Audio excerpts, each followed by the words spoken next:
EUMR check कर देना this side please this side please now we are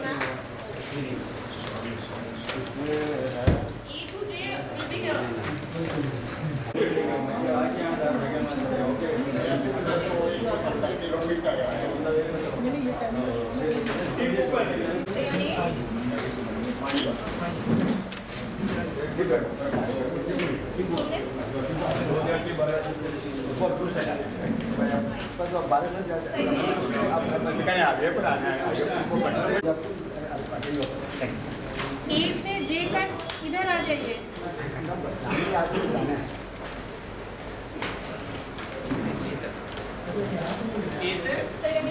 A to J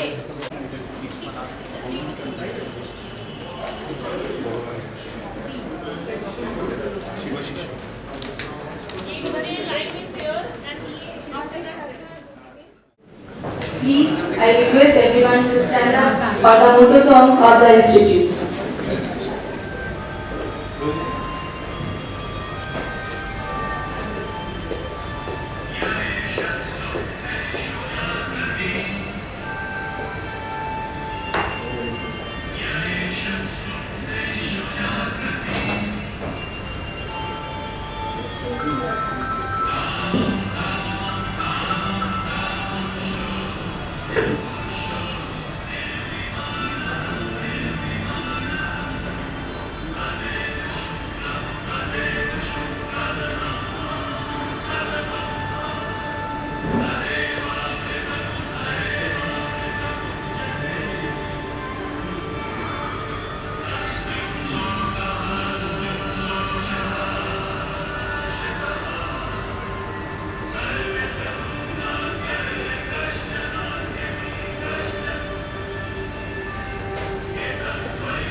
Thank you. Now, I would like to call C.A. Ratnam Agarwalji, convener of CSCA, to give welcome address. Good afternoon, friends. I, on behalf of Central Kolkata CACP Study Circle EIRC as well as Youth Exchange CACP Study Circle of EIRC of ICI, welcome you all to this today's 5 CPE program on Audit Trail as well as NBFC. Friends, these two topics, Audit Trail and NBFC, are the top of the town, and each and every chartered accountant, whosoever is little bit working on these two aspects, are worried because there are a lot of changes, new things are there in that Audit Trail, and most of the things are not clear in our mind. And after a continuous discussion for last 2 months, the things are improving and the things are getting clearer. And as well as NBFC, there are a lot of changes are there in the NBFC. And in the second part of this today's seminar, we will listen how the changes are changing this whole scenario of NBFCs. Lot of NBFCs are getting cancelled due to non-compliances, and for this we have got none other than our past president of ICI, Dr. Devashish Mitra, to this seminar. A big round of applause to Dr. Devashish Mitra. Mr. Anush Poddar is also there, he will be deliberating on that Audit Trail. A big round of applause for Anush Poddar also. Thank you, friends.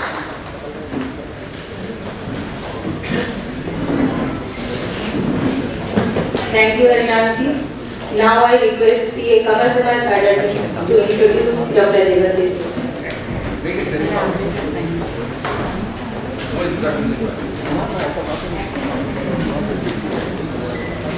Thank you. Dr. Mitra told me that give the short introduction, and he is a It is not required any introduction, but it is our primary custom to introduce him. Dr. Mitra is a visionary with strong academic learning and having deep professional insight. Dr. Mitra has been the president of Institute of Chartered Accountant of India for the year 2022-23. Serving with third term in the Council of ICI, he has been serving the accounting profession for last more than 34 years. Dr. Mitra, a senior practicing member, is also a post accountant, company secretary, holds a master degree in commerce, law graduate, and a qualified information system auditor. He, with keen interest in the academic research, he is a PhD on the topic, a critical study of select Indian GAAP, US GAAP, and IFRS. Dr. Mitra, as a president of ICI, has hosted the 21st World Congress of Accountants, the Boom of Accountants, for the first time in 118 years of its existence in Mumbai. About 8,000 top accountants from 130 countries had participated in the program physically. I request the audience to give a thunderous applause for the a persuasive and intense trainer. He is renowned for his interactive deliberation in international financial reporting standards and corporate law. A session strategist and a leader to the core. He has been the former president of Rotary Club of Kolkata, the oldest running Rotary Club in Asia, as well as former national president of the Institute of Internal Auditors of India. Now I would like to call upon Dr. Mitra to share his views.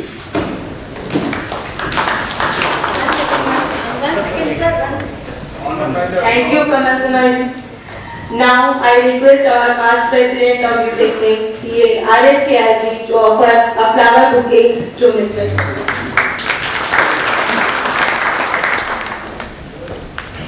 Now I would call upon Dr. Devasis Mitra to share his views with us. Former Chairman of EIFC, Nitish Moore, I say thank you very much for inviting me here. Former Regional Council Member Harizam Agarwal, all the others on the dais, members of Youth Exchange and Central Kolkata, a very, very good afternoon to all of you. My great pleasure being with all of you. You see, you have done one kind of record. Last year as the President, I must have spoken in more than 200 places. You see, here, there, sometimes I speak for 4 to 5 meetings in a day. But never, even as a Vice President, but never in a technical lecture like this. Where, see, my lectures are usually of the future of the profession, accountancy profession, what the institute is doing and things like this. And these 2 years I have been always saying that I really want to go back to my days when I used to give technical lectures on company law, audit and accounts and things like this. And let me congratulate Youth Exchange and Central Kolkata. I think you both are the first study circles which has enticed me to give a technical lecture on the subject on the Audit Trail. So you see, it's my great pleasure to be here, to be amidst you. And the way it is, I will be very, at times, a bit controversial with my statements. Let me tell you, I do not expound to the views of the Institute of Chartered Accountants of India, although I will refer to the technical guide which the Institute, the implementation guide which the Institute had brought out very, very frequently, because see, it was, I had taken a lot of participation in that, even though I still think that implementation guide could have been better than whatever it is today.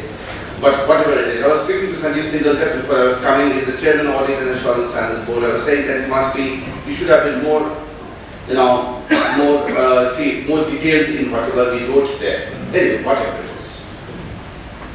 Audit Trail 2021, the government of India suddenly thought, and they called us. They said that, you see, your guys, the accounts, the companies, and you see, we always say that it's the companies which maintain the accounts, or auditors, but the Ministry of Corporate Affairs said that. Chartered accountants लोग सब इससे बोलता है कि entry देता है, delete कर देता है, क्या जाता है, क्या नहीं जाता है, उसका मालूम ही नहीं। And those were also the days of IFS, by the way. Those were also the days of IFS. Now you know IFS is in the news now.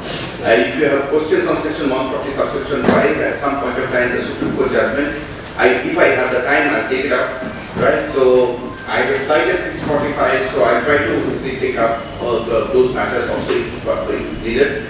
And okay, all right. So Nitish Moore is saying that, you see, whatever I say will be recorded. That's okay. It doesn't matter, right? The way I am, it has never mattered. It has never mattered. That's the way I am, right? And that's the way the people they know me, right? But section 143(3) of the Companies Act came into being with the passing of the Companies Act 2020.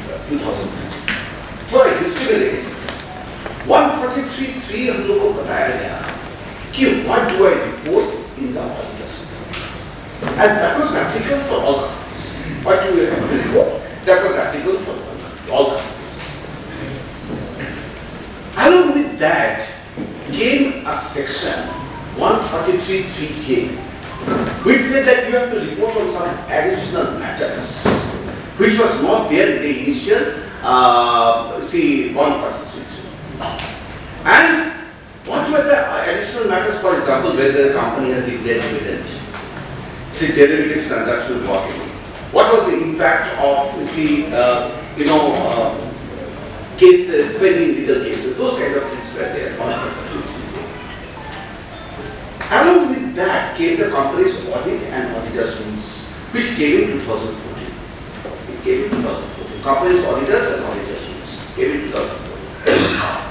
That rules laid down what we have to report.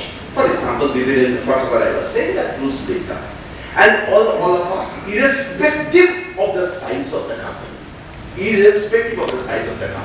started reporting on all those matters. There was a change in the company's audit and auditors rules. And the change stated that, you have to report on whether the company's accounts that have been maintained, and that change was in 2021. Whether audit trail is there in the accounts that have been maintained by the company. Whether you have the audit trail. And the auditor was required to report on that. And they said whether the edit log is there. The edit log means if you are going to make a change, at what time did you make a change in your accounts? At what time did you make a change? So all those edit logs have to be there. Whether there was a provision for disablement of that audit, that software, whether there was a provision, and whether that software or the account, the record keeping for the accounts was maintained for a specific time. Section 128 of the Companies Act, we said that you have to maintain it for 8 years. So whether all these things have been maintained. So that is what came into being between 143(3) and the change in the audit and auditors rules. Along with those rules, which was 2014, and then the change was made in 2021, relating to audit trail, reporting on audit trail, was another rule called the company's accounts rules, which also came into being in 2014, along with the company's audit and auditors rules. Now, company's accounts rules also underwent a change, and it talked about maintenance of accounts by following the above. Now, it was way back in 2021, and at that time, the question arose: is corporate India, not the auditors, is corporate India ready to have a situation where the accounts, where the whole system of maintaining the accounts, the books of accounts, are done in a manner that the audit trail is kept? Are we competent enough to do that? It went on. The government said deferred it from 2021 to 2022. Again, the government deferred it because there was a feeling that maybe we are not really ready for this. And that's why so many of us here present here. The institute was also toying with the idea that what to do with this huge change that has taken place. how to, educate our members.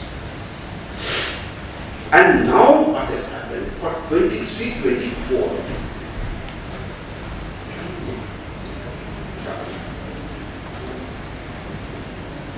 for 23-24, now they are saying that you have to maintain accounts. We say that the audit.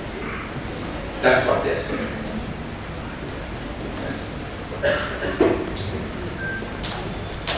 Alright. So they are saying that you have to maintain the accounts. Mind you, the auditor's rules that is there. It says the accounts rule says that from 1/4/2023 you have to maintain the accounts having the audit. But the accounts, the audit rules that are there, auditor's rules, they did not have a consequent change. Consequently, you see, they wrote that from 2022-23 you need to, you need to report. But the changes in the accounts rules came into effect from 2023-24. So the institute was asked to give an opinion in the implementation guide. That was the first point which was under the deliberation of the institute. That when the auditors will report for 2022-23, please note for which you have already started reporting, whether we have to report on audit trail or we don't have to report on audit trail, since the audit rules, since the audit and auditors rules talks about reporting for 2022-23. And as I will go ahead and show you, the institute took a view in the technical guide. And by the way, the technical guide was also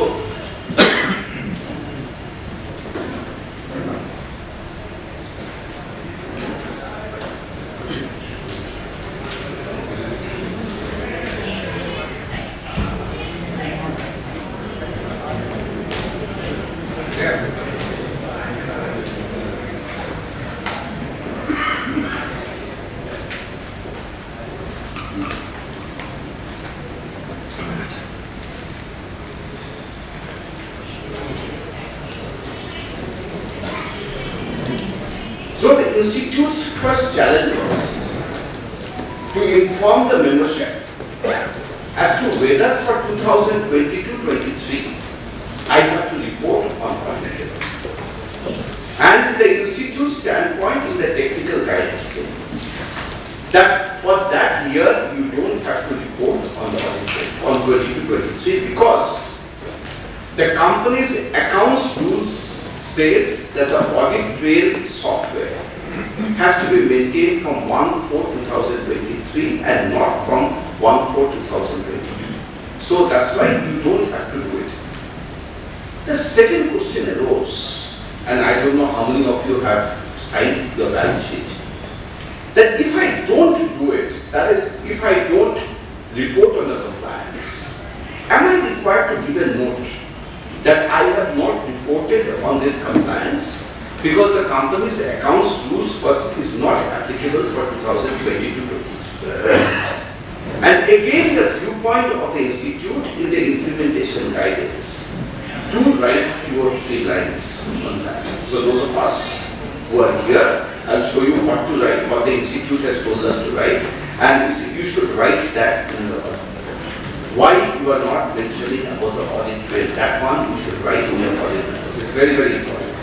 So with that kind of background, let me just take you through issues which I just wanted to show a background before I took you through this.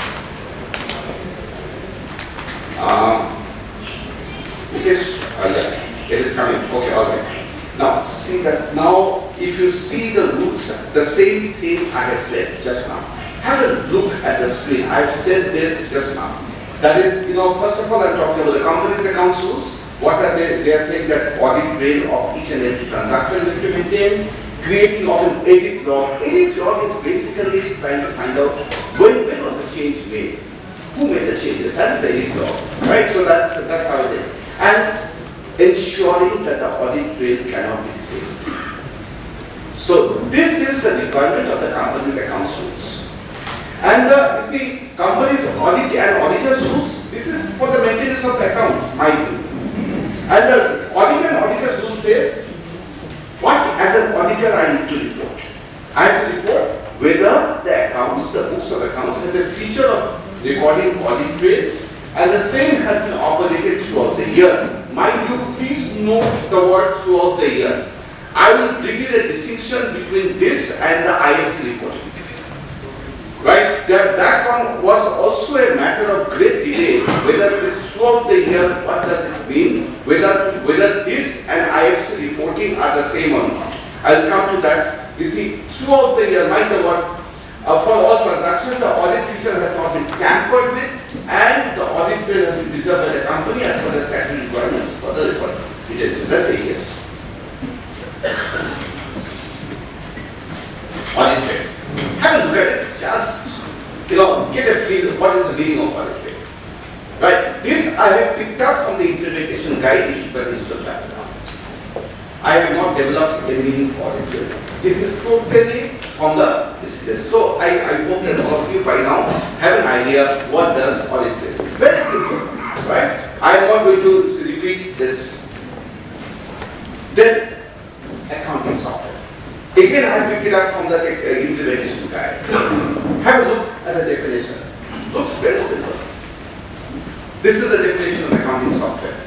That is there. So see, any software, every audit trail requires multiple software for accounting its operations and other requirements like consultation, correction of data. As I go ahead, I will take up difficult issues. What will happen in consolidation? When you consolidate, what is going to happen? What will happen? You see, if you have a payroll separate software and the books of accounts, the ledgers are written in the separate software. What is the kind of situation? How do you do that? So, what happens if the whole accounting system is outsourced and you have no control?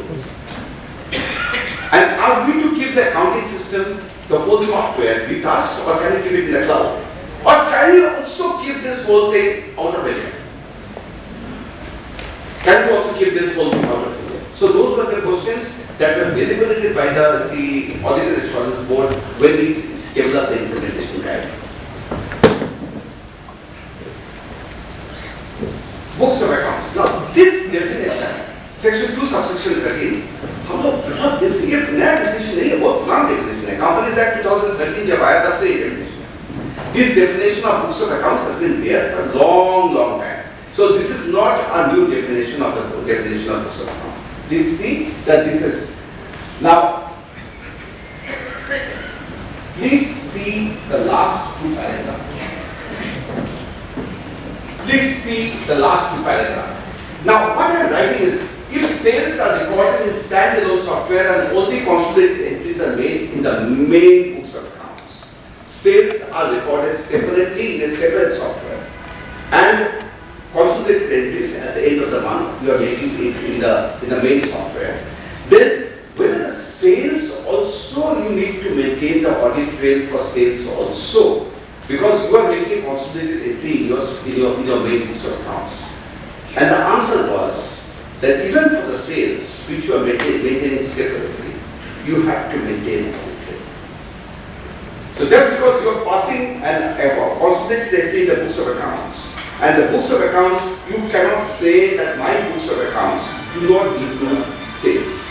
Similar is the situation that if you say payroll, if you are doing it separately, you cannot argue that my books of accounts do not include payroll. So it has to be, the whole thing has to be taken together. Now, which records are not required in the audit trail? Accounting software. Now, if you are going to maintain your accounts entirely manually, which nobody maintains by this now in accounting, but if you are going to maintain your accounts totally manually, this section is not applicable. This is not applicable. So please, that's the first one, the first clarification that I am giving, that if you are maintaining your accounts totally manually, it is not applicable. Right? So you see, that's how it is. So, you see, there have been questions asked, so do you go back to manual form of accounting? To avoid this whole thing, do you go back to the manual form of accounting, right? But you see, anyway, manual form of accounting, trial balance बनाना कितना मुश्किल होता था, right? आपको मालूम है. You see, it was one such a huge task. So you see, it makes no sense. So this is just a clarification that we are giving. That you see, if you are going to go for manual accounts, this is not applicable.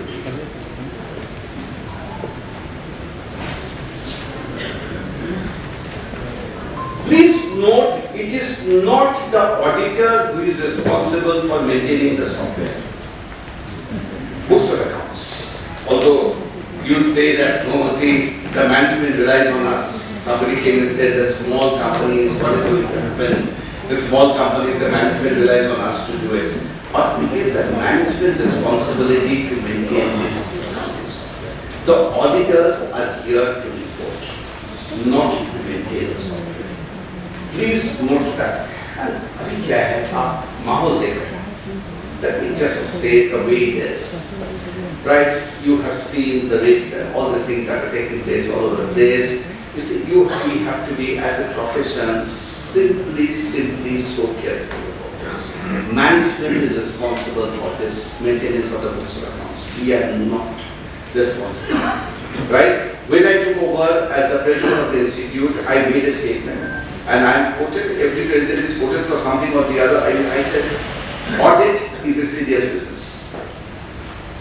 I made a statement, audit is a serious business. Now, at that time, this quote became very controversial because the feeling was, is the president of the Institute of Chartered Accountants of India telling us to get out of audit? Right? So, I never said that you get out of audit. Never said that. What I said was that number one, please note that the books of accounts are not maintained, are to be maintained by the company. Number one. And number two, do not carry out audit without knowing the auditing standards. You do that, you are going to be in big trouble. You are going to be in big trouble. 46 auditing standards. Because many of us, we just walk into an auditing situation, think that, you see, we have got the FR registration number, we have got the membership number, and here we come and we have got the protection of the Companies Act, section 143.3, and you see, here we come to do the audit. Those days are unfortunately gone. Audit has become an extremely technical subject. And I am very happy that Views Exchange and Central Kolkata has organized this program because this helps me to expound the views of the institute that, you see, it has become such a huge technical subject. We all, many of us, we've heard that, you see, we need more auditing standards. What is there to do? For example, if you are making an audit report, which are complicated, unless you know ASA 700, unless you know ASA 705, unless you know ASA 706, you'll fail to make a good audit.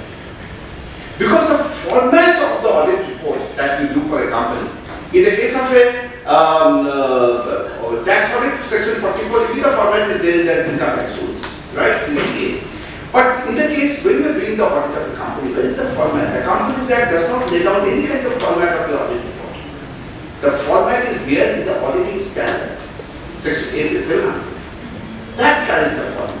And that carries a huge protective shield for us. The protective shield is, that says that what we are giving is our reasonable assurance. And since we are carrying out test checks, we cannot say that every fraud and every misstatement could be found out by the auditors. It is not possible on our part to give a guarantee. The word used in ASA 700 is guarantee. We are not guaranteeing that. Mind you, we are only giving our reasonable assurance, even though the expectation at times is to give an absolute assurance. That is true and correct. We are giving up to and fair assurance. That's what we are giving. Right? So that ASA 700 does protect us. Does protect us, saying that we have given our reasonable assurance and not an absolute assurance. We are only giving a true and fair. So the management responsibility there. Now, have a look at this. I was asking you, where do I host this software? Do I host it in India? Can I host it outside India? Can I host this accounting software in the cloud? Now, so many of us are hosting the accounting software in the cloud. Can I host in the cloud? And the technical guide, the implementation guide says, yes, you can have it in India or outside India, maybe on-premise or on cloud, or subscribe to a software as a service software. So you can have it in any of those places. Things have changed. Simple. I've got some cloud there. So that's times have changed. Technology has come. Right? So that's how it is. I have given you the example of payroll. Here I have written this later part. Right? The shared service center may have a separate software for doing the payroll, but that separate software must also have an audit trail. That's how it is. So you cannot say that I will give this, outsource my whole accounts. Let them do whatever they feel like. No audit trail is required because I have outsourced this whole thing. And see, I am safe. But then as an auditor, if I am going to give an assertion that you see the audit trail, you see it has been enabled and any log is there and it could not be, bridged, then you are in trouble. So simply you have to apply the plan. Even if you outsource it, you cannot escape. Now look at auditor's responsibility. You have to make a specific assertion that in which part report on other legal and regulatory requirements. Now under that head, what comes? CARO comes under that head. Those of us who have followed the reporting, CARO comes under that head. Right? Report on other, CARO reporting comes under that head. So you have to write about this. Whether audit trail feature is configurable, whether a feature is enabled. Please note the word throughout the year written again and again. And I will bring it when I talk about IFC. Please note that throughout the year that has been written again and again. Right? And then transactions are covered in audit trail feature and preserved as well. See statutory requirements.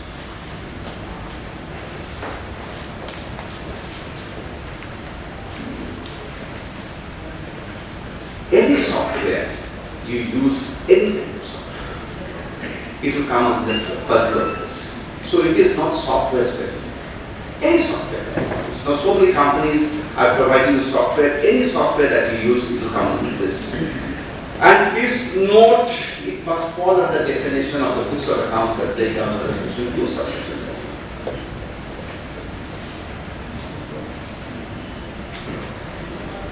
Now I come to first issue, which is very important. Please see, see the requirement has been prescribed only in the context of books of accounts. It is prescribed only in the context of books of accounts. This is evidence of the fact that as per provision to rule, accounting should be capable of creating such change in the books of accounts.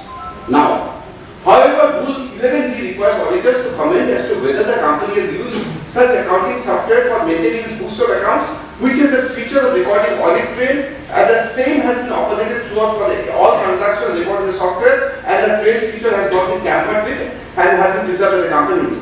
Therefore, companies are required to maintain audit for each change made in the books of accounts. According to the term, all transactions recorded in the software. There is in the audit rules, it is written that the auditor will have to report all transactions which are recorded in the software. Now, the term all transactions recorded in the software means all transactions relating to books or accounts. If you have transactions recorded in the software which do not relate to books or accounts, the auditor is not required to report on those transactions. So, you see, when you are having a look at the software, you have to restrict yourself only on the implication of the books or accounts, and if the software has anything which is beyond the books or accounts, that does not fall within the domain of the auditors, and the auditors are not required to report. Please note, that's the first clarification I am giving. You are not required to. Even though the software, you see, has those kind of areas which are part of this. But you are not required. You have to concentrate only on the books of accounts when you report. So suppose the audit log has been implemented on 1st of May, then what is the situation? I'll take the questions together. Right? I'm giving about 30 minutes per question. I'll take whatever it is on section 140, on section 5, whatever it is, you ask me questions, I'll take them. Because otherwise I'll lose my flow. Right? So you see, I'll take all of, don't worry. Whatever questions you ask me, I'll take them.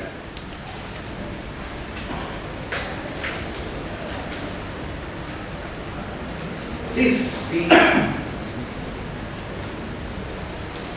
see applicability for financial year 2020-2021. Not applicable. Not applicable. What do I write if it is not applicable? What do I write for financial year? Good news is it is not applicable for 2020. Right? So what do I write? Acha, now before that I tell you what do I write. Mind you, this requirement is applicable for all kinds of companies. Section 8 companies, foreign companies, all companies are required to follow this audit trail software. It is there for all kinds of companies. Right? You have to comment on standalone as well as on CFS. Both you have to comment. The auditors cannot say I will only comment on standalone and I will not comment on CFS. It is not possible. Right? Anybody who can tell me standalone? When do I write standalone? If you can tell me when do I write standalone? And when CFS we know that, you see, we are having consolidated financial statements, right? So two or one company, one subsidiary, one associate, one joint venture, and we have together, and that is the CFS. Right? We know that. That's the CFS, we are aware of that. Standalone, anything, anything that we can write standalone? Is it possible? Then you see, the institute had made a distinction regarding standalone. When does it say that the accounts are standalone? If you can tell. It is a standalone when the company for which you are auditing is not part of a bigger group. That is the only thing, is a standalone. So for example, you have a company A, company B, company C. Company A is the holding company, company B is the subsidiary, company C is the associate. Now here, when you are reporting individually, right? When you are reporting individually, what will you write? Right? You will write it is a standalone. Because to distinguish the fact that it is part of a bigger group. That's why you have to write the standalone. What we do very frequently, you see, किसी का एक company का किसी का my बाप नहीं है. That is, see, it does not have a subsidiary, it does not have this thing, but still we write standalone. That is not the whole. The whole idea of writing standalone is to say that it is part of a bigger group. But what we are showing is only that company, and our consolidation will be done later on. That is the whole idea of writing a standalone. That's the whole idea of writing standalone. That's why we write standalone. Right? In the case of CFS, the principal auditor should, you see, apply his, proper skepticism. Right.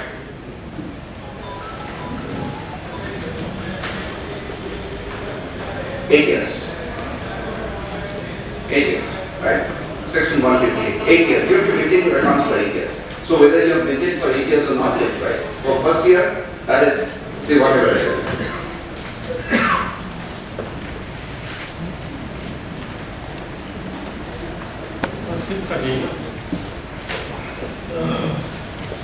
Right? So these are the kinds of things that an auditor needs to do when he is auditing the accounts. These are the kind of things that he needs to do. Right? These are the kind of things that he needs to do. So these are all part of the audit procedure.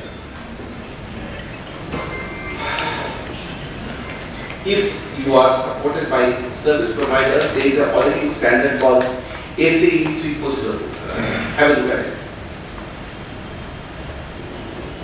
ना auditing standards छाड़ा किसी को यार auditing standards ले जान के अगर आप ऑडिट करेंगे तो कुएं में कूदने वाला एकदम that is my only message to all of you.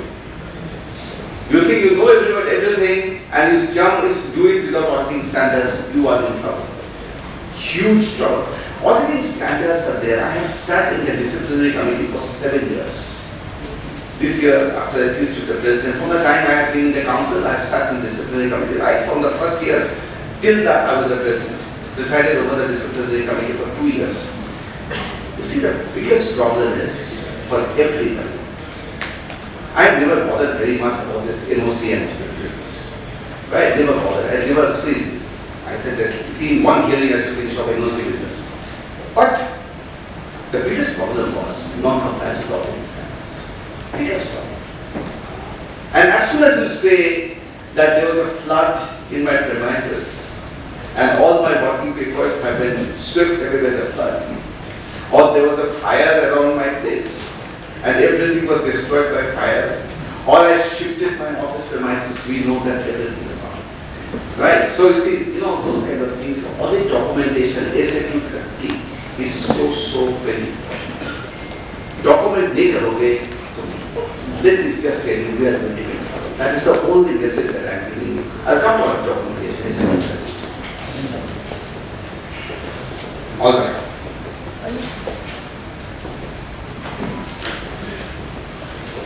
So these are the kind of things you have to see. Now, see the second paragraph. And if somebody can say, what is the significance of whatever is written in the second paragraph? What is the distinction between IFC reporting? We deliberated a lot by writing this. What is the distinction between reporting for IFC and reporting for Audit Trail? If somebody can tell me, I will be very happy. That the answer is hidden in the same. This is for all transactions. Which one? IFC, the Audit Trail? Audit Trail is for all transactions. IFC is what for what? IFC is also internal control all transactions. ये बताइए इसमें क्या फर्क है? इसमें मैंने ये जो पैराग्राफ देखा ये तो बहुत सोच समझ के लिखा और मैंने ये अपना इम्प्लीमेंटेशन गाइड में मैं जानना चाहता हूँ कि IFC रिपोर्टिंग और इस रिपोर्टिंग ऑडिट ट्रेल के रिपोर्टिंग में क्या फर्क है?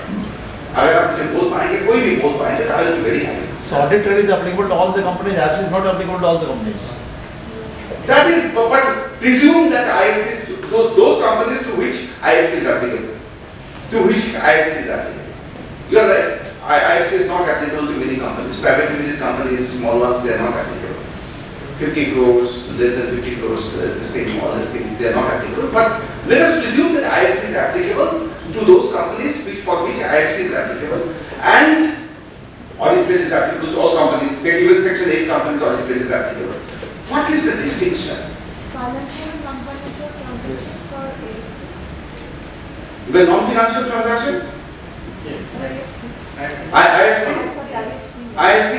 Even non-financial transactions IFC? In the future, yes, but at the present moment, no. In the present moment, I restrict. In the future, yes. In the future, we shall shift to non-financial. I don't know whether you have heard something called BRSR. Have you heard? Huh? Business responsibility and sustainability reporting. Madam, if you are very lucky and if you are dealing with the top 1,000 listed companies in India, they are required to report on BRSR, business responsibility and sustainability reporting. Right? And when they are reporting on that, they are going to report on most of the non-financial areas.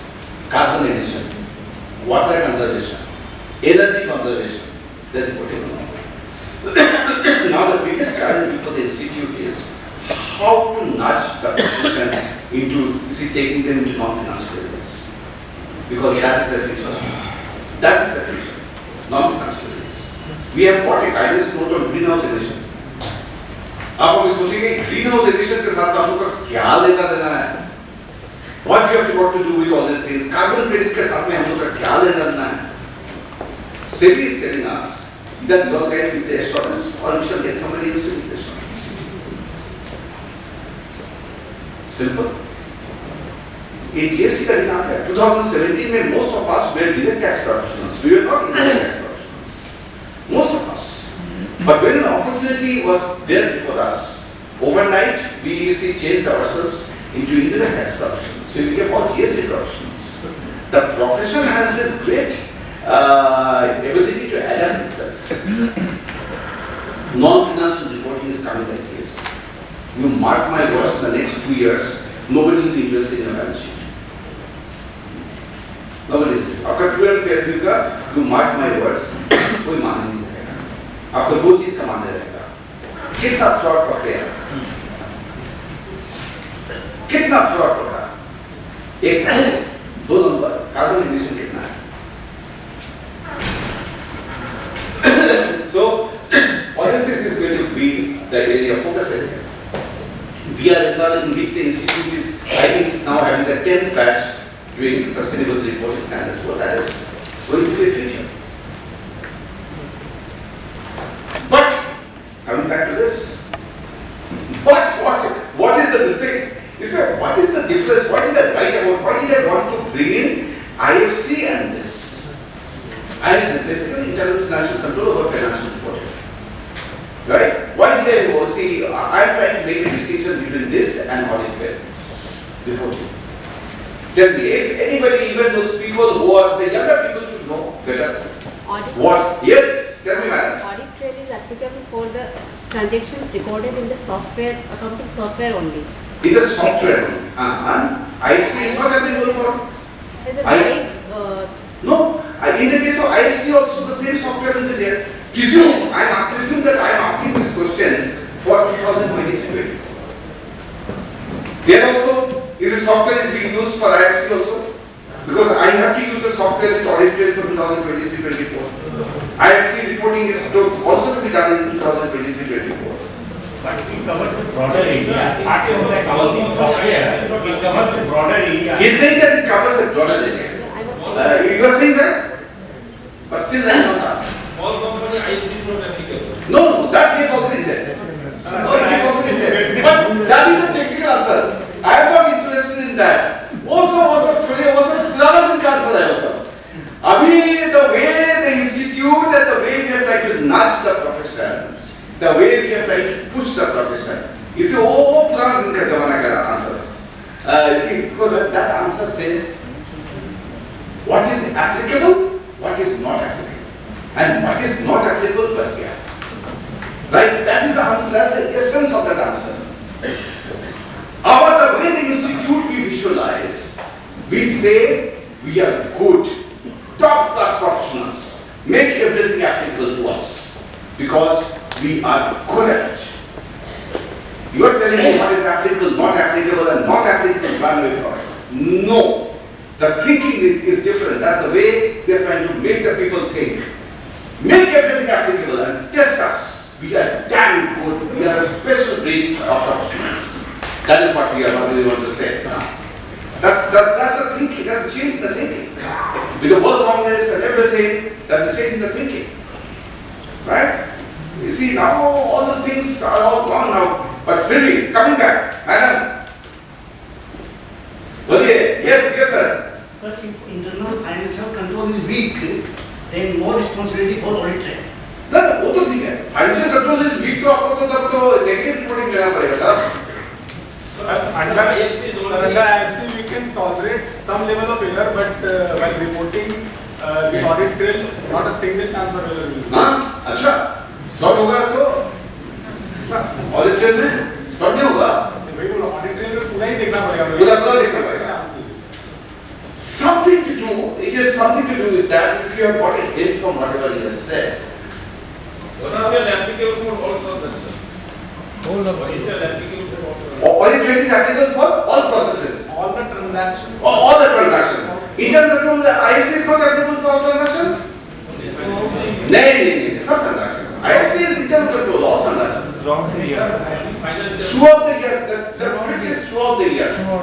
If you can understand throughout the year, the answer is hidden in the words throughout the year. Yes, sir. Sir, in my opinion, throughout the year means as and when I make the entry in the account, Yes. counting only from that date and IFC is applicable from 1st April only. IFC is applicable first April? Sir मेरा package है मेरा मैं आपका 1st April 2023 से हमने audit trail शुरू कर दिया। IFC is applicable from 1st April. Package is okay. But if I do the entry of 2nd April 2023 today, and if it is changed, then only you should report in audit. That's right. You all understand that. What he's saying is this: अगर हम delete कर देते हैं तो मुझे audit trail में report करना पड़ेगा। We agree with that. Delete नहीं। हाँ। मेरा ये कहना है कि वो आप बोल रहे हैं कि पीछे का एंट्री अगर हम अभी करते हैं, अप्रैल तक का एंट्री अभी करते हैं, हाँ वो कट करना, वो तब मुझे रिपोर्ट करना पड़ेगा, यही आप बोल रहे हैं? रिपोर्ट नहीं करना होगा क्योंकि there is no change why I should report. You are saying that you say transaction relating to the month of April. Yeah. You will pass as entry for that transaction in the month of May. Is that what you are saying? Yeah. You see, if you do that, you will get caught in the audit trail situation. You will get caught in the audit trail. You are not supposed to. You are supposed to be online with your accounting system. That's the problem. That's the problem. You have to daily का daily entry करना पड़ेगा साहब. अगर आप change करेंगे तो आपको rectification entry करना पड़ेगा. You see, that is the problem. Why have they deferred it for 2 years? Because the corporates, see, they were saying that this is a big problem, actually. Is it the evaluation of the reporting implications? Reporting implications, no.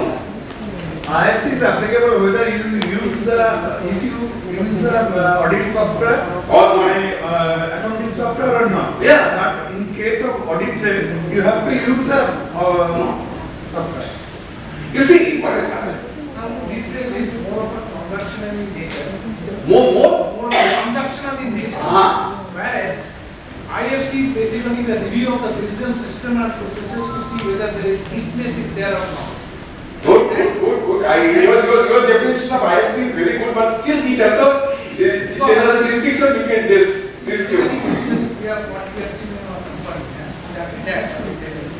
IFC is basically the review of the business system and processes whether. All right, again. That is the definition of IFC. Where including the non-financial part, because if the system is weak or weakness is coming out in the report, obviously the auditor's responsibility. All right. Take it, very good. Since we talk so much about auditors, take it. Anybody else? So the answer is throughout the year. Operational, it should be operational throughout the year. The audit trail has to be operational throughout the year. Should not be the higher, should not be required to be operational throughout the year. IFC should not be operational throughout the year. IFC should not be operational. Who said that? IFC should not be operational throughout the year. Who said that? You see, this was when it was discussed a very controversial statement. And I told Sanjeev today, Sanjeev Singhal, when I was coming, that look, I'm going to create controversy out of your implementation guide. Why did you write this? I said that my understanding is this. Am I right? He said that boss, you are totally right. I said my understanding is this. That's why you wrote that. Right? So see, and then the next one is 250. Why? I also asked him why did you write that is 250 after this, right? Sir, it is to be verified at the. Yes, madam. I'm trying to be as democratic and charitable as possible. I will wait to hear everybody. Yeah. Somebody was saying, yes, ma'am. It is to be verified at the inception of the audit work, but the audit trail transaction will be verified throughout the year. Throughout the year. At the inception, it should be verified. Yeah. Are you trying to tell me that IFC I should verify the 1st of April 2023? Before starting audit work, I should verify. Before starting audit work, I should verify whether the internal financial control is in operation or not. So you are saying, suppose I have started the audit in May 2023. I should verify in May 2023 whether IFC is there. But IFC throughout the year, they are saying audit trail should be there throughout the year. You see that now I will not say this again. The distinction is, suppose you did not have an IFC, adequate IFC in the middle of the year, May 2023, IFC, fine. Your internal control was a bit weak. On the 31st of March 2024, when you are signing, your internal control is strong. It has no deficiency. IFC is more balance sheet date oriented. Your test of IFC is what is the situation as on the reporting date, that is as on the balance sheet date, not what happened throughout the year. Whereas in the audit trail, you cannot take only the balance sheet date, it has to be throughout the year. That's the distinction in between IFC and audit trail. IFC is balance sheet date, reporting date centered. So sir, one day, 1 week or 1 month. कुछ अगर गड़बड़ होता है पर balance sheet date का अगर ठीक हो जाता है तो उसका आईएफसी का आप पॉजिटिव रिपोर्ट दे सकते हैं। बट थ्रूआउट द ईयर अगर वो ठीक रहेगा तो चेकिंग तो बहुत ज्यादा। हाँ तो थ्रूआउट द ईयर अगर वीक है तो आपका बैलेंस शीट डेट में भी वीक है। अगर थ्रूआउट द ईयर में आईएफसी वीक है आप जो बोल रहे हैं तो बैलेंस शीट डेट में भी वीक है। बात ये है कि अगर आईएफसी आपका पकड़े एक गड़बड़ कोई दिक्कत नहीं, पर जो भी गड़बड़ हुआ है इंटरनल कंट्रोल उसको संभाल के उसको ओवर कर दिया एंड 31 मार्च तक वो गड़बड़ है because the internal control has been strengthened, right? So it is based on the balance sheet date, whereas audit trail में एक दिन भी गड़बड़ हो गया आपको रिपोर्ट करना पड़ेगा। बैलेंस शीट डेट सेंट्रिक है नहीं, it is not centric on the balance sheet date. I hope I have made my point. Right? If anybody has any questions on that, please note. This is this thing on IFC, and yes, I'll take your question on this. Yeah. If I maintain the accounts in manually, in that case the audit trail is applicable. No, then you have not seen my design. You have not seen my presentation. IFC is applicable if even if you maintain manually, IFC is still applicable. But in case of manual accounting, yeah. You can all right.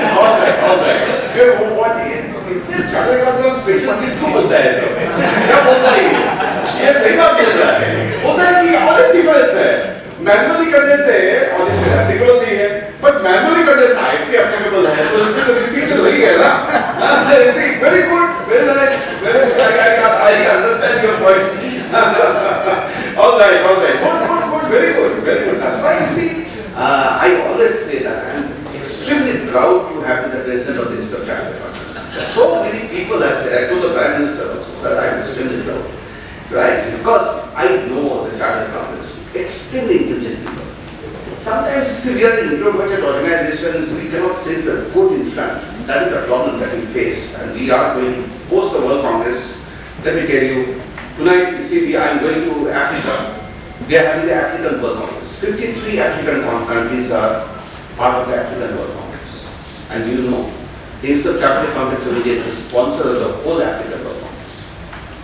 You will find the Institute of Chartered Accountants tonight, tomorrow morning, I, President, Vice President, 3 of us are going. Right? We are going to sit up like a chanda. So what we are, you see, people must know what we are, actually. So, on this you have understood, is it 250? Not the scandal. You have to comply with the laws and regulations when you report. Right? So that you have to do. I will not take much time on this. It is when 5 minutes is there, tell me, huh? Otherwise I can go on and on and on. Because I will take about 20-25 minutes to take their questions.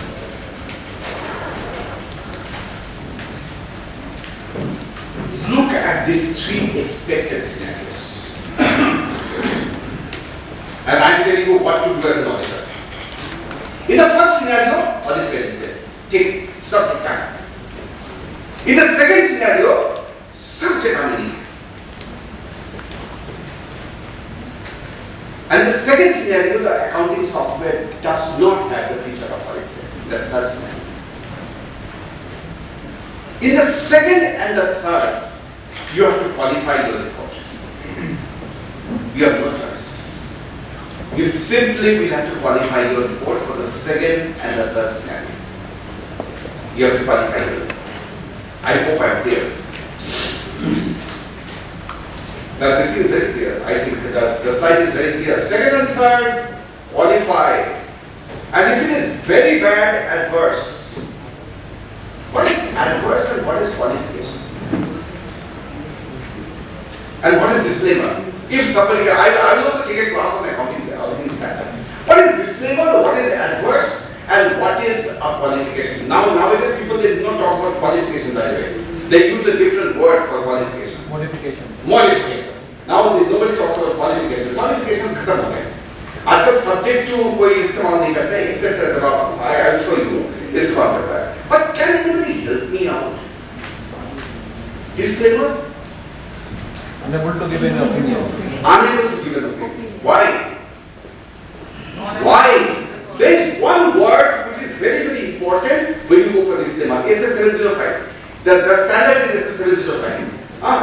One word which is very important when you give a disclaimer. Disclaimer means, because of the significance of all this above, I am unable to give an opinion as to financial statements you said 12 fair view or not. That's disclaimer. But ye jab disclaim karenge, there is only one word which makes you disclaim. Can you tell me what is that word? Information not made available. Evidence. You see, that is what he said. I am just saying evidence. Agar evidence nahi hai, you disclaim. Rule of thumb.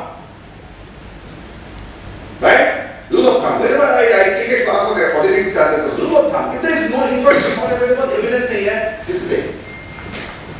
Adverse, SS105. Adverse, when you give adverse opinion? When you give adverse opinion?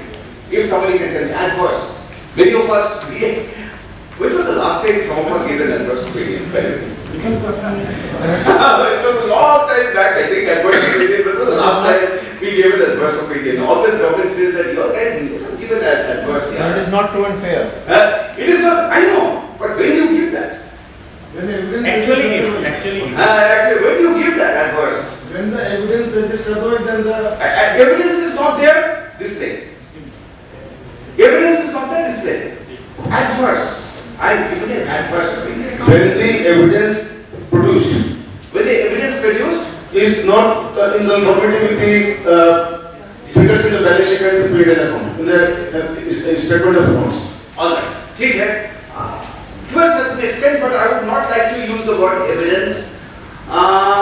Anybody else having a when do I give an adverse? Not going concern. Not going concern. It is not a going concern.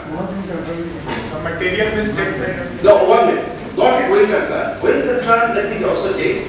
I sometimes forget the number of that standard. I believe it is SA 560. Going concern. Going concern means a company is expected to function normally in the foreseeable future. In the foreseeable future. I'm not moving away from adverse, but since you are talking about going concern, let me take on another standard as going concern. It's expected, it is expected to function normally in the foreseeable future. That is going concern.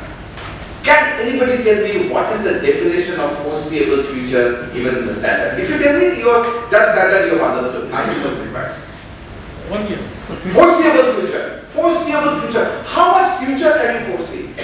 Going concern says that a company is expected to function normally in the foreseeable future. That is the definition of going concern. Up to 1 year. My question is, what is that foreseeable future? कितना दूर तक आप देख सकते हैं? Next year. The sound? 1 year. End of next year. So post balancing event. Post balance sheet event, no. मैं बोला हमारे boss. You see, I was asking you, what is the period? 10 years, how much can you foresee? Okay. 5 years, you can foresee. 4 years, 3 years, 2 years, how much can you foresee? Foreseeable future.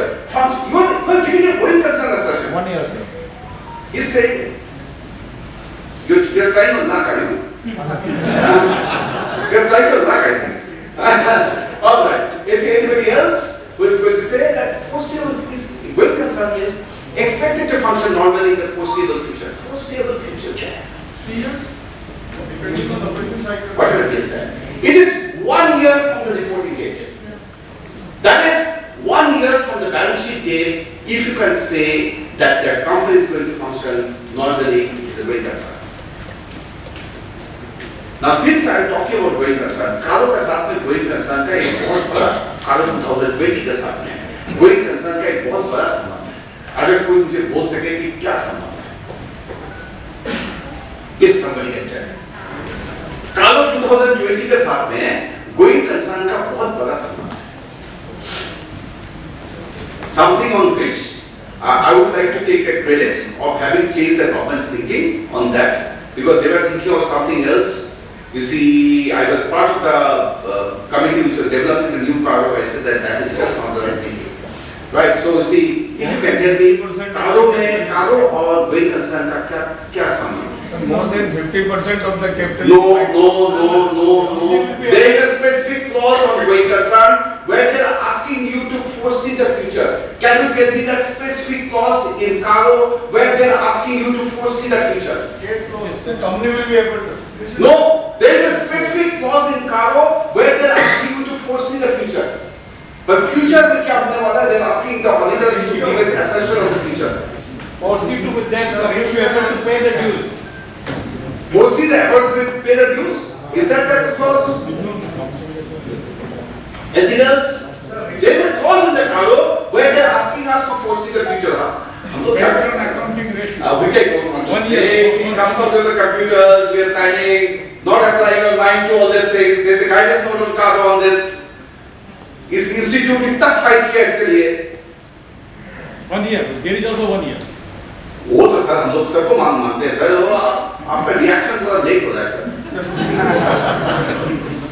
Like वो 1 year हम लोग सब मान के 1 year sir. But एक चीज है उसमें they are always asking us to foresee the future. Can you tell us? You're signing Cargo report, right? All of us are signing Cargo report, right? Cargo 2020. This is when Cargo 2020 was being developed. The government said that you already have a standard on going concern. And many companies like ILFS, because the ILFS was a flavor of the season at that time. And unfortunately, it has still come back being the flavor of the season now. Right, so you see, at that time the government told us, since the auditors are already reporting on going concern, you have to report whether the company would be in a position to pay its dues in the foreseeable future. That is in 1 year. आप जो बोले, मैं समझ गया आपका क्या बोले. सुनने में हाथ था. Secretary NCA बोला, I was not the president of the institute, I was not the vice president of the institute, I was just the chairman of Audit and Assurance Standards Board at that time. I said, not possible. The Institute of Chartered Accountants of India always having some point. I said that, sir, we are not astrologers. Auditors are not astrologers. How I can predict in the next 1 year whether our dues are going to be paid or not? Which auditor is going to predict all these things? Not possible. Then they said that no. What you have to do it. I still recall, I don't name the members of the committee which had. We sat down in ITC, it was done in Calcutta. We sat down in ITC Sonar at that time and we said what to do with this clause. Then what we did, we plotted the ratios. Ratio analysis करते हैं कि नहीं sir? हाँ? Ratio analysis करते हैं कि नहीं? Current ratio, this ratio बोलते हैं कि नहीं अभी? Notes on accounts ratio analysis जाता है कि नहीं? And why the ratios are varying? We said that based on these ratios, say for example current ratio and 2:1 हो गया current ratio, 3:1 हो गया. It can be reasonably stated that the company will be in a position to fulfill the promises. But we take no responsibility to give a guarantee that this amount will be paid in the future. That was the argument we made before the government. And that is how these ratios have come in the notes on accounts. Then the government said that since you are talking about ratio, Devashish, what is the definition of current ratio? I said current assets divided by current liabilities. Full explanation. And the institute gave them total explanation of the current ratios. All the ratios, there are 4 or 5 ratios that you see. And today the Schedule 3 has changed because of the ratios. It was because the ratios were given by the Institute of Chartered Accountants. And the cargo thing was changed. Depending on these ratios, it was totally again the contribution of the institute. They said that we are not astrologers. We cannot predict what is going to happen in 1 year's time. when do I give adverse? Original question to bhulta nahi. When do I give adverse? Suppose, as it says, going concern. But who has to talk about going concern? The management. The auditor cannot decide on the going concern, right? Going concern is not applicable, but the company's accounts have been done on a going concern basis. There has been huge fraud. Consequently, the profit is going to convert into a loss, but that fraud impact has not been given in the financial statements. Right? The profit that is shown in the PL is not the right profit, it's actually a loss. So once such a thing happens, you are giving an adverse. You are saying that the financial statements does not give a welfare. SS705, you are giving an adverse. And you modify your opinion. You modify your opinion when you say that it does give a true and fair view. But when you read my report, do consider these points. 1, 2, 3 points. Ultimately, it gives a true and fair view, the balance sheet and the PL. But do read my these points. That is qualification. Something else, SS706, since you have taken me to those, emphasis of matter. Tell me what is the emphasis of matter, EOM. If somebody can tell me, I'll say, good, I will not take any more classes. Finish, then I'll go back to Audit Trail. Emphasis of matter, because see, sometimes when you call me for all these technical things, then you see, I go with the flow. Right? So emphasis of matter, if anybody can tell me SS706, so many of us, we have used emphasis of matter. What is that? How is it different from a qualification? When you want to know attention. Yes, sir. Sir. Give the information to the emphasis again, but everything not affected the books of account. What did you say? Yeah, I have heard you. Anybody else? Some lady was saying something on the emphasis of matter. The standard is SS706, by the way. I'm talking about 700, 705, 706. By the time I finish off this, you would have got a grasp of 3 standards, plus the going concern. Right, so you would have got a grasp of 4 standards. Right, so see, 7 plus 6, emphasis of matter. What is it? And there was an article in the Economic Times about a year back on the misuse of this auditing standard by the auditors. Total misuse of this auditing standard by the auditors. That was the first front page article in the Economic Times about a year back. Why misuse of this emphasis of matter? If somebody can tell me. The auditor have to report on some points which might affect the investors' dividend calculations. Auditors are not so much, see, investors are important, but we are bothered more about the financial statements. Right? We are, as auditors, we are more bothered about the financial statements, right? But that is not a investor matter. Anybody? Trade receivables. No confirmation had been received from trade receivables. You are writing the notes to the house. You are not qualifying your report. They are pending confirmation. So many of us, we are writing. Sunday letters, you find Sunday letters कोई बोलता नहीं है, trade receivables बोलता है. Right? So Sunday receive trade receivables. So no confirmation has been received from trade receivables. And you are writing that in the notes of the account. Right? You are writing that. Many of us we are writing that. I think all of us we are writing that. Right? So, but we are not qualified on that point. We are not qualifying our report. But in the emphasis of matter, you try to bring in the main audit report something which is there in the financial statements, but on which you do not want to qualify. At the same time, you feel it is so important that it should find a place on the body of your audit report. But at the same time, you are not qualified. It is fundamental fundamental to the readers of report. It's fundamental to the readers of the report. Reference is hereby made to note number 2, which states that the trade receivables are pending confirmation. Full stop. Episode matter. I'll give you an example of episode matter. Full stop. Our report is not modified in respect of this matter. Full stop.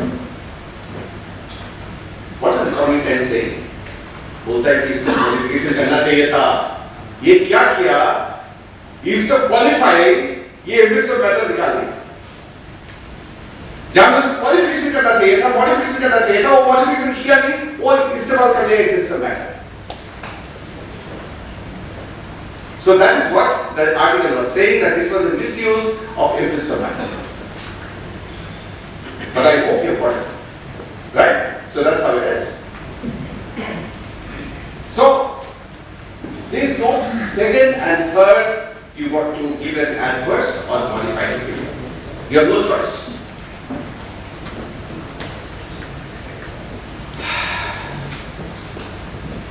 Please add this in your auditor's report, the last part. Please add this in your auditor's report, this time for the year ended 31/3/2023. This last part you must add. Somebody was showing me the Infosys report. The auditors have already added this. Many of us, we have missed adding this. Add this. It is a good practice. This is a recommendation of the Institute of Capital Compensation. Sir, where to add? Where to edit in audit report? Where to edit in audit? Which one? The last part. Where to add it in this year's audit report? As proviso to rule of the company's rule is applicable for the company with effect from April 1 to the reporting under this clause is not applicable. Because then the reporting rules say that you have to report from 2020 to 23. That there is no change in the reporting rules. Auditors report rules, they say that you report for 2020 to 23. So that's why I am making a change here. That is, you do not report. Why I am not reporting on Audit Trail in 2020 to 23? Why I am not reporting on Audit Trail?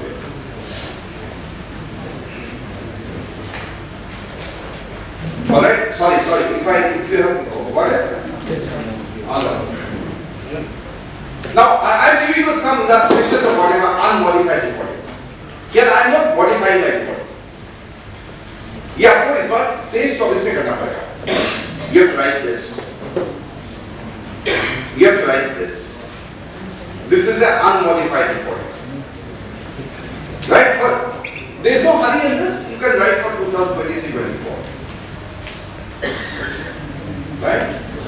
So this is for unmodified. That means you are saying audit trail has been maintained. That the books of accounts, they comply with the requirements of audit trail. That's what you are saying. Right? So that's what you are saying.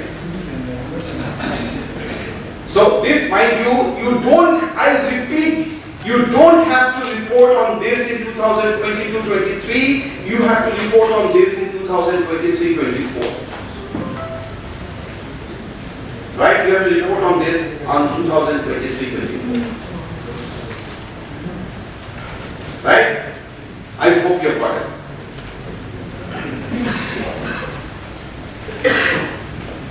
Those of us who are looking at it, but just have a look at the implementation guide here. You see, you guys don't have a look at all the institute publications. Have a look at this. The institute does so much good work. So much. You see, it gets things done so very fast. Social auditors, we got 16 social audit standards in no time. So you see, we are a leader in all this. Sustainable reporting, we are a leader in this. Right? So you see, this one next year, not this year. But the one before that is for this year. One before that is, that's 3 times, is for this year. This one next year, 2023-24. Right? So that's how it is. Mind you, here I am giving you an unmodified opinion.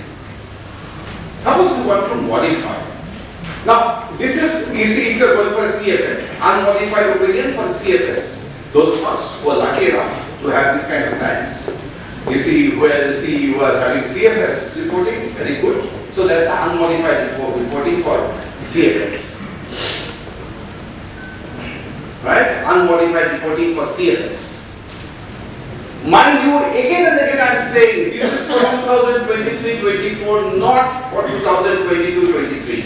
Not for 2022-23. Right? Not for 2022-23. Right? So I'll move to the next slide. Now here I am coming to the modified reporting.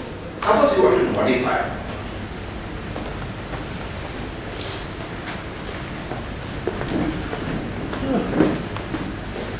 You see, those of us who are noted, आप देखेंगे, you see these words, except for this. Have a look at these words. आजकल कोई subject to नहीं लिखता है. Subject to this no, the words used is except for this. I am modifying my code. Right? So here I am modifying. That you see the audit trail has not been followed. Again I repeat, this is for 2023-24, not for 2022-23. 2022-23 there is only one which I have shown you. That one you please add. Right, that is a good practice. In fact, you see what happened. I will tell you. A report which I signed in the first of April, I missed it. Missed adding it. My firm made a mistake. Although it's nothing very major, right? Everybody knows it's not, but we should have written that. Right, so you see, but subsequently we have started writing this. So do write that in the 2022-23. Right? So I'm very clear. These are not for 2023-24 by the way, 2022-23. These are all for 2023-24.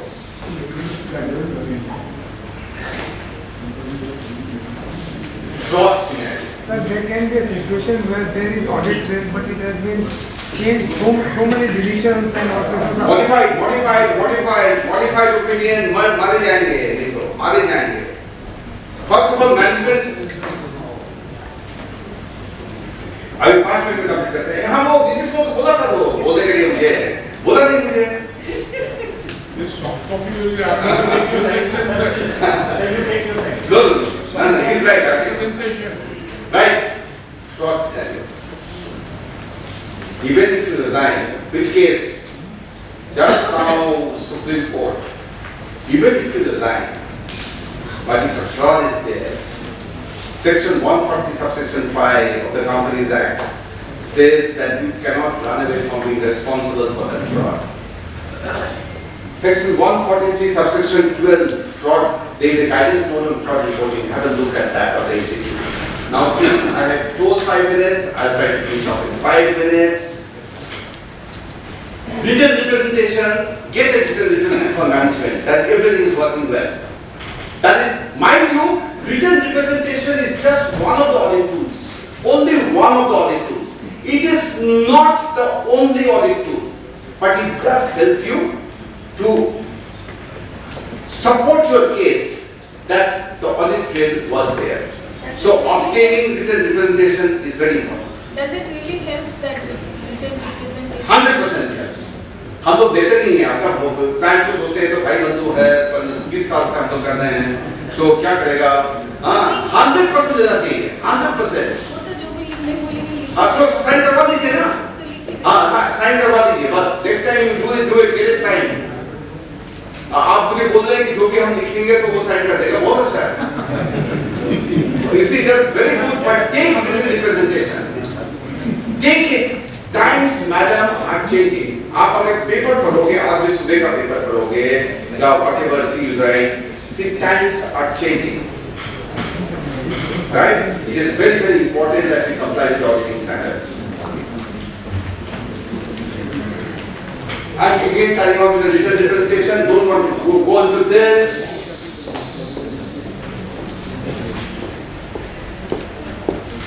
Essay 230 audit documentation. Take it. You have to maintain the total audit working papers. How do you check out? And part of the audit documentation will be a written representation. Don't maintain audit working papers. Essay 230, you are going to be proud. Next time I expect both these study cycles to organize some kind of a program on audit documentation. Yes, at least if you can do that, that will be very nice. Right, so see, I am maintaining my 5 minutes. So that whatever your this thing is, thank you very much for your patient hearing. Thank you very much. You can ask me questions on the profession also. I will answer. One by one. Yes. Ask. Yes, tell me. I am representing the industry. You are representing the industry? Industry, not the auditor. Okay, all right. Now, we have already 1.5 months old in 2024. Suddenly it has become a very important, it was from 2020, I understand. But see, the institute is conducting a seminar in the middle of May. Now, it is very really difficult suddenly to change to a new ERP or suddenly do something. So what is the remedy in our hands so that our report is not qualified? Because it's not intentional, no fraud. What is the remedy in our hands that we do not get qualified? Alright. First of all, I would like to contest your point where you say that suddenly the institute has started in the month of May. It is not. The institute has been doing these programs right from say 3 to 4 months back. You see, maybe you have not heard the institute. Now when you find that you are in the emergency situation, now suddenly you come and hear it. Right. So the institute has been having these programs for a long time. Let me tell you, this was there from 2021 onwards. It is not something that has happened just why you have got yourself into a problem, into a bit of a bother is, many of us will thought that it will be also postponed this year. So will it be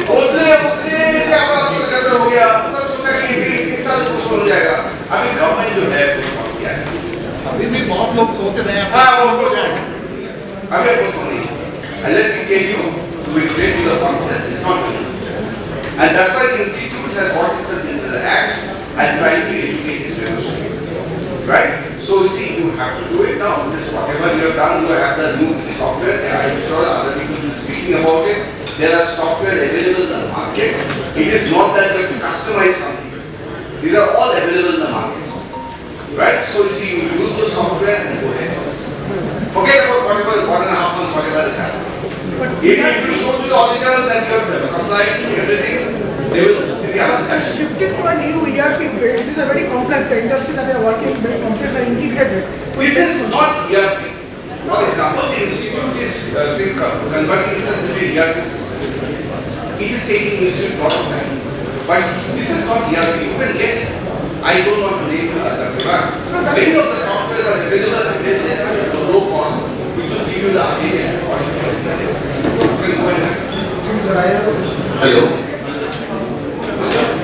How do we adopt some of the technology to verify whether the calculation of the audit trail is there or not? That is question number 1. Number 2, how do we make it into Can we have silence, please? engagement letter? Is this question of audit trail? Okay, alright. First of all, how do I verify the audit trail? Please note, you might not have seen the unmodified report format that we have given. We have written based on a test check. We have written the word test check. Based on a test check, we are saying that, you see, there is no problem with the audit trail software. So you have to go for a test check. That is how it is. And you have to write in the report because that is also the guidance being provided by the institute. And mind you, this book, we got it verified from the ministry also. So you see, based on the test check. Right? So you see, go for test check. Number 2, how do I get a confirmation from the management that everything? Get a management representation letter. Not so much the engagement letter, more from the management representation letter that they have complied with this audit trail requirement. Get a management representation letter. It is time that we became more formal than transparent. It is time that we became more formal. It is time the way we started changing the way we think, the way we do our audit. It is time. Documentation, as is rightly saying, SA 230. we must know. It is very good that so many of you are covered. Why we come see in other programs, we have problems with attendance. Let me just be very frank as a hospital company. Today suddenly something has come newly and we know that we are having a problem. Suddenly all of us will get. You see, we must anticipate. That is the best way to function. We must anticipate that this is coming and accordingly get ourselves ready for it. For example, technology is going to sweep us off our feet. Those of us who rely on bank audit, maybe bank audit in its present form will not be there in the next 5 years. It will not be there. Because you see, technology has come. They are saying CBS has come. Why should we send everybody to so many branches? Right? The institute's argument is because of the institute that the bank audit is still there. The institute's argument has been your documents are not digitized. Since your documents are not digitized, it is very important that the branches are visited to carry out the bank transfer.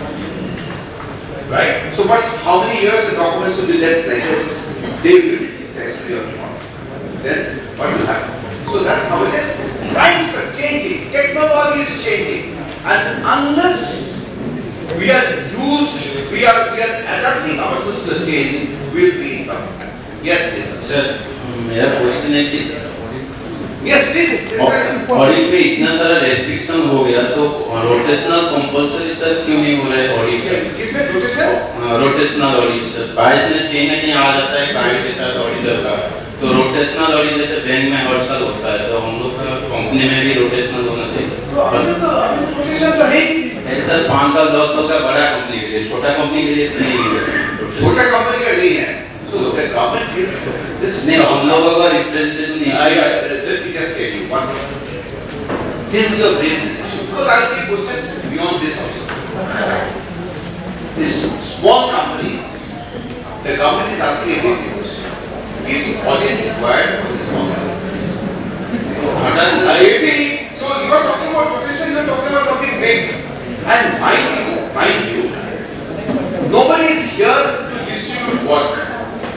Government is not here, RBI is not here to distribute work equitably amongst the chartered accountants. They are not here.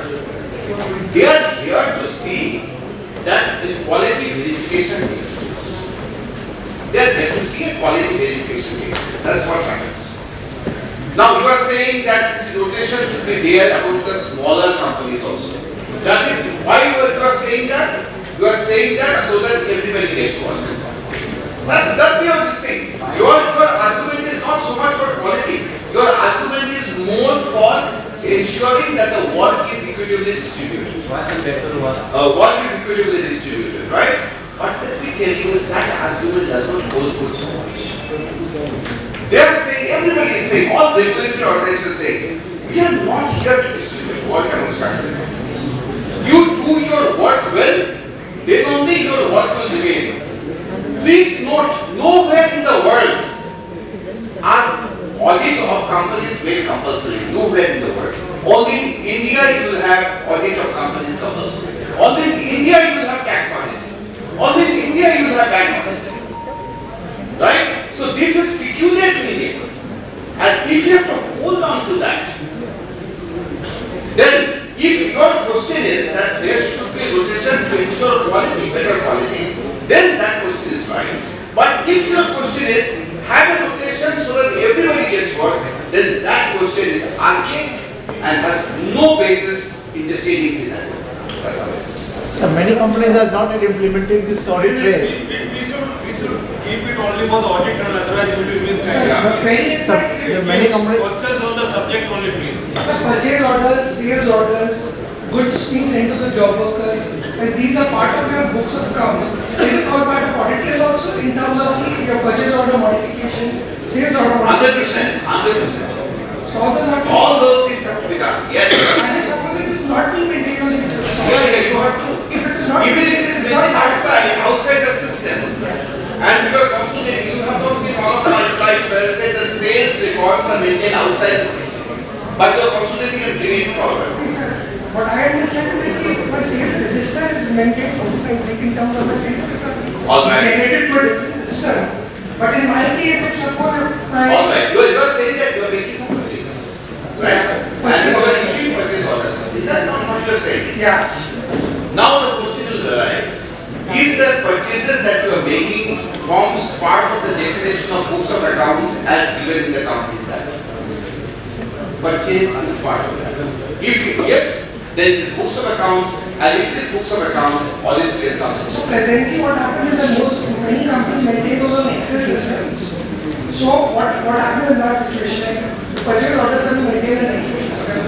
The sales orders have been maintained and those are modified because you are in the process of negotiation with the vendors or customers. So those have to be maintained in the books of accounts there. I will read you, since you ask a very important... Sir, are purchase orders and sales orders part of books of accounts? One minute, sir. Yes, yes. What is the definition of books of accounts? All sums of money received and expended by a company and matters in relation to which the receipts and expenditure takes place. That is books of accounts. All sales and purchases of goods and services by the company. It falls with the definition of books of accounts. But the purchase orders he is saying books of accounts includes, let me just tell you. You see, you can argue, but you see what will prevail is what the Companies Act says. Companies Act says books of accounts as per section 2 subsection 13 includes records maintained in respect of all sales and purchase of goods and services by the company. It is about purchase and sale. All records maintained, any records that you maintain. What about sales order? All records maintained. They are using the word all records maintained. That's what they use. What is happening in practical situation is this: the sales orders are getting modified periodically, and those are not maintained if you are using the simple tally system. Those sales orders, if it is not part of the system, or tally account, so in that case, the auditors have to qualify that it is not being maintained on the tally system. Qualify नहीं करोगे sir, माने sir if माने आप उससे argument कर सकते हो, but माने Hello. Sir, if a person does a transaction, security transaction Monday and receives the contract note next day or the day after, but so how can if he enters the transaction Thursday? See that you see on the day of this transaction. But the same day transaction contract note is not received. So obviously, Does that do if there is justification for that, no auditor is going to look into all that. यदि outsource हो जाए account outsource करते हैं फिर भी आपको maintain करना पड़ेगा मैडम। लेकिन सर जैसे आप आउटसोर्स करते हैं तो अप्रैल का मई में देते हैं वो आपको अकाउंट और आप मई में एंट्री मार रहे हैं अप्रैल की तो सर उसके बाद क्या होगा? No, you see, when you are maintaining the outsource accounts, he is supposed to maintain the accounts on a regular basis. He might give you the consolidated accounts in the month of May for the month of April. What he is doing is, he is maintaining all your accounts on a day-to-day basis in his own server. The person who is he is not maintaining. He is a small. Oh no, you see, if he is not maintaining, then you are in trouble. You are supposed to maintain on a day-to-day basis. Sir day to day तो बहुत छोटे होते हैं देखिए outsource करते हैं तो उनको ही देते हैं बैंक स्टेटमेंट सेल करते हैं Yeah, so if you are giving your question is outsourced your transactions. Now once you outsource your transactions, you see he is not supposed to make an entry on at the end of the month. He is supposed to make an entry on a day-to-day basis. That is what he is supposed to do. That is the change. Why are people resisting this? Because the way we have understood accounts is changing. Why has government done this? Government knows. Why did government say for 2 years it deferred it? You say, I'm coming. I see. So, that's how it is back. You simply have to get used to our change now.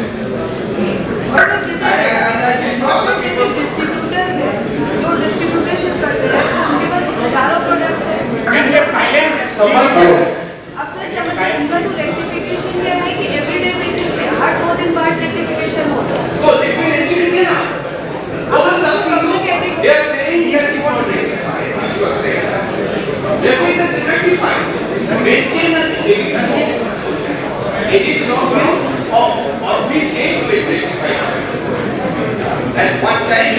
Nobody is saying don't rectify.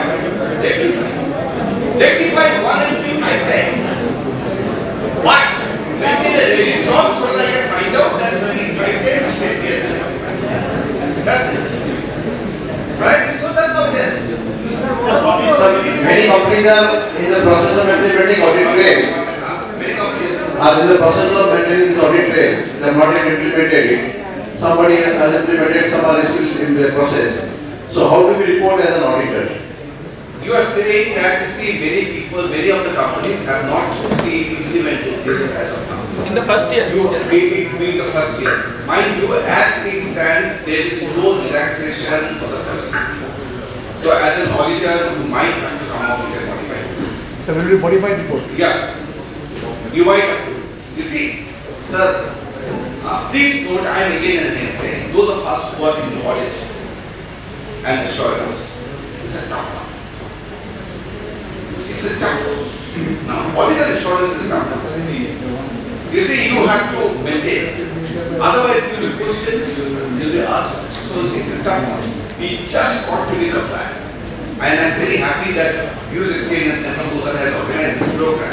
Because the way we thought about audit and insurance, unfortunately, is no longer the same. See what is happening. People are entering the premises of auditors. See what is happening around you. Did you ever see the seniors here? Did you ever see such a thing happening before? We never saw such a thing happening before. See what is happening. So we say we are seeing this. The institute has got advisory now that you cannot arrest chartered accountants just like that, and that we are circulating to all the government departments. That we are doing. The institute is looking into this and seeing how to do things. Right? But that's how it is. That's the situation in which we live today, sir. Somebody was telling me that in one of the seminars here, everybody was asking questions that how to circumvent this audit trail process. Somebody was telling me, one of the speakers who was there, he was telling me that Devashish, you see, these questions were being asked, how to circumvent. Sir, no use. No use, one person. No use. Times have simply changed. Times have simply changed. Comply or you are in trouble. I don't want to scare anybody, but as a past president of the institute, let me tell you, the times have changed. We simply have to stand up and be counted and say that we are top class. Simply we have to say that we are top class. Stand up and be counted. Then only the respect will come. Otherwise, it's not going to come. Yes, please. Sir, if some companies maintain everything manually and only accounting is done in Tally software, then sir, auditor is up. Modify. You say everything is accounting is done in Tally software means Tally. If since you have said this, Tally also has this provision for this. Audit, right? It might maintain things manually. Whatever you have maintained in the software, the books of accounts, that must have the audit trail. So one practical. Audit trail. What you are trying to tell me is this, that the purchase orders are written manually and everything else is written that. Don't do all this. Sir, one practical. Sir, don't do this. It is technically viable. I am not coming. It is technically yes. सबको पता चलता है कि क्या होगा, सबको पता चलता है क्या होगा, मत कीजिए, मैं उधर, it is not worth it. How much will you get out of this? You can do this, 50,000, 1 lakh, what is the valuation that you will get out of this? It is just not worth it, let me tell you, right? If you have that kind of situation, you are having now forensics, social audit, appear for the social auditor's exam. Till now, not very difficult to pass. We see a great opportunity there. Right? Appeal for that. Going to the forensics is going to be a subject of the future. Non-financial reporting, DRSR report, do it. Go for newer courses. But you see, if you are in auditor assurance, don't look into all these things. That I will do part of it manually, part of it this, and I try to implement. Don't do it, sir. Let me tell you, sir, it is not going to help us in the long run. not going to help you individually, not going to help the profession also. That's how it is. Yes. Sir, what is to be reported? Are all the audit logs to be reported or only the adverse? All the adverse. All the adverse? Yeah. You are not required to make a list of the adverse. You are required to keep that as part of your audit working, and then you have to report it. And give a modified opinion. Sir, in case of a company, it is not possible to enter all the transactions on daily basis. It is impossible. So if it does it after a gap of say 5 days or 7 days or 10 days, there may not be any changes. I hope that there are not changes. No, there. Sir, the simple rundown in what I understand is, whatever entry you should do, that should be fine on both ends. Yeah. If you want to make changes, you have to pass legislation. If you want to make edit laws. Sir, it was there in Hindi books of accounts earlier. Sir, हम वो local chartered accountancy किए हैं। मैं वो local खाता करके chartered accountancy किया। मुझसे ज़्यादा लोकल खाता कोई जाता नहीं है। वैसा जाता लोकल खाता में क्या है? मैं भी वो लोकल खाता करके मैं चार्टर्ड अकाउंटेंसी किया। Now we should go to the next. Sir, Last question, please. Sir, in case of factory and all, sir अगर हम लोग मतलब हेड ऑफिस से फैक्ट्री में मान लीजिए कैश भिजवाते हैं क्योंकि उसमें क्या बोलते हैं हेड ऑफिस से फैक्ट्री में कैश भिजवाते हैं बिकॉज फैक्ट्री में daily labour payments and all ये सब चलता है तो वहाँ पे पेटी कैश मेंटेन होता है। अब मान लीजिए वो तो वाउचर्स के रूप में मेंटेन होता है because the accounting is done in the head office itself. So अब वो जो पेटी कैश का जो वाउचर्स है वो ऑब्वियसली इन अ वीक या इन अ वीक आता है, जैसे मान लीजिए सैटरडे आ गया तो मंडे उसका एंट्री होता है, तो ये सब केस में हम लोग मॉडिफाई करने का जरूरत है। You have to see first of all the material. How material? Sir, in a factory, petty cash is around 4 to 5 lakhs. How material it is? Mind you, you have to do the testing, but you see if it is done, the 7 days transactions taken together and bunched together and one day that entry is done. That's what you were telling me about. We'll pass the entry in one day, but for that week. Yeah, for that week. Yeah. But that week transactions, if it is there in sub-ledger, that week's transactions, if it is there in sub-ledger, and then you consolidate the sub-ledger and pass that in one day in your main books, maybe you can escape that one. But those transactions that are there every day should be maintained somewhere. So, sir, banking entries, can we do it in 2-3 days or 4-5 days like that, or we have to make it on a daily basis? On a daily, that is the intention. Intention is daily basis. Sir, but so many times online credit comes to the bank account one day early. You see, you simply we have to change the mindset. Now the daily accounts are there, every day. The first year is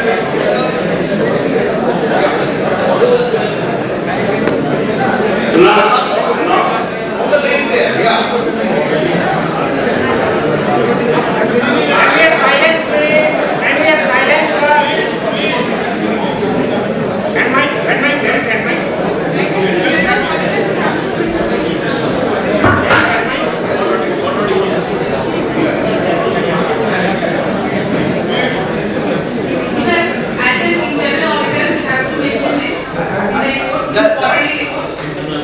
The internal auditor, I would like to think so. If the audit trail is not mentioned, maintained, the internal auditors will get to that. Mind you, the internal auditors are now also under scanner. If I was the internal auditor, I would like to do that. Right? Going to the next speaker. So my purchases are getting recorded, stores purchases. I'm a factory. I'm a manufacturing unit. My store items are getting recorded once the items are purchased. But for store management, quantitative records, there is another software. And my consumptions are getting recorded either month end or quarter. No, it's not here.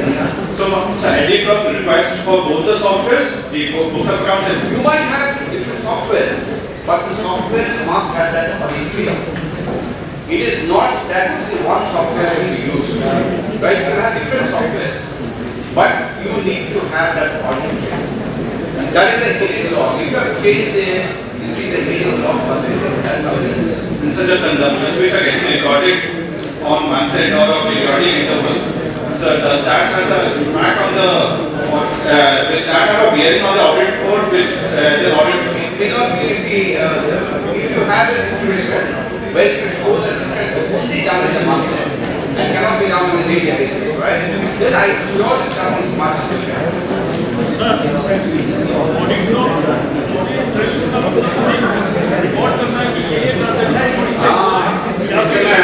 ये transaction में क्या modify हुआ ये record ये transaction में what changes have been done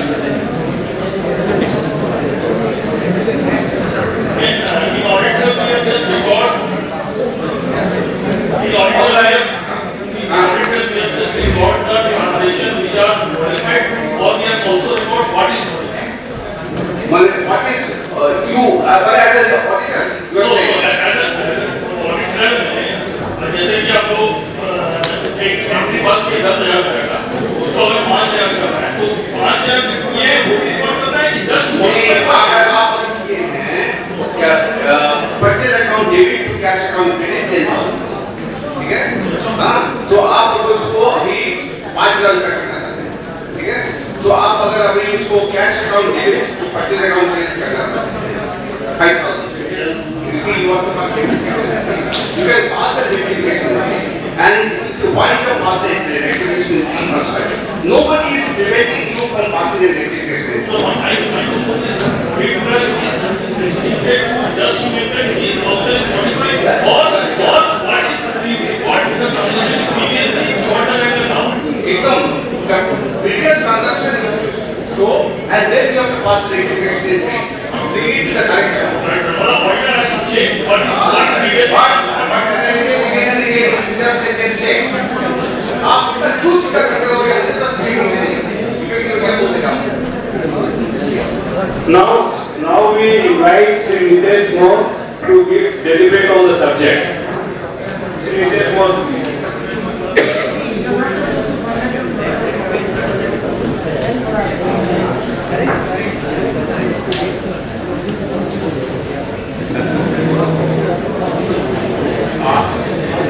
Very good afternoon, everyone. I will start with one of the questions: why audit trail? Why government brought out the provisions of audit trail? Friends, when we signed the audit report, he also said that the company has maintained regular books of accounts, proper and regular books of accounts. But in India, whether all the companies maintain in actual the regular books of accounts, so that is the basic reason the government has brought this reform, and they think that whatever the company must maintain the regular books of accounts. So when anything is compelled, only when we implement, that is the basic reason the government has brought this provisions. Audit Trail accounting software books of accounts, friends, 128(1).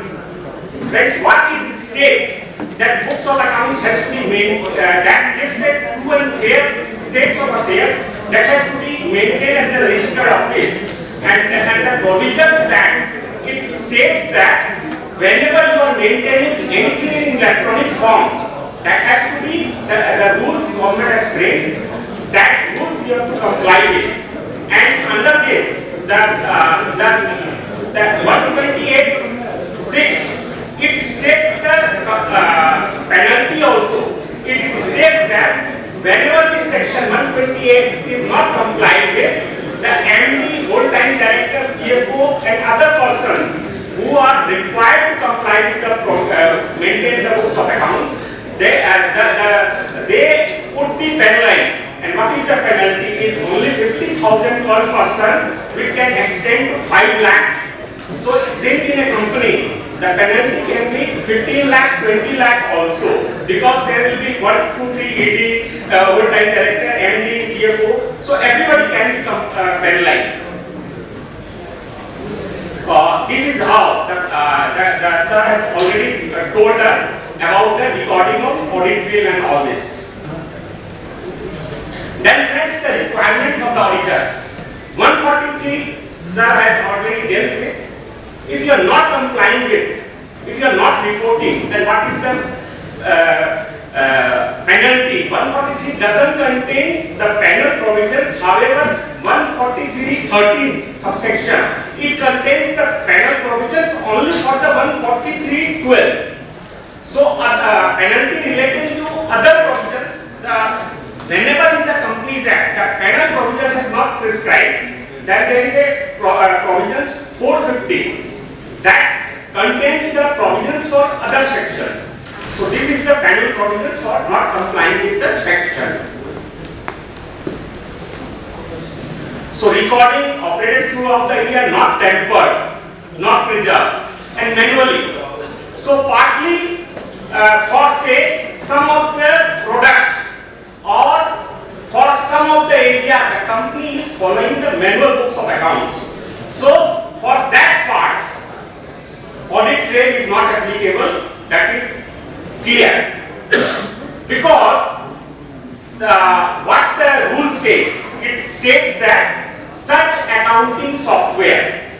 So Tally is accounting software. So if you are maintaining, so that part of books of accounts that is maintained in Tally is only covered here. So that part for a product or for a geographical area, the company is maintaining manual books of accounts. This is not covered, in my opinion. Then other thing is anything is maintained in Excel. The implementation guide, however, this rule says the rules of relating to maintenance of books of accounts. This is applicable to the management. So company will maintain the books of accounts, and the rules relating to auditor, that the auditor has to report 143 that rules. So that is applicable for the auditors. So this rules is applicable to the management, and they can say that Excel is not an accounting software. So management can say that as per the audit rules, Excel is not an accounting software. That part of the entries or anything that is not maintained, that this management can say. But the implementation guide, it says that whenever anything is maintained in the software, that has to be maintained in the that software must have the capability of audit trail. So that implementation guide is applicable on us. So whenever there is a deviation, we have to report. This is our duty. So management can always take a clear on this 143.3 that Excel is not an accounting software, but we have to abide by the implementation guide, and accordingly we have to report.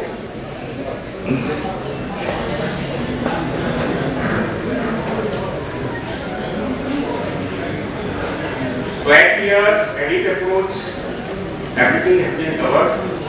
Unmodified opinion, illustration, modified opinion.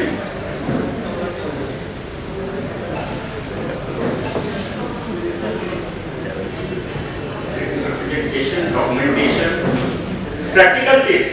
So what we have to do, no accounting entry shall be passed today relating to past period. This management has to ensure no accounting entry can be passed today relating to prior period that reflects that it is posted in earlier year. That you can't do. But you can pass an accounting entry today relating to the past period, reflecting clearly that it is related to past period. Then rectification, any rectification you made in the accounts, whether you instead of 60,000 you wrote 6,000 or any other error, that has to pass through the modification, that has to be passed by the general voucher, a fresh entry you have to pass. So if an audit trail is not there, he was asking, audit trail is not there for 1.5 years. Since this is a factual statement that whether audit trail is prevailing or not, the auditor is bound to report that audit trail is not there for so many part of the month, in my opinion. Then one practical issue you will have.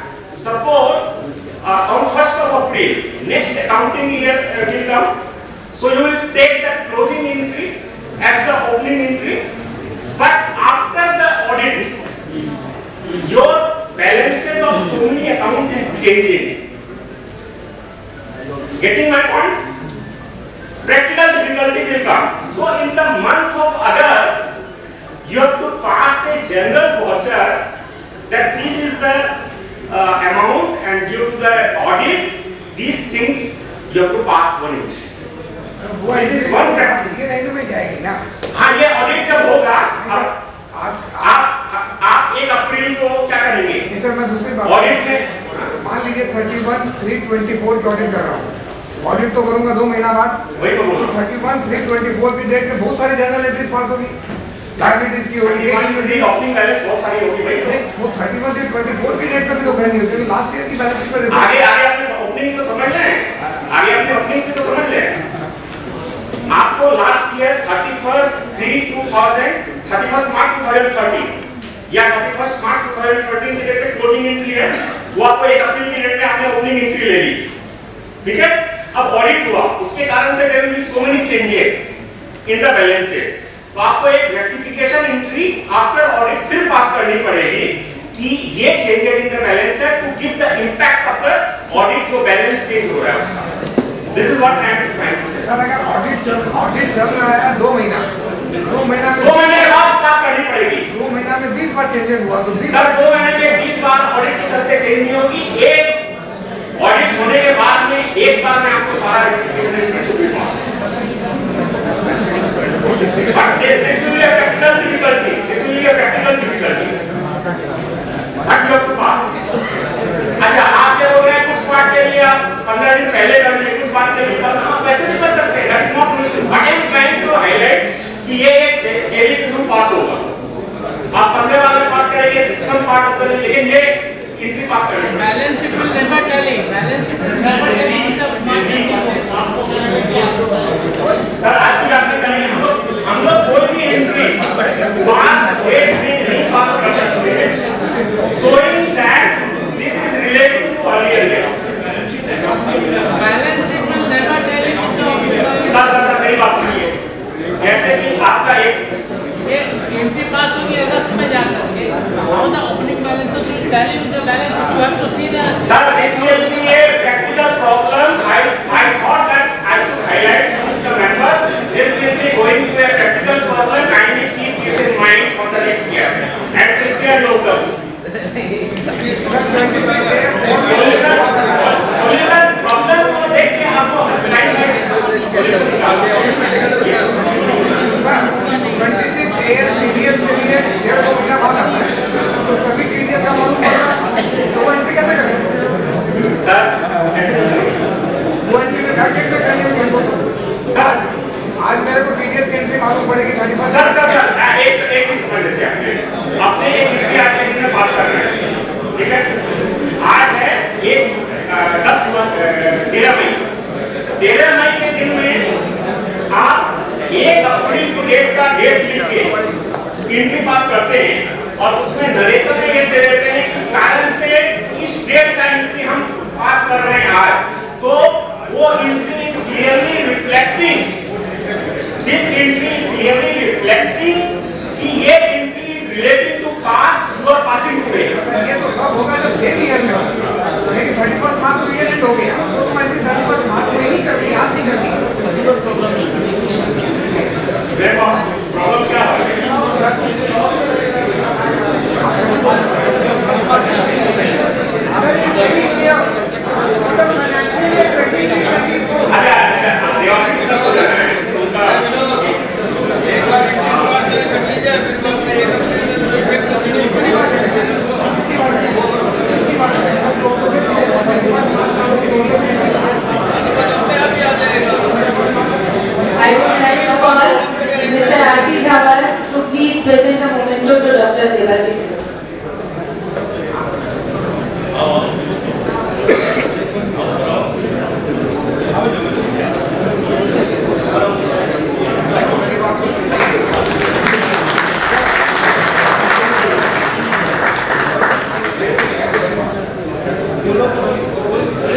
Request Mr. Moore to continue.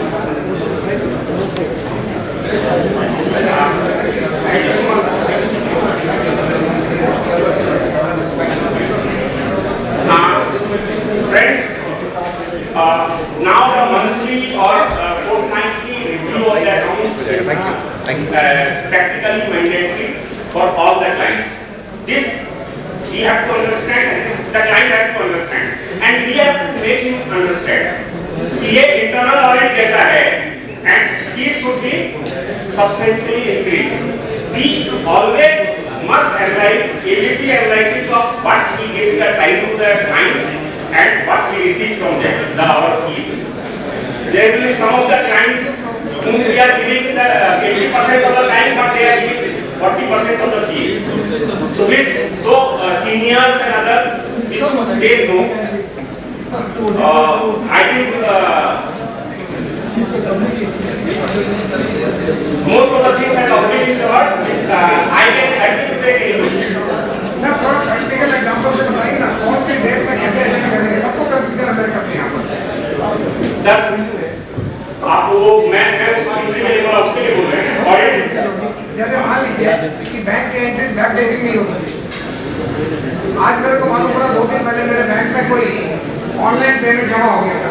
अब मैं entry करूँ तो आज की date में तो 2 दिन पहले की डेट में आप उस डेट में एंट्री करिए, नरेशन में लिखिए आप किस डेट पे कर रहे हैं, उसका रीजन क्या है। बैक डेटिंग कर सकते हैं या आप डेट आज का दीजिए और उस डेट से रिलेटेड बैंक अकाउंट में उस डेट का क्रेडिट हुआ तो आप वो डेट नरेशन में लिखिए और द रीजंस भी दे दीजिए। सर अगर आज की डेट में बैंक एंट्री करें तो बैंक रिकॉन्सिलिएशन नहीं होगा। क्या तो बैंक रिकॉन्सिलिएशन टैली में नहीं मिलेगा। सर बैंक रिकॉन्सिलिएशन कैसे नहीं मिलेगा? आपका तो बैंक में भी क्रेडिट हो गया और यहाँ पे भी क्रेडिट हो गया, मिलना ही मिलना है। सर टैली में जब बैंक रिकॉन्सिलिएशन में डेट मारेंगे तो मिलेगा pre dating is not possible. आज मैंने 13 तारीख को एंट्री कर दी, लेकिन बैंक स्टेटमेंट का वो पास हुआ 11 तारीख को।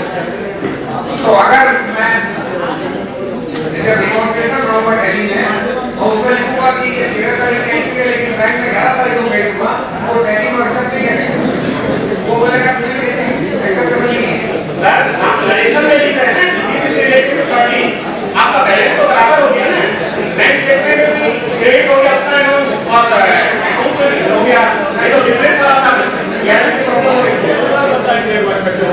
So there is expert to Delhi also, he will more clarify. Yeah. थोड़ा सा प्रैक्टिकल बता दीजिए।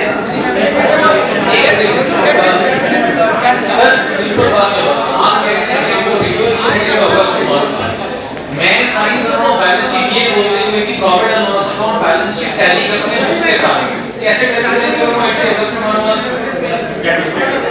31 मार्च 2023 के बुक्स ऑफ अकाउंट्स को मैं सर 24% पे कर कि ये मेरे बुक्स ऑफ अकाउंट्स के साथ मेरी बैलेंस शीट टैली कर रही है।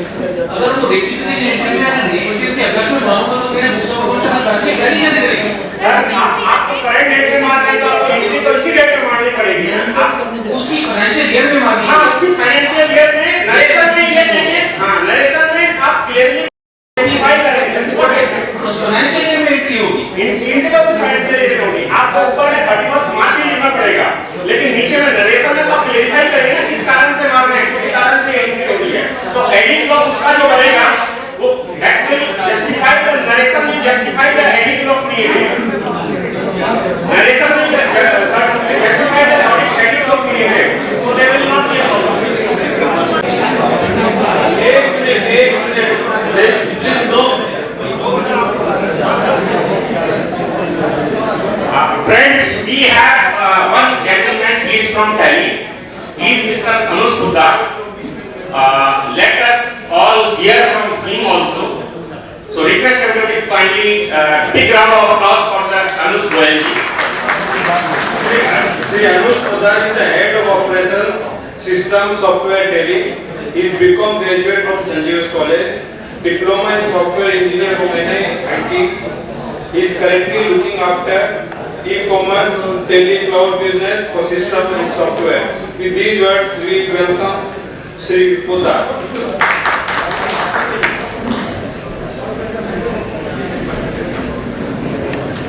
Thank you very much. First of all, I am very highly obliged and blessed to be present of such esteemed guests today. So thank you very much for giving the chance to speak here today. So my name is Anush Pudar. I am from Systems and Softwares. We are Tally 5-star partner since last 20 years. And today we are going to talk about the Audit Trail and the Tally edit log features, which is going to help you in this full process. And we will also take questions. If time is not there to take questions over here, my team of 5-6 people is just waiting outside to answer all your questions. So don't worry, we are here till 10 or 11 p.m. to get all your answers, to get all your questions answered. So don't worry about that.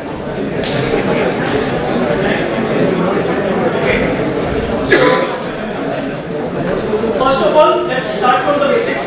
It's not necessary to repeat it, as actually sir has already described very clearly and in a very beautiful manner. But this is just a simple definition of what is audit trail, and already the instruments are not going again into that. Now let's talk about the notification. So this was a notification which was presented last year, and we will break down this notification as well. What does this mean? Now, as auditors, as chartered accountants, so what are the impact of edit log and audit trail on you? So first of all, you have to ensure that, it is about the impact on the auditor of the companies for which edit log is mandatory. So first of all, the companies have to ensure that the software which they are using has the edit log feature and they are compliant with all the rules and regulations laid down by the MCA. Secondly, if currently anyone is not using such kind of software which are compatible, then they must immediately switch to such softwares. You should get your software certified by a CA, because CA will be the best person to verify if the features of the software is in line with the edit log requirements. And as you already know, it is mandatory from 1st of April 2023. And penalties as such are already discussed by Mr. over here, so I am not going to go into that. For the auditors, for you guys over here, so it is again another addition to your existing responsibility. You also have to ensure that all your clients use the right software at the right time. And you also, in some cases, you also have to help out the customers in getting adapted with the software. This is just a short video of what are the companies for which edit log is audit trail is currently applicable. So all public and private limited companies, OBCs, companies owned by government of India, state government companies, not-for-profit companies, mini companies, and once for it is not applicable, it is individuals, proprietorships, partnerships, and LLPs. Currently, as of now. And so let's break down this notification. What does this notification say?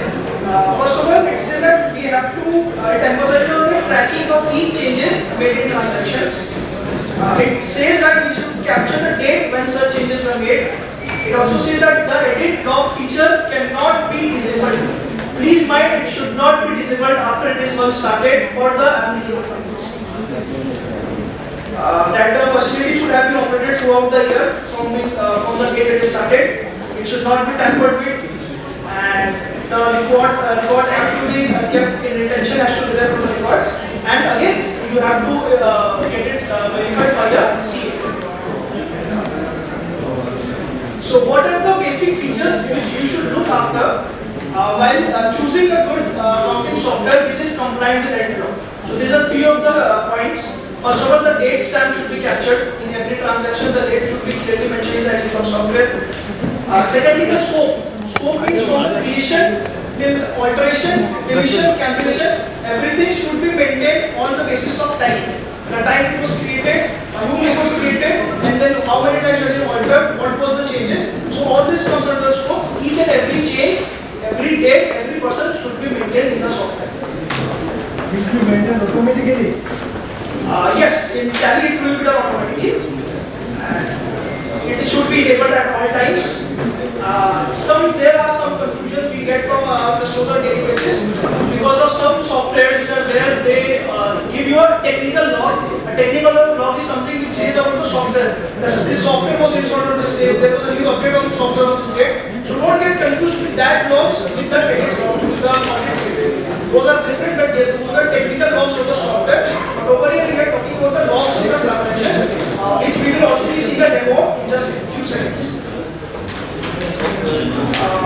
additionally, as I already said, that user details also has to be maintained. So, for example, in a company we have 4 users or 5 users who are maintaining the books of accounts. So it is suggested that all of the users are using their own username, so that trail can also maintain which particular user created the entry, who altered it, who deleted it, and who cancelled it. The differences have to be maintained. That you should always be able to know what were the changes which are being made at each and every step. And it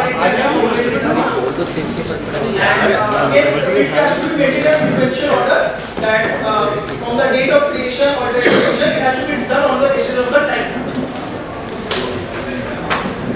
So this was about audit trail.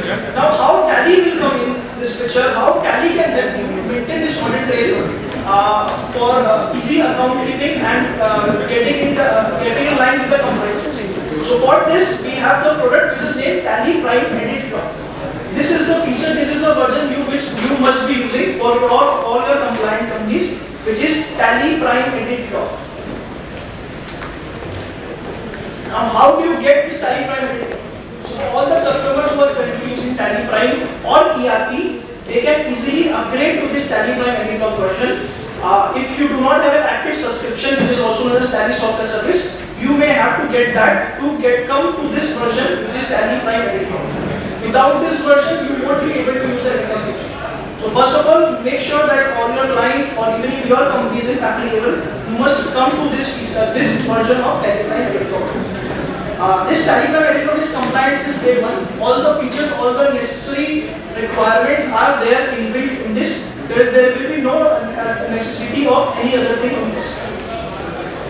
And there is also one flexibility given over here. For some companies, as we already discussed, that sole proprietorships and partnerships currently do not have to use this log. So what we have done in Tally is that in the normal Tally Prime software also, we have given an option to enable and disable edit log. Now this is only for the companies which are not compliant and who may be wanting to use the edit log features for their internal purpose. Like which person made the entry, which deleted the entry, why he deleted the entry. So for those purposes, we have included that feature in the normal Tally Prime software as well. But for the compliant companies, they should only use the Tally Prime edit log feature. This should be very much clear.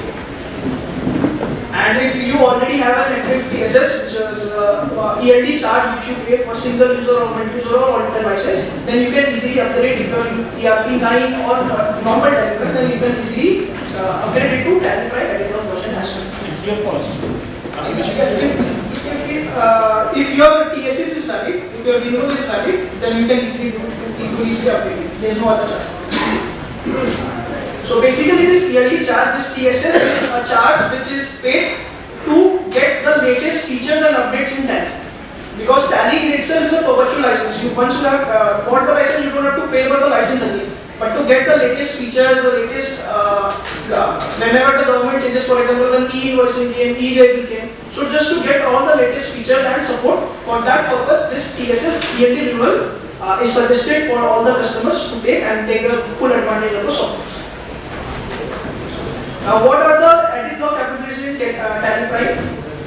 I am not sure. Yes, this is not very much visible, so I will just tell you a little bit detail and then we will straight away go to the demo. So first of all, this is how you will, in the Tally Prime you can see how the creation was done, then alteration was done. In the middle, if you can see the username is there, date and time is also mentioned over there. So all the modifications will be maintained in this manner and you can track it as per your convenience. Then you can compare these versions as well. You can manage edit logging all the voucher entries, all the ledger entries, ledger groups, stock items. Each and every transaction which you can pass enters in Tally, edit log is there. You can track each and every transaction inside. There is no exception anywhere in that. And as we already discussed the few points which all the softwares have to maintain in edit log. So all those points are already covered in Tally, like the username will be there, the date will be there, time will be there, and other things like whatever changes are also made, it will be specifically highlighted as well, which we are just going to see now.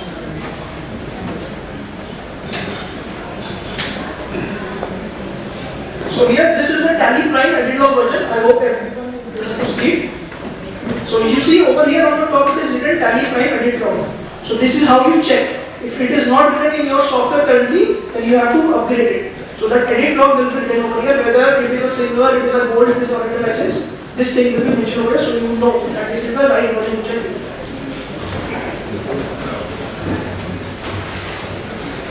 So first of all, let's start with the company logs. How we can check the logs from the company level. So if you come over here from the company,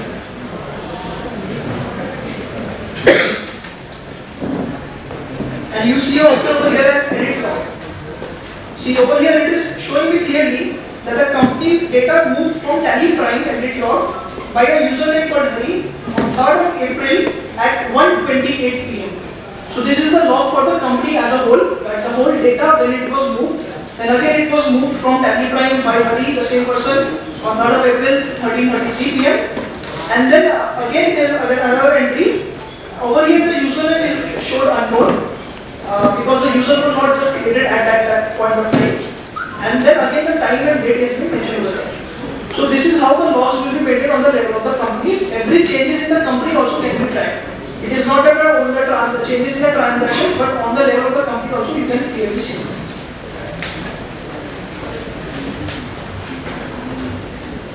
Let's take vouchers for example. This is a voucher. Over here you can see the number 1, this one. It was created by a username tree. So it is saying activity is created and the date and time is shown very clearly. And after that, whenever changes was made, for example in the second instance, there were changes were no made. There were no changes that were made, but the software has recorded it as these saved no changes. So that feature is also there. If someone is just entering it and coming out of it and just saving it again, then also that transaction will be captured and it will show clearly that okay, this was resaved but no changes were made. And the username will be highlighted, date and time will be highlighted. Again, so as many as times the transaction is altered, resaved, deleted entry, all those will be captured very easily. Now this edit log, if you want that only some users in the Tally, some people can see, so we can also manage that as well. For example, in a company of 10 people, you only want that the owner or the manager can see the edit logs. Other accountants don't need to see the logs. So we can do that as well. We can hide the logs from other people and just show to some people only. That option is also there.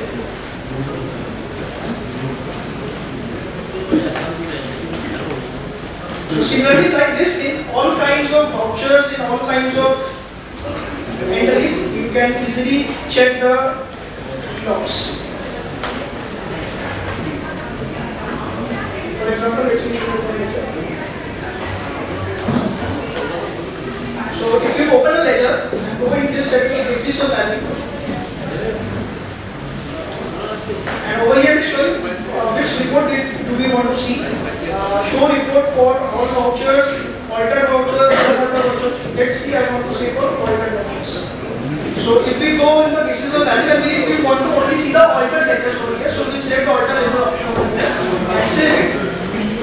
And see over here, from all the transactions, all the ledgers, only now the deleted ones or the edited ones are shown.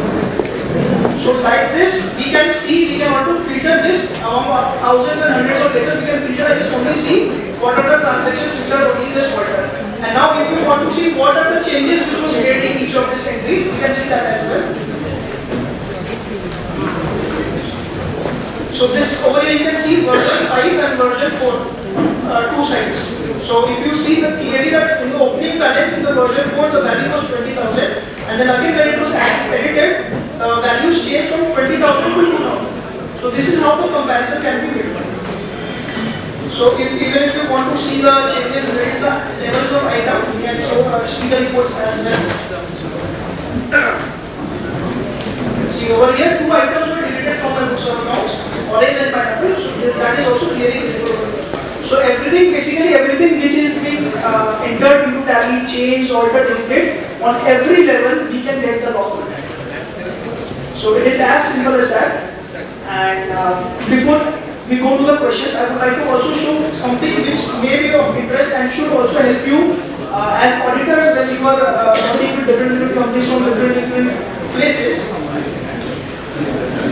So in Tally we also have a feature which is the Tally on Cloud, using which auditors like you all, you can host your licenses as well as your customers' data and licenses in the cloud and just by sitting in your own offices and the customers being in their place, you all can pass entries simultaneously. So this is also a feature which we directly from Tally we offer to our customers, and this is a very amazing feature to access your Tally anytime from anywhere using any device. It gets your data centralized. You can work from multiple locations at one point of time, and you don't need to install Tally in any device because it is hosted on cloud. It just works as simple as Facebook. We go to Facebook, we go facebook.com, we type the ID password, we log in. It is as simple as that. You go to a website, we type the ID password, we log in with the Tally. And apart from this, to get the data security is rising, the data problems are rising day by day. We hear from a lot of customers on a daily basis that their ransomware attacks on all their data has been gone. So for this, we have a very intuitive and a very cost-effective backup solution, using which mainly you can use this for any or other data backups as well, but only if you use for Tally cloud data as well, Tally data as well, then it is a very cost-effective solution. Only at the cost of rupees 10 rupees per day, you can get your data secure and automatic backup solution. Automatically, the data will be backed up with the cloud service. So now, if anyone has any questions, I can take that.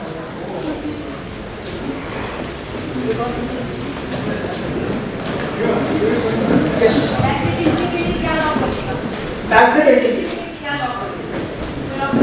Yes. Should I show it? Okay. So no problem. If anyone has any question, you can just come visit us outside. We are there, and we will help you with all the answers. Thank you very much for your time. Thanks, sir. The Tally counter is there outside the lobby. We can discuss and have the suggestions from them. We now request the Kothari ji to please come on the dais. So Vivek ji Nevatia, please sir. We request you to.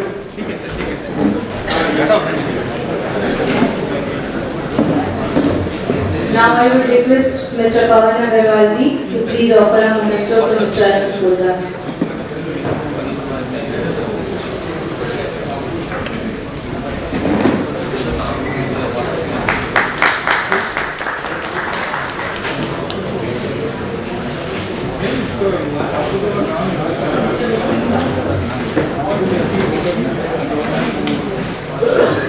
Friends, may I now request Manish Dipati to kindly come forward and introduce learned speaker, Vinod Kothari sir. Vinod Kothari ji is internationally recognized as an author, trainer and consultant for specialized financial subjects with housing finance, securitization. Vivek ji, please come on the dais.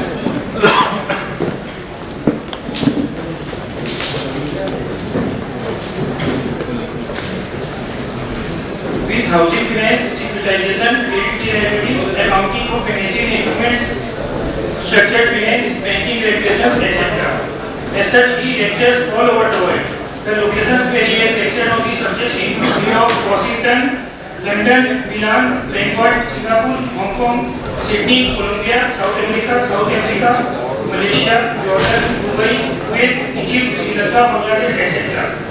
Mr. Kothari, with his efficient team, has entered very diverse groups, from rating agency professionals in Malaysia to group of investors in Sydney to tax officers in South Africa, a group of lawyers in India, to executives of the world's largest securitization agency in Washington, to a group of trades in New York.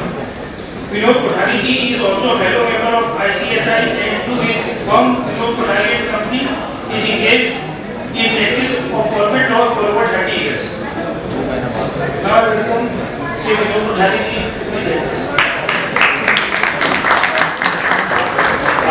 May I now request Pawan ji Agarwal to kindly come forward and introduce Vivek Nevatia.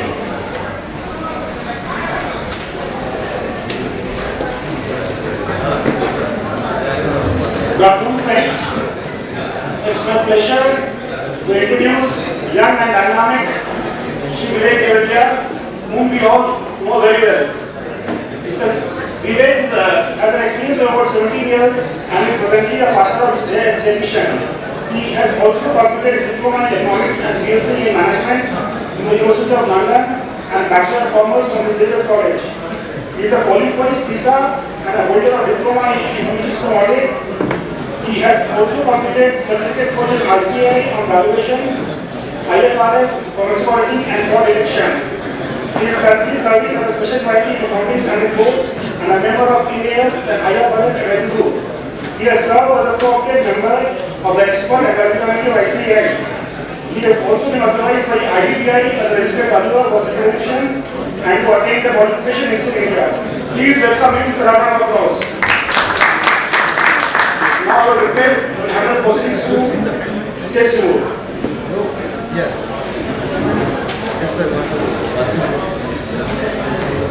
Now I will request Mr. Manoj Modi to offer a flower bouquet to Mr. Vinod Kothari.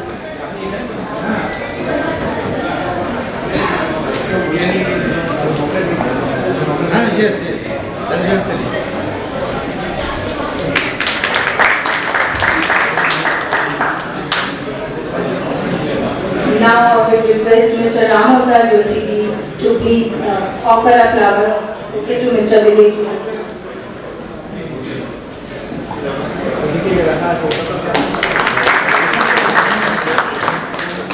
Now I request CA Hariram ji to please address. Good evening, friends. We have a technical session on NBFC. Though we all are aware of developments in NBFC and in detail our learned speakers will be guiding us. NBFC, as we know, non-banking finance companies are the limited companies incorporated under Companies Act 1956 or 2013, and the basic object of NBFC are loan advances, acquisition of shares of bonds, hire purchase, insurance business, cheat fund business, etc. But this does not include the institution principal business of that are agriculture, industrial activities, manufacturing activities, purchase sale of goods, etc. Friends,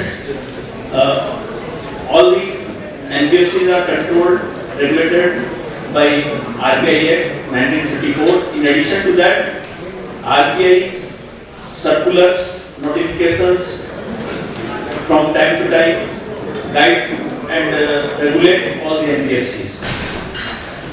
RBI has got two principal departments. One is DBS and another is DMPS. DBS is Department of Banking Supervision. That department supervises all the banking companies. But there is a parallel department that is called DNBS, that is Department of Non-Banking Supervision. And that DNBS controls and regulates all these NBFC companies. Friends, as on 28th February 23, the figures of NBFC all over India, vis-a-vis in Calcutta, are very high up there. NBFC registered in India are 9,471 as on 20th February 23. And out of these 9,471 companies, NBFC registered in Kolkata only is 4,317. Similarly, NBFC which has got registration but cancelled throughout India, figure is 5,521. And Calcutta alone has got NBFC registration cancelled is 1,931. So NBFC and Calcutta is Tera Mera Saath. So that is the point. Different type of NBFC we can come across. That is asset finance company. The basic purpose of this AFC is to finance physical assets supporting productive economic activities such as automobile, tractor, lathe machine, generator, etc. Second type of NBFCs are IC, that is investment company, company that deals in acquisition of securities, etc. Third type of is LC, that is loan company, company that provides finance by making loans, advances to the various sectors. Next is IFC, that is infrastructure finance company, a company that deposits at least 75% of its assets in infrastructure loans. We must have heard the systemically important core investment company. In short, we call it CIC and DSI. What does it mean? These are the company that carries on the business of acquisition of shares, securities and holds not less than 90% of its net assets in the form of investment in equity shares, preference, bonds, debenture or loan in group companies. So these are called systemically important core investment company. Next is infrastructure debt fund. Company that facilitates the flow of long-term debt into infrastructure projects. And NBFC, microfinance institutions, is a new concept of recent origin. That is a non-deposit taking NBFC that provides microfinance services to low-income households and individuals. And that is getting a more popularity nowadays.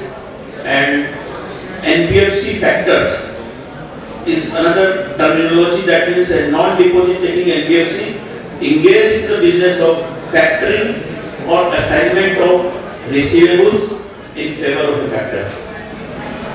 So these are the classification and types according to their core activities of different NBFC. But NBFC business, NBFC companies in India have got a long list of challenges. And some of the challenges are funding due to absence of free finance option. It means NBFC depends on banks or capital markets for raising funds, which can be unreliable and volatile. They may not finance the NBFC companies. Second big challenge is related to obtaining NBFC license. Obtaining license itself is a big process and a lot of finance is involved till the getting the certificate. The process of getting NBFC license is complex and involves tedious documentation and approval from RBI. The initial process is done at regional offices of RBI, but ultimately the certificates are being issued by headquarters Mumbai only. Intricate NBFC compliances in India is another hurdle. NBFC have to follow various compliances from time to time based on their type and size, which can be difficult to manage and monitor for an average size of NBFC. Friends, no versatility loan classification of NPAs. It means NBFC have to classify their non-performing assets NPAs based on the rigid criteria which may not suit their business model or customer profile, and which is more or less akin to banking companies. Though banking company NPAs are different from what is there in case of NBFCs. Friends, NBFCs are facing another problem, that is absence of statutory recovery tool. NBFC do not have a legal mechanism to recover their dues from defaulters, unlike banks which have the recovery mechanism by way of using Sarfasai Act. Several representing bodies are there, so in that case NBFCs are getting confused which to follow and which not to follow, like their associations, then MCA, then Chamber of Commerce, etc. But there is no synonymity in their versions as well as their thought process. NBFC faces challenges in enhancing their skills, technology, innovation and government to cope with the changing market dynamics and customer expectations. Customers are expecting much from NBFCs, which is supported by in the same colors as for banking companies. But banking companies are directly and indirectly supported by the large network of the banks, in which good amount of deposits are being deposited in the banks, and which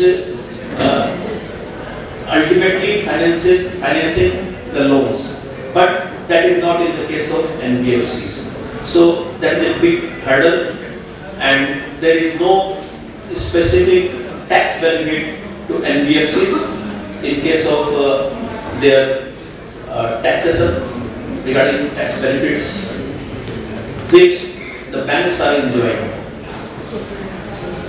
Moreover, NBFCs are hardly getting any database for defaulter customers. So, in the absence of database, sometimes they land into bad borrowers, and which ultimately lead to NPAs. Stripping of priority sector status to bank lending to NBFC is another problem for them. It means RBI has removed the priority sector status for bank lending to NBFCs for on lending to certain sectors. So ultimately, since they will not be getting finance, not being priority sector, and cannot act on those sectors. Now, in addition to that, there are certain recent changes in NBFC laws also, which is again a difficult time for NBFCs. RBI has introduced a scale-based approach to regulation of NBFCs. We know that NBFCs are classified into 4 categories. First is base layer, that is NBFC BL, and most of the discussion on today, our learned speaker will be on this layer only, that is base layer NBFC BL. Second category is middle layer NBFC ML. Third is upper layer NBFC UL, and the fourth layer is top layer with different regulatory requirement for each category. So being different categories, different requirement, different compliances are there. So to synchronize these changes for different categories, it is again difficult for we the professionals. RBI has tightened the NBFC lending norms by amending the October 21 circular. In this circular, large exposure framework, disclosure in financial statement, capital requirement, regulatory restrictions on loans and advances have led to put this all NBFC in troubled water, because they have much compliances and much disclosures for lending. Another setback is that RBI has raised the threshold for systemic significance from INR 500 crore to INR 1000 crore, resulting thereby more NBFC within the NBFC BL fold. RBI increased the minimum net on fund on NBFC from 2 crore to 20 crore to account for higher capitalization requirement for managing cyber security and anti-money laundering risks. Last but not the least, RBI has reduced the threshold for non-performing assets classification from 180 days to 90 days. So, bringing together all the changes, classifications, compliances, restrictions, regulations have brought these NBFCs into troubled water. And we, the professionals who are auditing or consulting for NBFCs, again, it is a difficult and getting difficult day by day. So, to come out with those difficulty, to know the provisions, to know the changes of this NBFC's scenario, we have got the learned speakers. Thank you.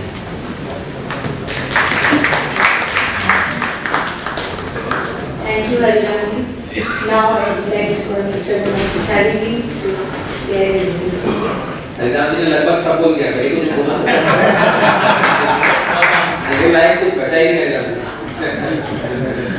तैयार किया sir सुनने के लिए, आपको सुनने के लिए तैयार किया। हाँ, लेकिन वो वार्म अप इतना कर दिया, लगभग सारी इन्फॉर्मेशन आपने दे दी। मैं जो बोलने वाला था वो पहले से कैसे मालूम चलेगा। साथियों, ऐसा है कि हरिदास जी ने बड़ी जरूरी बात बताई कि इंडिया में लगभग 8,900 एनबीएफसी लगभग बताए इनके आंकड़े जो थे, और उसमें से बताया कि 4,300 लगभग एनबीएफसी कहाँ पर है। मैं बोलूँ कि जहाँ पर हम आज बैठे हैं वहाँ से 2 किलोमीटर का रेडियस ले लें और मुझे लगता है 2,000 एनबीएफसी यहाँ पे। बॉम्बे में शनिवार की दोपहर को एनबीएफसी वर्कशॉप किया होता 20 आदमी काट गया होते, यहाँ पे 200 आदमी कटते हैं।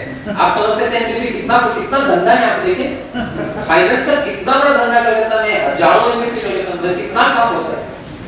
अद्भुत शहर, बिजनेस नहीं है लेकिन एनबीएफसी बहुत है।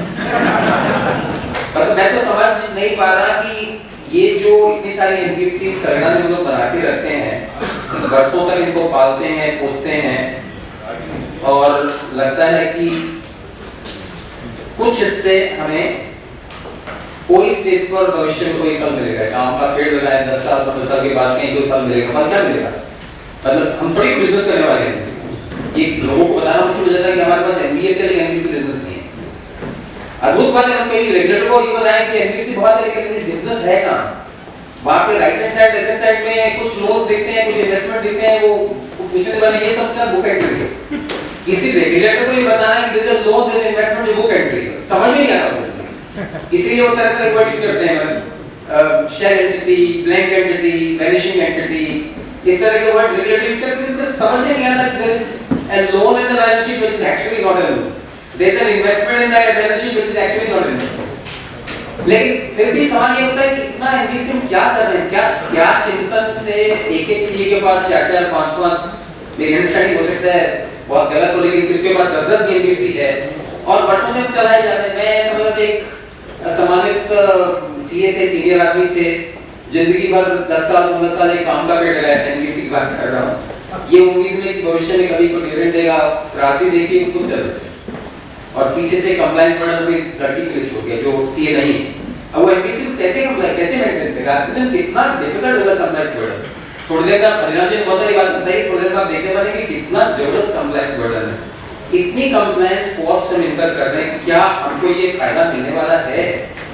मतलब आज के दिन क्या वैल्यू है? 40-50 लाख, कितना 85 लाख मार्केट का उसकी बात कर रहा हूँ, कितना 50 लाख 60 लाख कितना होगा? Transfer of control itself is so difficult. कोई आदमी चाहे कि कलकत्ता से एनबी, पहली बात तो कलकत्ता की एनबीसी को लेना नहीं चाहता। मैं सही आपको बता रहा हूँ, बॉम्बे में कोई आदमी कलकत्ता की एनबीसी खरीदना नहीं चाहता। ऋषि जी की जगह से मेरे बात को सपोर्ट करेंगे। People don't want to buy companies from Calcutta. अगर आदमी को एग्री भी कर ले तो आदमी चेंज ऑफ कंट्रोल देगा नहीं, बोलेगा बिजनेस ही नहीं आते, 2 साल से तो गवर्नमेंट है कंपनी, देखो चेंज ऑफ कंट्रोल रिजेक्टेड। तो ये प्रीमियम कब हम कमाएंगे? सालों साल खर्चा किए जा रहे हैं, इज इट वर्थ इट? अब एनबीएफसी से बाहर कैसे निकला जाए, मेरे ख्याल से आपको बताने की जरूरत नहीं है। आप लोग सब जानते हैं टर्नओवर कैसे मैनेज करें, नॉन फाइनेंशियल इनकम कैसे घुसाएं, फाइनेंशियल इनकम से एक्सेस करें ताकि नॉन फाइनेंशियल इनकम दिखे, और आगे भी जाके बोले sir I stop carrying NBFC business, please cancel my registration. मेरे को लगता है कि साल 2-3 साल में हमको एक बुद्धि लानी पड़ेगी कि ये 4000 कंपनी तो नहीं चाहिए, और शनिवार के शाम को भी कुछ better things than listen to a seminar from Vinod Kothari and NBFC, right?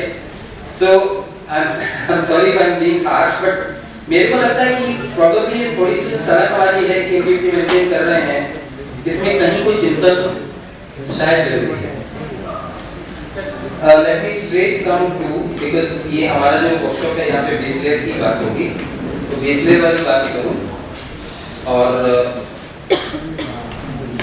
in terms of time I think we don't have a lot of time, so I'll just straight focus on something which might be relevant to everyone, which is base layer analysis. I'm hoping ये basically इसी से बात करेंगे कि जो provisions relating to non-banking finance companies applicable to base layer.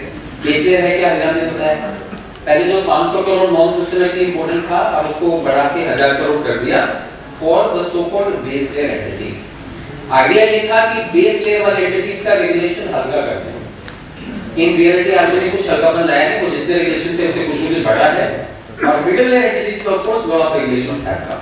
तो before we get into what are the regulations applicable to base layer entities, I think एक question जो कैलेंडर में बार-बार अमेरिका से कैलेंडर के सब जगह आता है, which is exactly what is an NBFC. हम जो बिजनेस कर रहे हैं at what stage or with what features do we say that the company is actually a non-banking finance company? And I'm sure you all understand, if the real business of the company is that of an NBFC, the company cannot carry the business without NBFC registration. NBFC registration is mandatory for any entity which carries non-banking financial company business. And if you are the auditor of the company, you are required to state that the company is carrying business model which is not compliant with the law. I was told that there is a non-club, right? Part of the code of ethics of CAs as well, which requires you to make this report to a sectoral regulator as well. So what exactly makes it an NBFC है क्या? So if more than 50% of the assets are into financial assets, what are financial assets? Loans are financial assets. Investments are financial assets. Whether you are holding the investments as investments or holding them as stock in trade doesn't matter. Whether you are treating the investment as stock in trade or as investments, it is still a financial asset. So more than half of your assets on the asset side of the balance sheet are financial assets, and more than half of the income forming total of the turnover, the top of the P&L account, the top side of the P&L account, if more than half of that is coming from these financial assets, then the company qualifies to be an NBFC. As income would include what, for example, interest income is income, dividend is an income, sale of shares is income, capital gains will be income. Even if you are treating shares as stock in trade and you are booking sale of shares as a part of turnover, that's also an income. So when you count income, we are looking at the top of the P&L account, the gross side of the P&L account, looking at what is coming in the turnover definition. If more than half of that comes from financial assets, whether you show it as other income, operating income, doesn't matter. Classification as operating other income hardly matters if more than half of the total income is from financial assets, and additionally more than half of the assets are in financial assets, then the company qualifies to be an NBFC.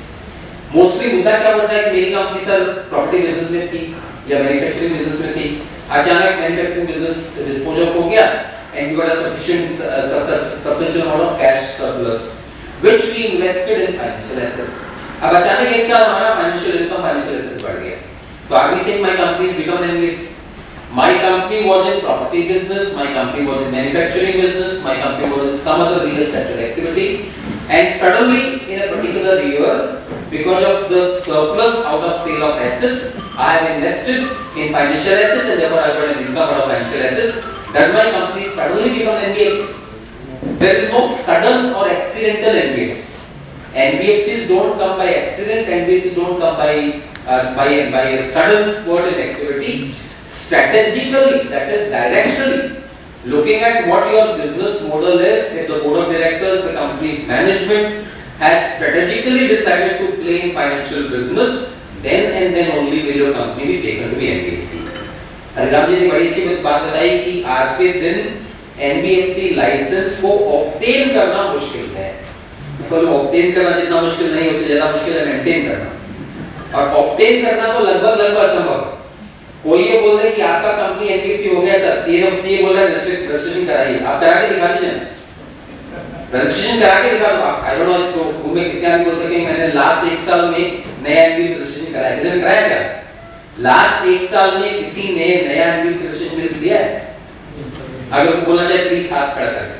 या कितने लोगों ने NBFC application किया और application reject हुआ? किसी न किसी कारण से, माने हजार कारणों की डिक्शनरी होगी, डिक्शनरी लिमिटलेस है, उस डिक्शनरी का कोई पता होता है कोई बना के आप रिजेक्ट करेगा. 6 बार कम से कम रिजेक्ट हो गया, एनबीएफसी एप्लीकेशन कहां ग्रांट हो गई?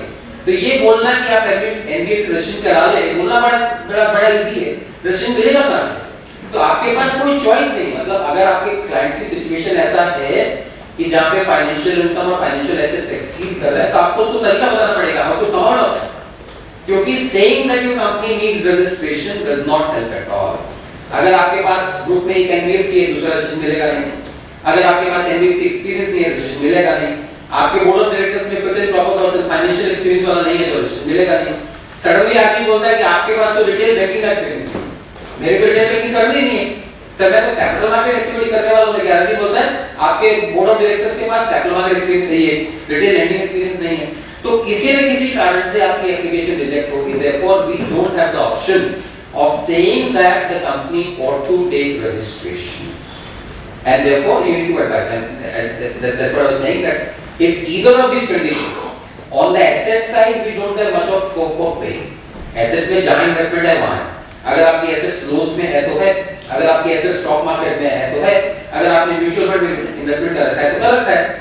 तो asset side में play करने का scope नहीं है, आपको P&L में ही play करना पड़ेगा. अब P&L में कैसे play किया जाए? चार्टर्ड अकाउंटेंट में practical लोग मेरे सामने बैठे हैं, बताने की जरूरत नहीं. Right ना? Sir, commodities में या कैसे, I don't think I need to be more vocal. कैसे मैनेज करेंगे टर्नओवर आपको मैनेज करना पड़ेगा. मोर देन 50% टर्नओवर साइड में नॉन फाइनेंशियल इनकम लानी पड़ेगी, so that NBFC the company ceases और डज नॉट रिमेन एनबीएफसी. अगर कोई पर्टिकुलर रीजन में अगर स्कर्ट हो गया है, 1 साल 2 साल हो गया, तो board of directors report must explain करेगी. I don't intend to take financial risk. Board of directors report में लिखिए कि हमारा इरादा नहीं है फाइनेंशियल बिजनेस का. Because of surplus sort of activity suddenly एक बार हमारा इन्वेस्टमेंट हो गया है, but the directors are searching for appropriate business opportunities in the real sector, and we do not intend to carry financial activity. I think we'll take up questions in the interest of time, because I've got a lot of things to say. In the interest of time, we'll take up questions at the end of. Vivek ji also had a lot of things to say. So first question was, what makes it NBFC? More than majority of income, financial income, and majority of assets are financial assets. Twin condition, both conditions being satisfied. And that too on a strategic basis, not just by accident. On a strategic continuous basis, the company will be regarded as an NBFC. मेरे पास इसका कोई मैंने mechanical yardstick नहीं कि 3 सालों से हो जाएगा क्या 2 सालों से हो जाएगा. I cannot have such a numerical answer. But strategically, if you have no other plans, no other real sector plans, and the company is into financial assets and financial income only, then the company qualifies to be a non-banking financial company. When the company becomes an NBFC, most likely कैगड़ा की company है तो मेरे ख्याल से base layer ही होगी. जहाँ तक मेरे ख्याल है कैगड़ा में मिडिल लेयर उधर की will probably confirm. Middle layer कितनी होगी? 5-7 कंपनी मैक्सिमम होगी. तो मिडिल लेयर वाली है तो भी एक्चुअली ग्रुप की होल्डिंग कंपनी होगी. तो मिडिल लेयर एंटिटी यहाँ पे कुछ है नहीं, यहाँ मैक्सिमम बेस लेयर वाली. और बेस लेयर एंटिटीज के लिए what are the provisions applicable? I've done a quick listing for you all. Number 1, corporate governance norms, which are requirements of having an audit committee, nomination evaluation committee, managing director to be fit and proper person, etc., etc. These norms do not apply to basic. अब मेरे ख्याल से first वाला column देखें, वही column हमारे लिए relevant है. That's the non systemically important of basic entities. तो ये हमारे लिए एप्लीकेबल नहीं. दूसरी बात, capital adequacy requirement is also not applicable to basic entities. Capital adequacy requirement meaning what? That 15% of the risk-weighted assets has to be in form of tier 1 and tier 2 capital. That requirement also does not apply to basic. यहाँ भी हमको भी चिंता नहीं. Leverage ratio however applies. Capital adequacy ratio does not apply. However, leverage ratio applies. और leverage ratio applies के सामने लिखा है only for entities with public funds. So पहला question I want to clarify, what is the meaning of entities with public funds? Public funds mean what? Public fund का क्या मतलब? हमारी एनबीएफसी के पास पब्लिक फंड्स है क्या? जिस कंपनीज को हम लोग कैगड़ा वाले मैनेज करते हैं उनके पास पब्लिक फंड्स है. Public funds mean public deposits. Public deposit वाली कंपनी तो मेरे ख्याल से कैगड़ा में एक भी नहीं. जो 8-9 हजार कंपनी के हरियाणा जिले बाकी में कुल मिला के 200-250 कंपनी डिपॉजिट टेकर्स है, और मेरे अंदाज में कलकत्ता में डिपॉजिट की कंपनी एक भी नहीं. जो भी है साउथ की है या मुंबई की, राइट? तो पब्लिक डिपॉजिट वाली कंपनी है ही नहीं, तो पब्लिक फंड्स कहां से हो? लेकिन पब्लिक फंड्स का मतलब क्या? पब्लिक डिपॉजिट ही है. पब्लिक फंड्स में क्या क्या है? पब्लिक फंड्स में 5 चीजें आती है. Number 1, bank loans. अगर आपकी कंपनी में बैंक लोन है तो आगे बोलते हैं पब्लिक फाइनेंस है. अगर आपकी कंपनी में इंटर कॉर्पोरेट डिपॉजिट है, जो कि हमारी कंपनी में मिलती है, कि हमारी कंपनी में कैपिटल के अलावा आईसीडी मिलती है, ग्रुप की कंपनी का लोन देना रहता है, या तो आया है या गया है, तो आईसीडी मिलेगी. अगर लाइब्रेरी साइड में इंटर कॉर्पोरेट डिपॉजिट है तो आरबीआई बोलेगा आपके पास पब्लिक फंड है. आईसीडी कहां से है? पब्लिक से है. ऐसा आरबीआई का प्रिजम्पशन है. उनको नहीं समझ में आता कि हमारी घरेलू एंट्री बोल के कोई कॉन्सेप्ट समझ में आता ही नहीं. तो आईसीडी है तो भी पब्लिक फंड है. अगर कोई इशू ऑफ डिबेंचर्स है तो भी पब्लिक फंड्स है. अगर कमर्शियल पेपर है तो भी पब्लिक फंड्स है. और पांचवा है पब्लिक डिपॉजिट, जो कि हमारे यहाँ नहीं होता. तो ये 5 चीजें ध्यान रखें कि if there is a bank loan or the issue of debentures or intercorporate deposit or commercial paper or public deposits, then the company has public funds. If none of these are there on the liability side हमारा clean है, खाली owner's capital है, खाली net worth है, in that case the company does not have public funds. In that case, many of the requirements that I am talking about here will not be applicable. Hariram ji ने कहा कि आपका net on funds 2 crore से बढ़कर 10 करोड़ करना पड़ेगा. That requirement also does not apply to a company which does not have public funds and does not have customer interface. I will be talking about two things. Public funds क्या है और customer interface क्या है. अगर ये दोनों नहीं है तो आपका NOF 2 करोड़ है तो 2 करोड़ मेंटेन कर सकते हैं, 2 करोड़ से बढ़ाने की जरूरत नहीं, राइट. पब्लिक फंड नहीं होती. दूसरा बात customer interface next time complete. तो अगर पब्लिक फंड्स नहीं है तो leverage ratio does not apply.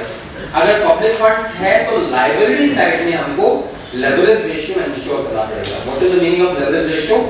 Total outside liabilities should not exceed 7 times of own funds. Total outside liabilities should not be more than 7 times of own funds. Example दो. Supposing हमारा NOF कितना है? Net on funds. Once again calculate company है तो क्या net on funds कितना होता है? 2 करोड़ 2.5 करोड़ 3 करोड़ एक्स्ट्रा फंड मिलेगा, right.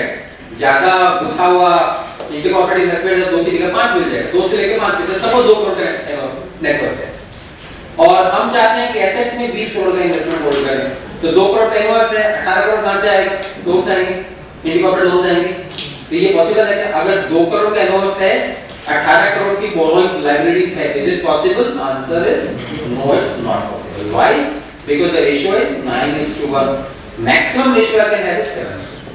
So I can't go beyond 7:1 on the liability side, and this cannot be exceeded any time in the year during the SRE 31st March को manage करना. Throughout the year, the leverage ratio cannot exceed 7:1. That requirement applies to all base layer entities. I am repeating for your understanding once again. Base layer entity आपकी सारी base layer वाली entity है, वहाँ 7 times से ऊपर आएगा, अगर 7 times से ऊपर leverage है, तो आप regulations का breach कर रहे हैं. नेक्स्ट आ रहा है प्रोविजनिंग नोट्स. अब प्रोविजनिंग नोट्स हरियाणा ने बताया कि पहले प्रोविजनिंग था 180 डेज, इस साल हो गया है 150. 180 से घटते घटते तो 90 पे 90 बैंक्स के लिए आप सब जानते हैं कैसे 90 is what I'm sure all of you are doing bank audits, we all know 90 days has been the NPA norm for bank for years. और स्मॉलर NBFC यानी नॉन सिस्टमैटिक इम्पोर्टेंट के लिए 180 दिन था जो RBI now wanting to align it with the banks. तो 180 से घटते घटते 90 पे आएंगे. इस साल हमने 180 से घटा के इसको 150 कर दिया. तो this year the NPA recognition will be based on 150 days of past due. In 22-23 it is what? In 23-24.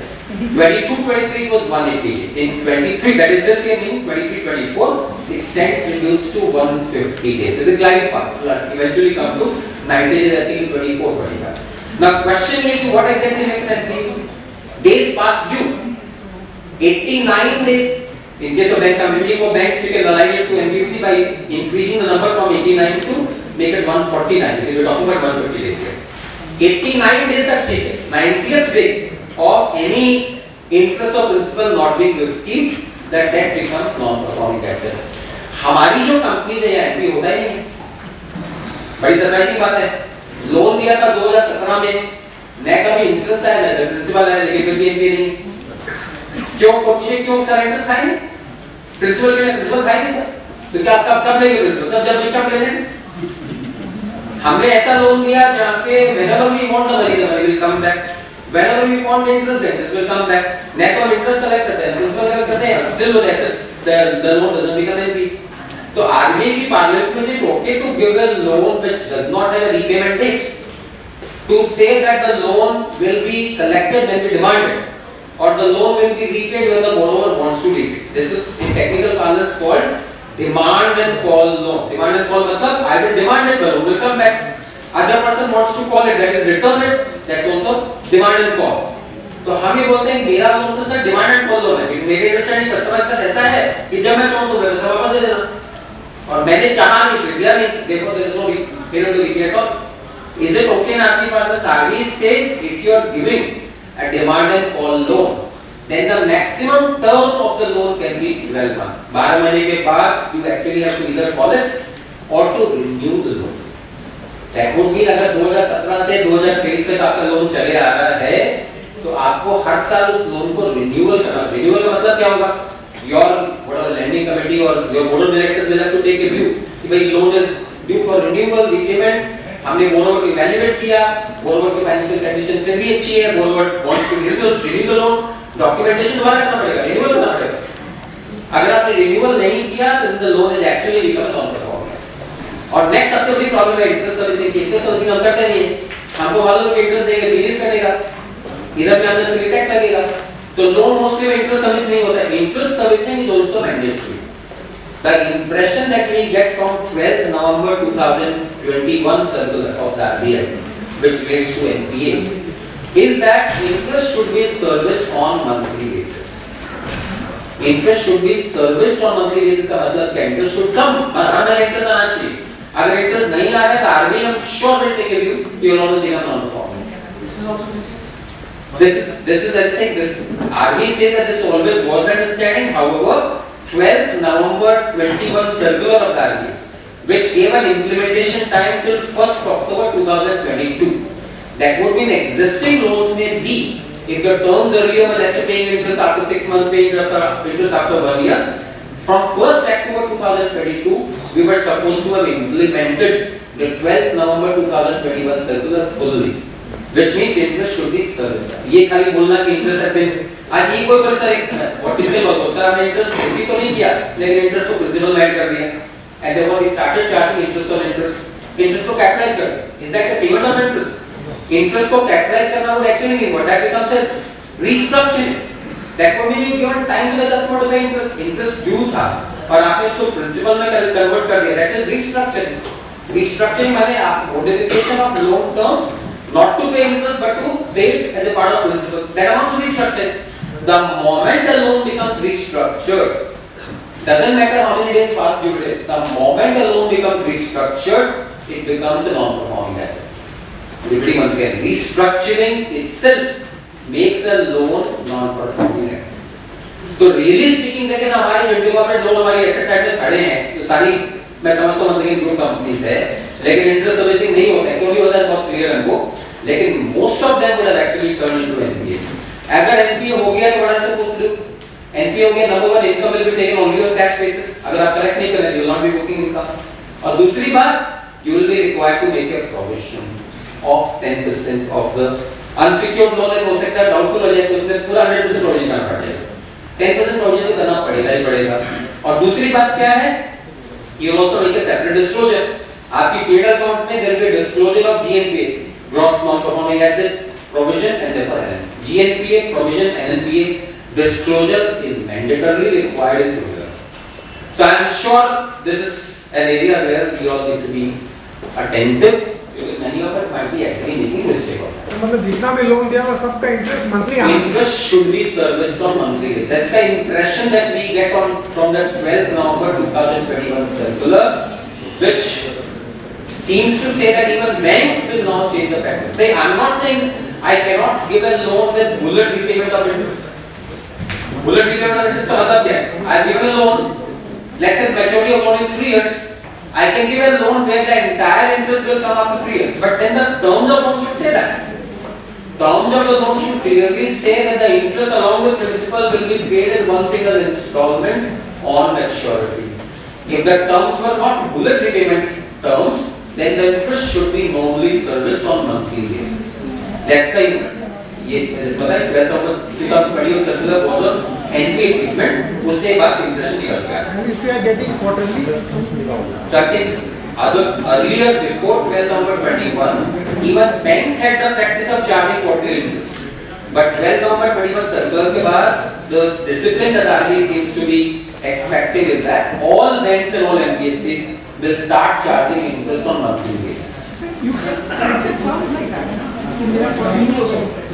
Sorry? You can set the terms with the lender, the terms can be set that therefore quarterly or 6 monthly or annual payment of interest may be the understanding between I would normally say that before 12th November 21 it was quite a commonplace practice to have quarterly payment, but 12th November 21 circular gave the impression that the RBI is not happy with differential provisions of loan agreement, some charging quarterly, some charging half-yearly, etc. Because the RBI said, how will we recognize NPAs if you are charging interest on 6 monthly basis?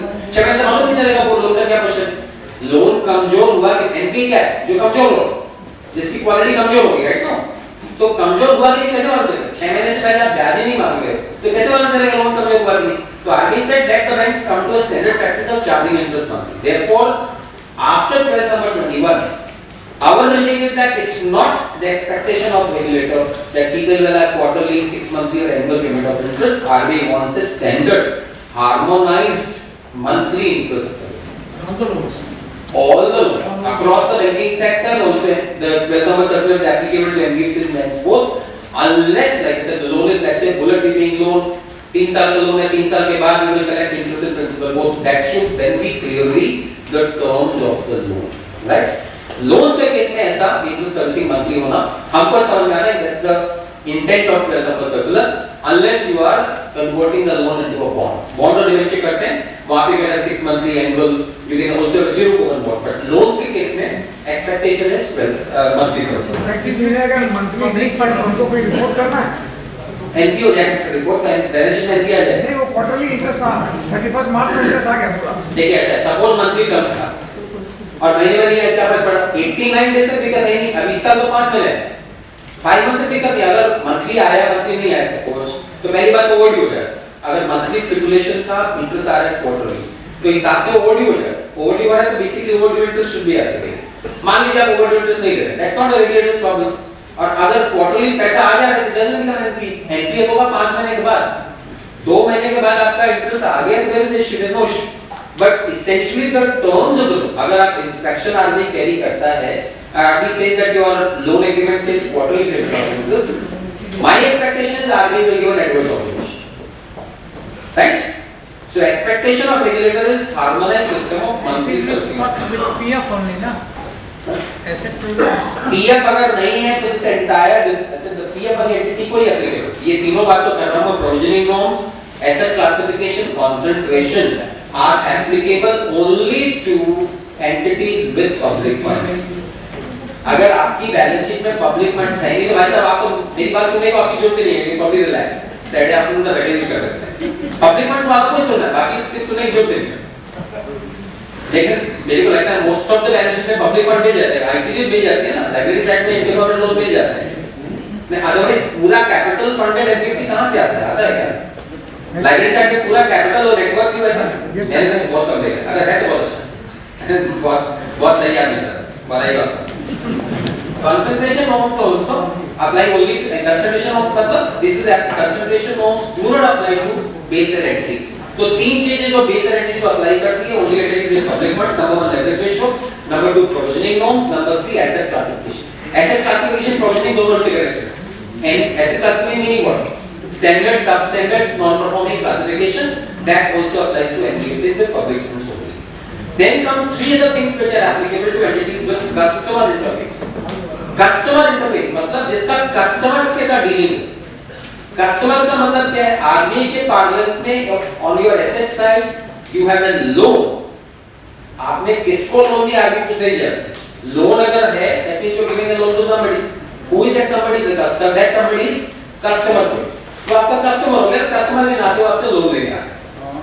तो इसलिए RBI बोलता है कि अगर आपके पास loans हैं तो आपका कस्टमर इंटरफेस है, और कस्टमर इंटरफेस है तो आपको 3 चीजें लगती है. नंबर 1 केवाईसी नोट्स, आपको कस्टमर का केवाईसी करना पड़ेगा.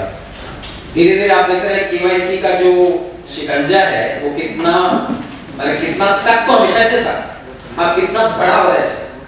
CA CS cost accountant KYC में आ गए नहीं आए. 3rd May 2023 notification.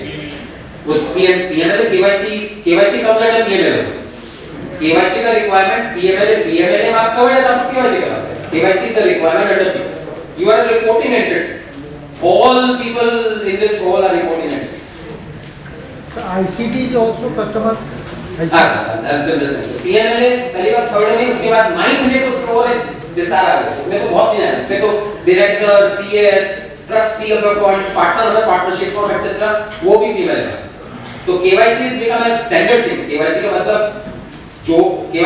क्या होगा कि everyone to whom we are lending you need to do the KYC on the board. Moreover, KYC करना, KYC not big, you just make sure that उसके पास एक valid PAN या valid मतलब कि जो identity documents हैं, and you are knowing the person to whom you are lending. That's not a big problem for our kind of clients.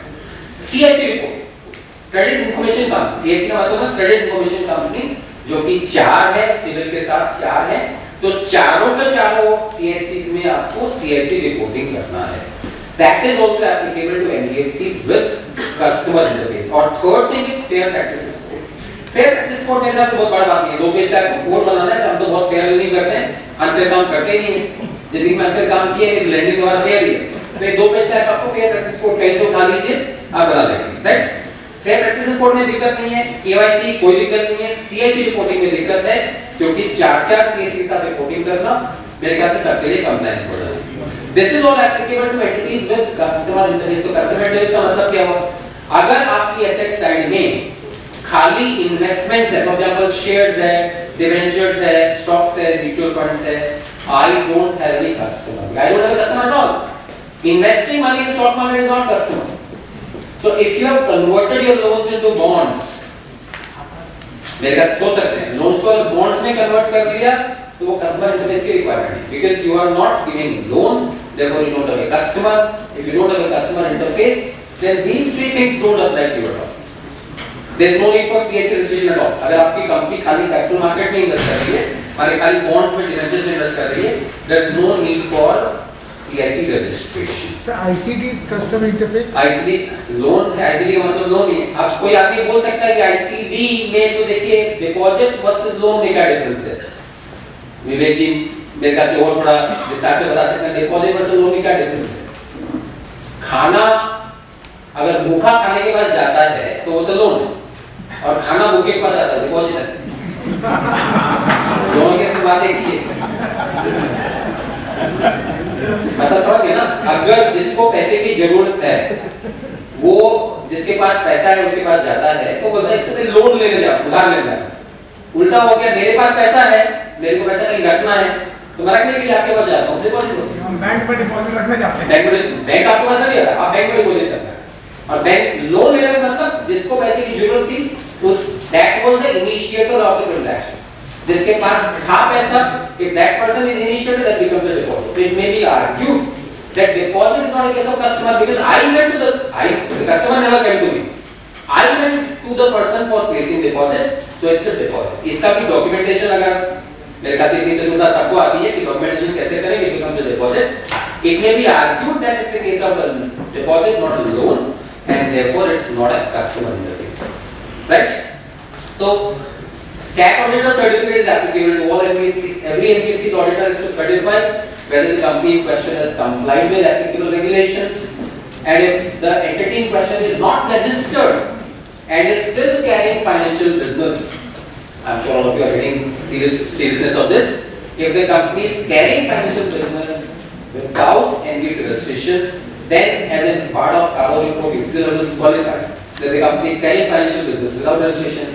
If by the way the company is not covered by CARO, then as per non-clerk, they are also non-compliance of laws,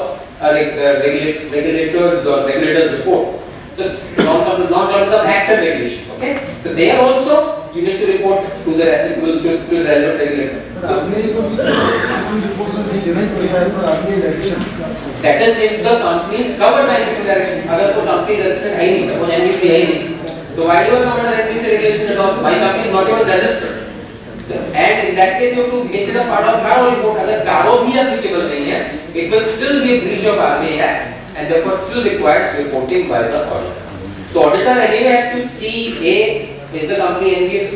Does it have NBFC registration? If the company is an NBFC, is it complying with all applicable regulations? So that must also be a part of the auditor's report. Very important, any change of control of an NBFC, छोटी हो, बड़ी हो, कितनी बड़ी हो, change of control also requires RBI's approval. Prior change of control.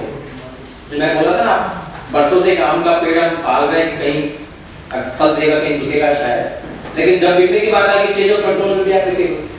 Change of control का easy है मिलना. चेंज ऑफ कंट्रोल मिलना उतना ही दुष्कर है, उतना ही मुश्किल है जितना नया काम मिलना. आज के दिन नया कंपनी बनाना और चेंज ऑफ कंट्रोल दोनों का प्रोसेस लगभग सेम, वो same fit and proper person, same rigour, same checking of RBI is done. इनके चेंज ऑफ कंट्रोल में डबल हो जाता है, एग्जिस्टिंग कंपनी को भी देखते हैं, एग्जिस्टिंग कंपनी ने पीछे कोई भी रेगुलेटरी ऑब्जर्वेशन है कि नहीं वो भी देखते हैं, एग्जिस्टिंग कंपनी बिजनेस कर रहा है कि नहीं, एग्जिस्टिंग कंपनी ने कोई ब्रीच किया है कि नहीं वो भी देखता है। तो चेंज ऑफ कंट्रोल मेरे ख्याल से even tougher than forming a new company. So change of control actually means what? Again, very stringent definition by the RBI. Change in shareholding to the extent of 26% of. बहुत सारे CA बंधु समझते हैं 26% से 26% per annum, एक साल उन्होंने 15 किया, दूसरा 18 किया, और तो कोई दिक्कत ही नहीं था। ये 26% पर एनम नहीं, 26% since the last approval of RBI. That would mean last आपने जो status of shareholding RBI को दिया था, उससे 26% से ऊपर चेंज हुआ है, that is change of control and therefore will require approval of the RBI. अब कुछ लोग बोलते हैं एक काम करें, ऊपर वाले एंटिटी चेंज कर दें, my NBFC is held by another company, हमारी NBFC चेंज नहीं करते, ऊपर वाली कंपनी कर लेते हैं, जैसे LLP होल्डिंग शेयर्स पर जाते हैं, LLP में पार्टनर चेंज कर लेते हैं, NBFC का शेयर होल्डर सेम रहा लेकिन ऊपर वाली कंपनी में चेंज करते हैं। तो once again change of control definition is borrowed from SAST, SEBI वाला जो टेकओवर रेगुलेशन वहां से लिया है, और वहां change of control means direct और इनडायरेक्ट चेंज ऑफ कंट्रोल। तो indirect change of control is also captured in definition. यहां तक तो ठीक है। तीसरी बात देखिए which is even more important, change of management, इसका डेफिनेशन क्या है? If more than 30% of the directors change, that's equal to change of management. अब हमारी कंपनी में कितने डायरेक्टर होते हैं? दो में से एक आदमी गया, चेंज ऑफ मैनेजमेंट होगी। अब खुद रखा एक आदमी मर गया सपोज, तो आरबी के साथ चेंज ऑफ मैनेजमेंट हो गया। आरबी ये नहीं कहता कि मेरे से बिना पूछे कैसे मारा, आरबी पूछा है कि आपने जो मरने वाले के बदले से बुलाए वो मेरे से पूछे ना कैसे लाए। तो that also requires change of control. Change of control में मेरे ख्याल से अगर there is no management change, may be replacement of director हो रहा है, same set of shareholders are let's say represented by the new director also, I am guessing RBI will not create much of fuss, much of hassle. But अगर change of shareholding हो रहा है, private equity आ रहा है, बाहर का investor आ रहा है, बॉम्बे का कोई शेयरहोल्डर आ रहा है, definitely RBI will expect prior approval. Prior approval के बिना चेंज ऑफ कंट्रोल कर दिया है, RBI will definitely not be happy. Within the family अगर चेंजेस होते हैं, विद द फैमिली देखिए इनका जो है आप एक्सप्लेन कर सकते हैं, विद इन फैमिली हुआ है, सेम ग्रुप में हुआ है, सेम फैमिली है, same set of shareholder, you can explain. I would still suggest notify case, जैसे फॉर एग्जांपल एक रिसेंट हमारा केस हुआ कि एक एचईओ का डिसोल्यूशन हो गया, एचईओ का नाम से शेयर थे, एचईओ डिसॉल्व हुआ तो शेयर्स वेंट टू द को-पार्टनर्स। अब कोई बोले ये चेंज ऑफ कंट्रोल है क्या? चेंज ऑफ कंट्रोल टेक्निकली है, लेकिन we notified to RBI saying इस सर्कमस्टेंस में चेंज ऑफ कंट्रोल होगा, just keep it on the record. अगर कंपनी बहुत ज्यादा बड़ी है तो बड़ी नहीं है मेरे ख्याल से बहुत ज्यादा दिक्कत नहीं है। नेक्स्ट है liquidity risk management is not applicable to small company, therefore they also we don't need to bother. Legal entity identifier, अगर आपका borrower any borrower has a borrowing of 5 crores and above, then LEI, legal entity identification is required. So any borrower with 5 crores and above, LEI आपको लेना पड़ेगा। Legal entity identifier is now getting more and more applicable to a whole lot of things. That is to be taken by the borrower and that is to be ensured by the NBFC. So these are broadly the requirements applicable to base their entities. विवेक जी अगर आप इजाजत दें तो चर्चा करें। Sir एक question आप sir प्रश्न पूछने का कारो आप बोले कि एप्लीकेबल होगा या नहीं होगा? कारो तो एनबीएफसी में एप्लीकेबल है और एनबीएफसी नहीं, ऐसा नहीं। Vivek ji that's your turn. Is it not based on the level of activity? Yes. All small company NBFC नहीं है क्या? NBFC is a financial institution. नहीं, I think small company cannot include NBFC. All NBFCs by definition are not small companies. There's a view which is there. Yes, it may not be, and I don't think that may be correct. But I don't know. I'll let you decide this. If I'm assuming that NBFC is not covered by cargo, even then, if the NBFC is carrying business as a financial company without registration, you will still have to report it to the RBI. So reporting to RBI becomes, so CA पे तो burden है ही है। अगर आपका client financial business कर रहा है without registration, तो आपको reporting करना है। So can you please elaborate what is base layer? When you come under base layer, you say what base layer? 1000 crores के नीचे। I am guessing there is no one in the room is concerned with companies with more than 1000 crores of assets. Other people here 1000 crores के ऊपर वाले। 1000 crores के ऊपर वाला asset base है तो इट्स मिडिल लेयर। सुनिए जी आपके भी क्या कहते हैं बेस लेयर वाले होंगे कि मिडिल लेयर वाले अगर है तो उनका requirements are far more lot of things then that case I will 3 hours. Middle layer वाले बात करेंगे कि कम से कम 3 घंटा चाहिए मेरा आपका पेशेंस। और मिडिल लेयर वाला 1000 crores का मतलब क्या है? ग्रुप ऑफ एनबीएफसीज अगर है तो we aggregate the assets and then look at the total value of assets. Total aggregate value of assets of group of NBFCs, if it adds to 1000 crores or more, in that case it's a middle layer entity. I'm sure Vivek ji deals with a lot of middle layer entities too.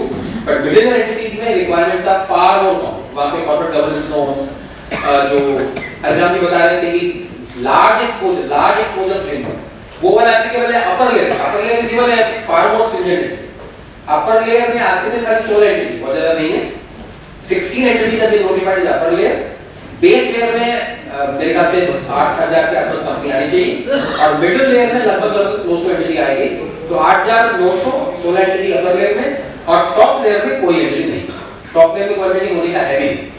Idea of top layer is essentially आगे identify किया कि इतना परेशान कर रहा है मेरे को इसमें टॉप लेयर में जाके हमको मॉनिटर करें। तो टॉप लेयर में हिसाब से कोई एंटिटी नहीं है कभी भी। ग्रुप की एंटिटी मींस एक कॉमन डायरेक्टर्स नहीं ना। ग्रुप का डेफिनेशन आपको आर्मी डायरेक्शन से लेना पड़ेगा। companies forming companies part of this companies being part of the same group. इसका definition you take from it's not companies and definition. Neither is it related party as per company.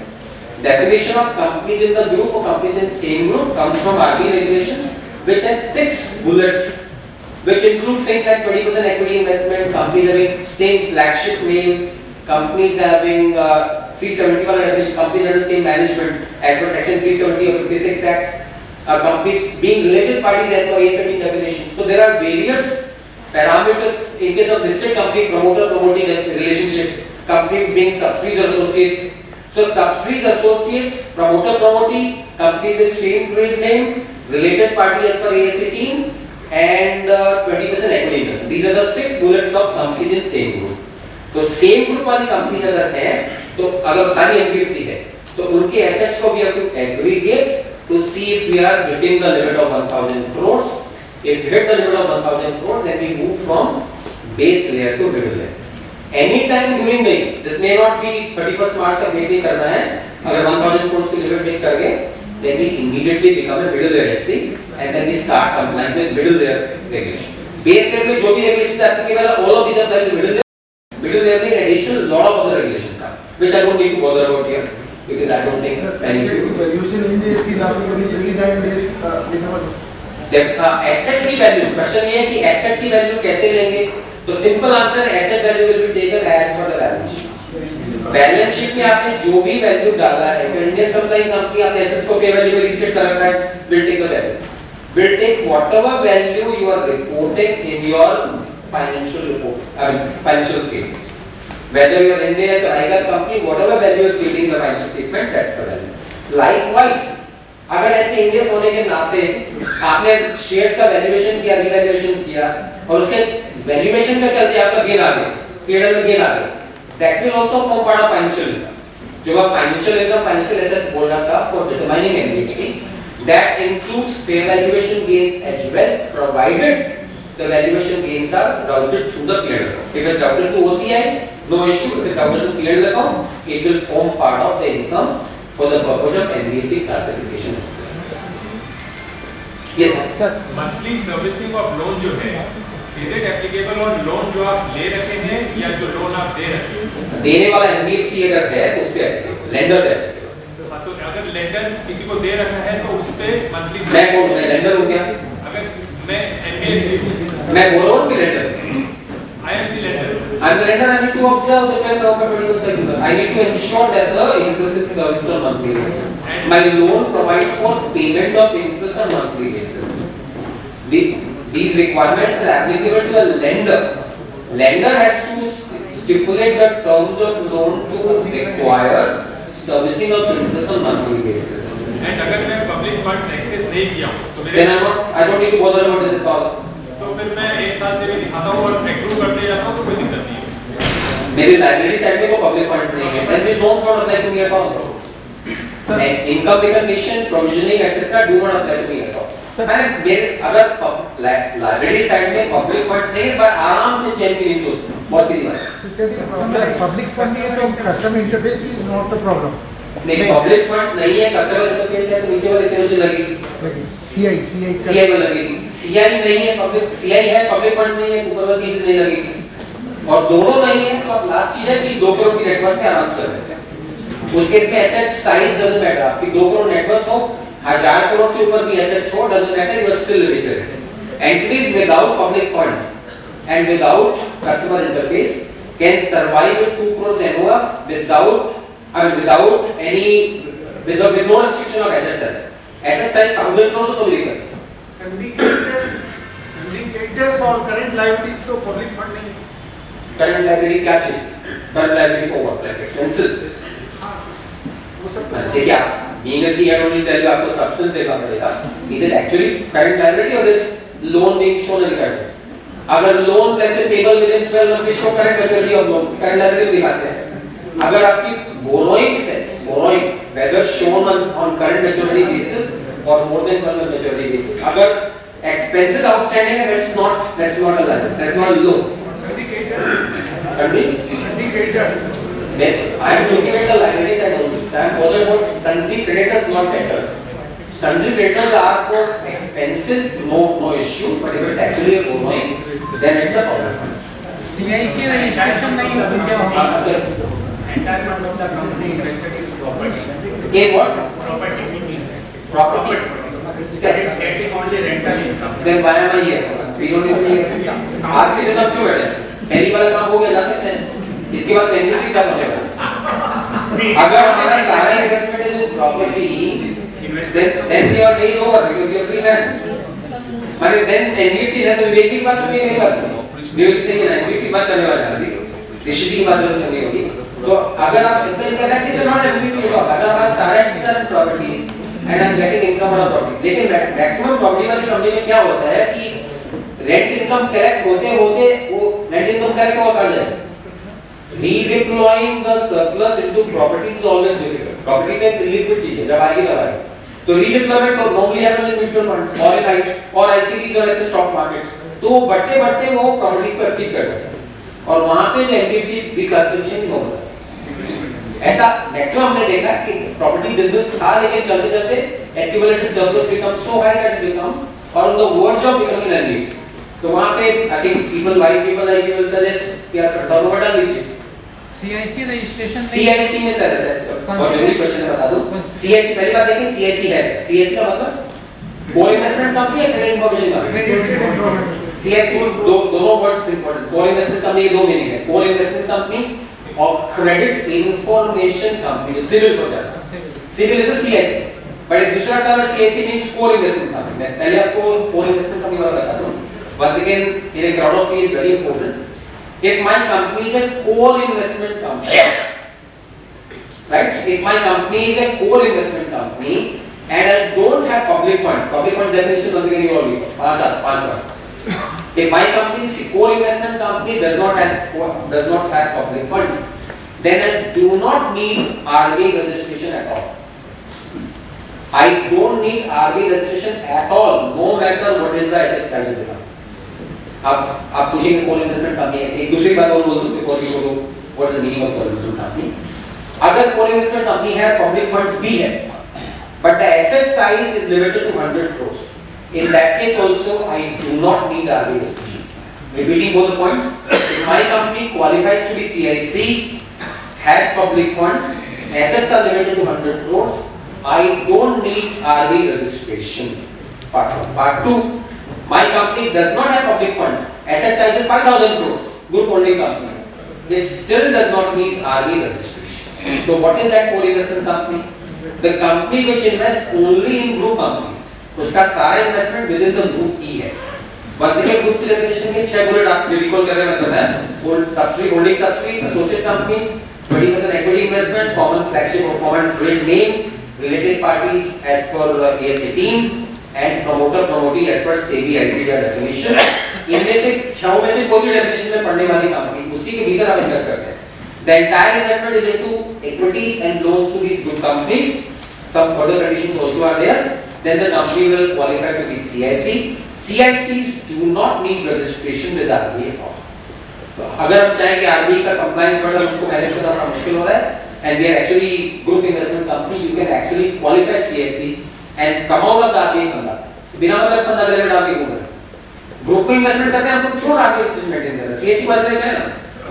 Certificate of registration surrender करिए, बोले sir CIC हो गया, I want registration now. I have to satisfy condition. 90% of the assets should be within group. Of that 90, 60 should be within group equities only. थोड़ा inflexible conditions है, but अगर satisfy करते हैं, then I don't need registration with RBI at all. This is one part. Other meaning of CIC is credit information companies. जो transmitting civil इस तरह की companies है, उनमें 4 CICs हैं. Technically, you need registration with all the 4, and you need to intimate your loans given to the CICs. वो उसका filing आपको मंथली करना पड़ेगा. Investment includes loan also in the company. I said 90% of the assets of the company must be within the group. Of the 90, 60 must be within group equities. मतलब suppose आपके 100 करोड़ की assets हैं, तो 60 करोड़ तो होना चाहिए ग्रुप की इक्विटीज में, और बाकी 30 करोड़ आपके लिए फ्लेक्सिबल, आप लोन दे तो लोन दे, डिपॉजिट दे डिपॉजिट दे, और कुछ और करें, इन्वेस्टमेंट इक्विटी में करें इक्विटी में करें. तो 30% की छूट है, 60% इज बाउंड की ग्रुप इक्विटी नहीं होना चाहिए, और रिमेनिंग जो 10 है उसमें स्टॉक मार्केट पे नहीं कर सकते. वो रिमेनिंग 10 भी should be self use assets only. माने basically CIC should not be carrying any other business. In that case, it will not require registration with RBI. I think I've taken a lot of time. CIC का consequence क्या registration नहीं कराए? Breach of regulations. किसी भी breach of regulation का तो consequence क्या है? RBI अगर देखेगा तो आपको परेशान करेगा. अभी ऑडिटर आपको परेशान करेगा. 10% can be given loan to others. नहीं. Within the business of CIC is restricted to 100% intra-group business only. It cannot go outside the group at all. 10% में भी मतलब कोई बोलेगा कि स्टॉक मार्केट कर लूं, पेंटिंग खरीद लूं, कुछ भी. 10% सेल्फ यूज एसेट्स के लिए, आपका घर का कंप्यूटर, आपका घर का ऑफिस, फर्नीचर और उसके लिए. फिक्स्ड डिपॉजिट इन्वेस्टमेंट वो कैश FD क्या कैश एंड कैश इक्विवेलेंट, वो ऐसा थोड़ी, वो तो मेरा surplus cash. No issue sir. Group company sir 100 crore की एसेट अगर पकड़े तो 60 crore has to be in group equities. बाकी 30 के लिए आपके पास लिबर्टी, यू आर फ्री. आप जैसा करना चाहें ग्रुप में ही रहेगा, लेकिन आप लोन दे तो लोन, ICD तो ICD, और इक्विटी होल्ड करें. सर 50% इनकम कंपटीशन के लिए दैट इज प्रॉफिट, अपने profit of sale of investment count करें या सेल ऑफ इन्वेस्टमेंट? बात बोलिए. For 50% of income computation, shall we include profit of sale of investment? आपने टर्नओवर क्या डाला है? सेल ऑफ शेयर डाला है कि खाली गेन डाला है? Investment gain only gain. Gain डालना ठीक है. आपका पीएम में जो आपको ट्रीटमेंट, आपका टॉप लाइन में आपने जो दिखाया है, बहुत सारे लोग टॉप लाइन में टर्नओवर दिखाते हैं, मतलब सेल ऑफ शेयर. अगर आप इन्वेंटरी होल्ड कर रहे हैं, technically should entire turnover should be reported. Vivek ji can talk further. Netting of purchase and sale is permissible only in case of, I mean, या तो आपका समझिए नॉन डिलीवरी ट्रेडर नेटिंग कर सकते हैं. सपोज आपने स्टॉक समझिए commodities में ट्रेड किया, परचेज किया, आपका सेल कर दिया, खाली नेट का आपका ट्रांजैक्शन हुआ, नॉन डिलीवरी ट्रेड हुआ, you can report the net gain. But in case of investment, in case of investments, particularly in case where you are treating the investment as stock and trade, ideally the entire turnover should be reported to you. If it's capitalized, I guess you can probably report the gain. Alright, thank you very much. Thanks all of you, and thank you for being here.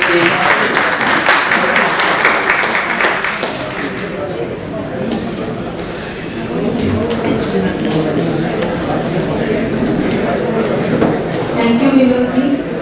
Now I would like to call Mr. Vivek Nirvya to share his views. I request KRJ to give offer moment to Kodhari ji.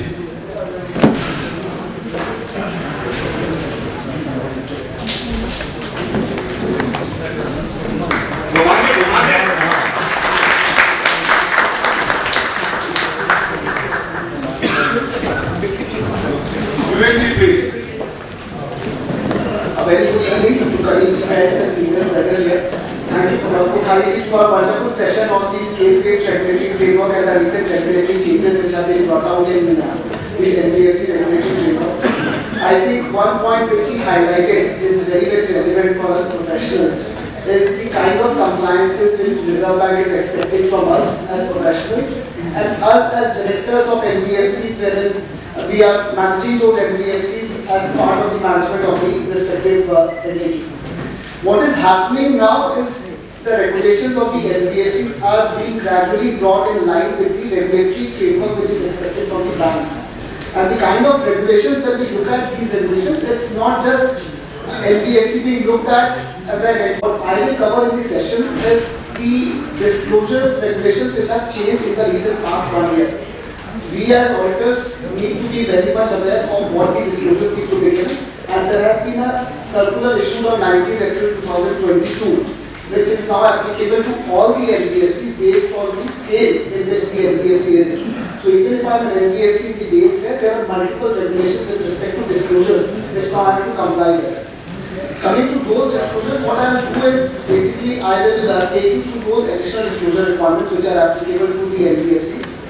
I will look at impact of assessment of Ind AS on NBFCs if we have time. And Ind AS is only applicable if I have a net worth of 250 crores or above, or if I am a listed NBFC. If Ind AS is applicable on my NBFC, then there is additional disclosures which become relevant, and how we transition from the Indian GAAP to Ind AS is something we need to look at. We look at the recent penalties which have been levied on NBFCs and the cancellations of the COR which has been done by RBI in the recent past. We look at reasons why the cancellations are happening, and considering the statistics which Haruram had given, the number of cancellations in Calcutta is quite significant. We look at relevant tax provisions, which is a very small part of our presentation. We look at certain provisions which are applicable only to NBFCs. Coming to additional disclosure requirements, we are all aware as to the scale-based regulatory framework which are applicable from this financial year. So we are aware of the base layer which is talking about total assets of less than 1,000 crore, middle layer which is total assets of more than 1,000 crore, and then we have NBFCs in the upper layer which are only limited to 16 in number presently. So what the disclosure requirements are presently is these disclosure requirements which is brought out by the circular dated 19th April 2022 is applicable for all is divided into three parts. One is disclosures applicable to all the NBFCs irrespective of the layer which they are in, whether it's base, middle or upper layer. So all that's section 1 which is applicable for all the NBFCs. Section 2 which is disclosures applicable only to middle layer companies, and section 3 disclosures which are applicable to upper layer companies. Now these disclosures which are there as part of these regulations are the additional disclosure requirements in addition to what the prudential disclosures state. So for example, there are disclosures with respect to restructured loans which will continue to be applicable. There are disclosures which are provided in non-deposit taking systematically important NBFC regulations which continue to remain applicable. Non-deposit, non-systematically important master direction, those disclosures continue to be applicable. In addition to those disclosures, these disclosures have been additionally brought in by the Reserve Bank. So wherever these disclosures are provided, we need to provide comparative information also. So we need to be very careful as to providing these disclosures for the previous year, which is 31st March 2022 as well.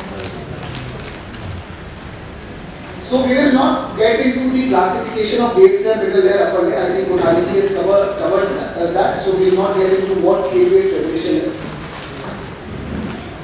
One important point which is relevant here is the definition of exposure. So exposure is basically includes the amount of loans and advances, investments made, guarantees and letters of credit provided and other financial instruments held. So any kind of exposure would be covered within the meaning of what exposure when we look at disclosures in the books of accounts. So exposure would be loans, advances, investments and even guarantees. We often miss out on corporate guarantees given by NBFCs on behalf of certain loan companies. So that guarantee will also be covered within the purview of exposure. So whenever we make disclosures in the NBFC's notes on accounts, we need to be careful about guarantees given by the NBFCs concerned. So looking at the first section, this section 1 is applicable to all NBFCs. So even if I am an NBFC in the base layer, I would have to provide this disclosure. So we need to be very mindful of all the disclosures which are given.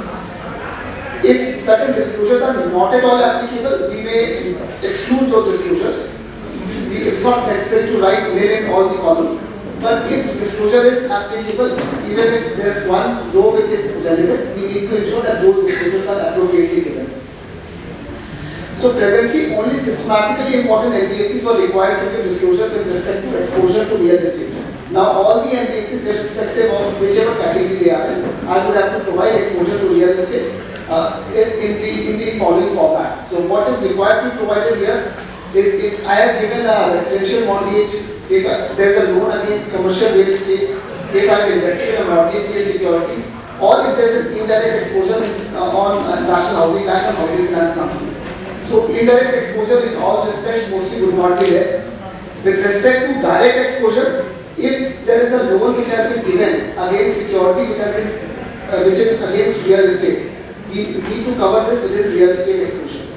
So this is only when I have given a loan against security of real assets. So this will only be applicable in that scenario.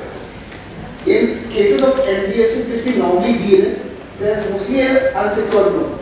It's not a secured loan against real estate. So in all likelihood, this would be nil in most of the base layer companies. So if it's nil across all categories of the NBFC concerned, we may ignore this disclosure for the purpose of disclosure as part of the notes on accounts. Coming to the next disclosure is with respect to exposure to capital market. Again, this was earlier applicable to systematically important companies only. Now it will be applicable for all the NBFCs irrespective of the layer which I am in.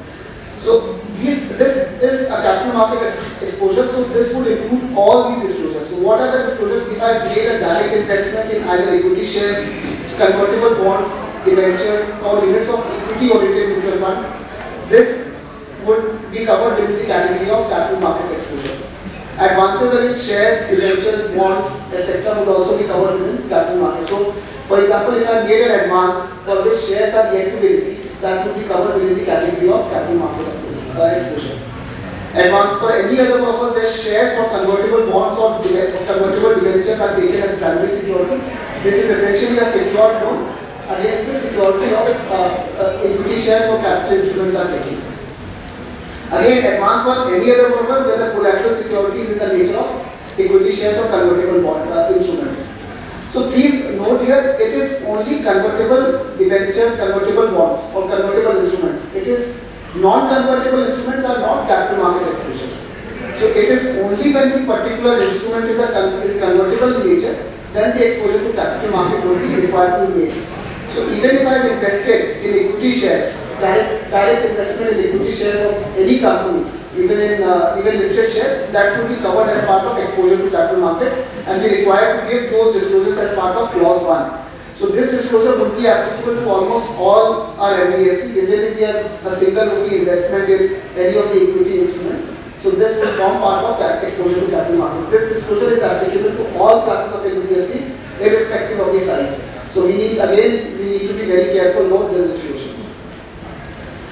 Coming forward to this, again, secured and unsecured advances to stockbrokers, guarantees issued on behalf of stockbrokers, loans sanctioned to corporates against shares, security of shares, bonds, bridge loans to companies against expected equity flows. So if there is a bridge loan against expected equity flow of the company, wherein if I have given a bridge loan, my repayment of the bridge loan is dependent on how much equity upside is made by the company. We look at various entities where non-convertible debentures are invested. So we make loans to real estate where the interest is linked with the profits which the real estate entity makes. So those loans also be covered within the category of bridge loans to companies against expected equity flows. Exposures to AIF, category 1, 2 or 3 would also be covered within the category of capital market exposure. So all these entities, all these exposures would now form part of the disclosure of as part of your notes to accounts when you are making the financials. The next category is with respect to sectoral exposure. So again, this was only applicable to systematically important NBFCs. Now this disclosure is applicable across all classes. So NBFCs are now required to provide details of total exposure on and off balance sheet loan, gross NPA and percentage of gross NPA to total exposure in the below mentioned sectors.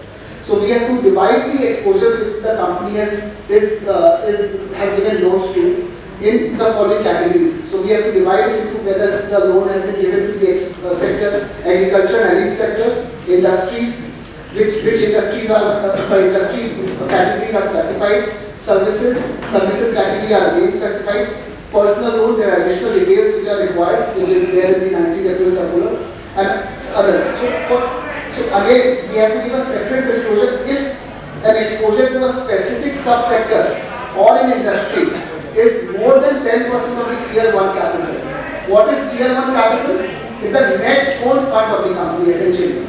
So if the total exposure to any of the subsector or industry is more than 10% of the net owned fund of the NBFC concerned, that separate disclosure is also required to be made. So we need to be very careful as to the computation of the net owned fund and also the exposure to each industry or subsector.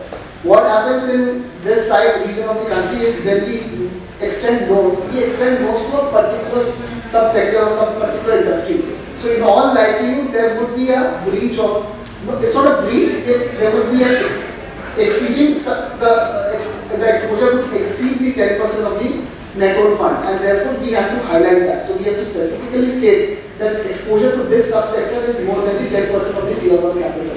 So this disclosure is also very relevant and very important. We should not miss. Required to name the lender. No, there is no requirement of naming the entity concerned. So if you look at this disclosure, we were required to give this disclosures when we used to do branch audit, when the things were not automated, manually जब था तो ये सब disclosure देना पड़ता था. And RBI इसके basis पे statistics बनाता था कि कौन सी industry में किस entity का banking industry का क्या exposure है. But that वो तो सारा कैसे भरा जाता है DLPS में वो अपने को पता है ना. Sir, loan given to broker is also captured market. Loan given to broker. Yes. Loan. Yes. So that would be coming directly within the category of. That is not loan given to broker. Secured and unsecured loan advances to stock brokers. Advances given margin to broker on behalf of margin or not. No, margins could not come. Margin, if it's a loan to broker, it will come. So DNBS में है details, those are there in the but वो proper match होना चाहिए. Intra-group exposure, this is again an additional requirement. This is also the Kothari highlighted on the 6 bullet points of the which companies group में आएगा. So अपने को ये देने का दरकार है कि intra-group exposures क्या है. So we will have to provide disclosures as to total amount of intra-group exposures, total amount of top 20 intra-group exposures, and the percentage of intra-group exposures to the total exposure of NBFCs on borrowers or customers. So this again is on-this requirement because now we have to identify which are the companies falling within the group. Based on that, what is the total amount of intra-group exposure? What is the total amount of top 20 intra-group exposure and the percentage of those intra-group exposure to the total exposure of the NBFC. So आज अगर अपने NBFC का audit कर रहे हैं तो सबसे पहला काम अपने को ये आइडेंटिफाई करना होगा कि अपने एक्सपोजर देखें हर एक चीज सेक्टर का, अपने रिव्यू करें कि क्या रिटर्न्स फाइल किया उन्होंने 4 क्वार्टर का, उसमें एक्सपोजर को इंडस्ट्री वाइज क्लासिफाई करें, उसमें ये आइडेंटिफाई करें कि उस एक्सपोजर में कौन सा इंट्रा ग्रुप है कौन सा इंट्रा ग्रुप नहीं है, whether the interest is being charged at monthly intervals, that is very relevant now. All those aspects need to be looked at when we are auditing an NBFC. It is just not an NBFC कि हम लोग 20th September में हमने finalize किए financials and 30th September में sign off करके. Please look at the policies also. Even the minutes that you even the minutes which are there is to be looked at by an auditor. We somehow miss out on that. There are certain board approved policies which an NBFC need to adopt, and those need to be ensured that they are taken on record. Every NBFC is required to have a board meeting within the first month. That is required. So we need to be careful of those resolutions that every board meeting needs to have. Investment in unquoted shares भी capital market exposure है. हाँ sir, आएगा shares तो हाँ even convertible, optionally convertible debentures, optionally convertible preference shares will also form part of capital market exposure. So first month में board meeting जरूरी है. हाँ generally sir relevant है. मतलब ऐसा नहीं है कि penalties है उसके लिए, but it is better that for example within the first month a board meeting where that is एक resolution है कि will not be accepting public deposits. That is a requirement. Unlisted share is not capital market. No, unlisted shares are sir. Equity shares, any form of equity shares would be a capital market exposure. Unlisted bond. Unlisted bond अगर है non-convertible in nature तो नहीं. Unlisted convertible bonds है, then it is. Again, next is with respect to honest foreign currency exposure. So even NBFCs are required to disclose currency risk when it comes to in companies in the base layer also. So there could be scenarios where an NBFC enters into currency swaps or currency trading on stock exchanges. So even those are foreign currency exposure from the perspective of an NBFC. So if as an NBFC based layer, I am trading in currency pairs, USD INR pair for example or GBP INR pair, those would be currency exposures and have to be appropriately disclosed as part of the foreign currency exposure. Normally other than those items, I think most of the NBFCs which are there would not have foreign currency exposures. Coming to the sixth point is with respect to disclosure of complaints received from customers. So earlier this was only applicable to systematically important. Now the focus of RBI has been on customer interface significantly increased because of the digital lending apps coming in the last 5 or 6 years. So there has been an increase in the number of complaints which are received by NBFCs also, particularly those NBFCs which are engaged in digital lending. So considering this, what RBI now requires for companies even at the base layer is to disclose the number of complaints which are received by the respective NBFC. So we have to give a tabulation of the complaints, which is what is the opening number of complaints, what is the complaints received, what is how many of the complaints have been addressed, and what is the closing number of complaints. Also, we have to specify the category of complaints which have been received from the customer. So what are the top 5 rounds of complaints, whether it could be usurious interest rate, customer harassment for example, or proper servicing of non-updation of repayments which are there, which have been given, non-receipt of loan agreement. Every NBFC, whenever you have a loan agreement, giving of a loan, please ensure that you have a loan agreement in place. That is also now required as per the regulations which are there. So ensure that the right documentation is maintained by the NBFC concerned for any exposure that will occur. So the top 5 rounds of complaints are also required to be disclosed, and number of awards which have not been implemented. So for example, if an ombudsman, has issued an award or issued a penalty that this much of the amount has to be paid to the customer, and if that has not been implemented within the required timeline, it is also required to be disclosed as part of this notes on accounts. So these were the 6 points which are applicable to all the NBFCs irrespective of whatever layer I am, whether it's in base layer, middle layer or upper layer. So these are the disclosures which should be applicable to all the NBFCs. Nil figure should not be reported, na? Here nil figure.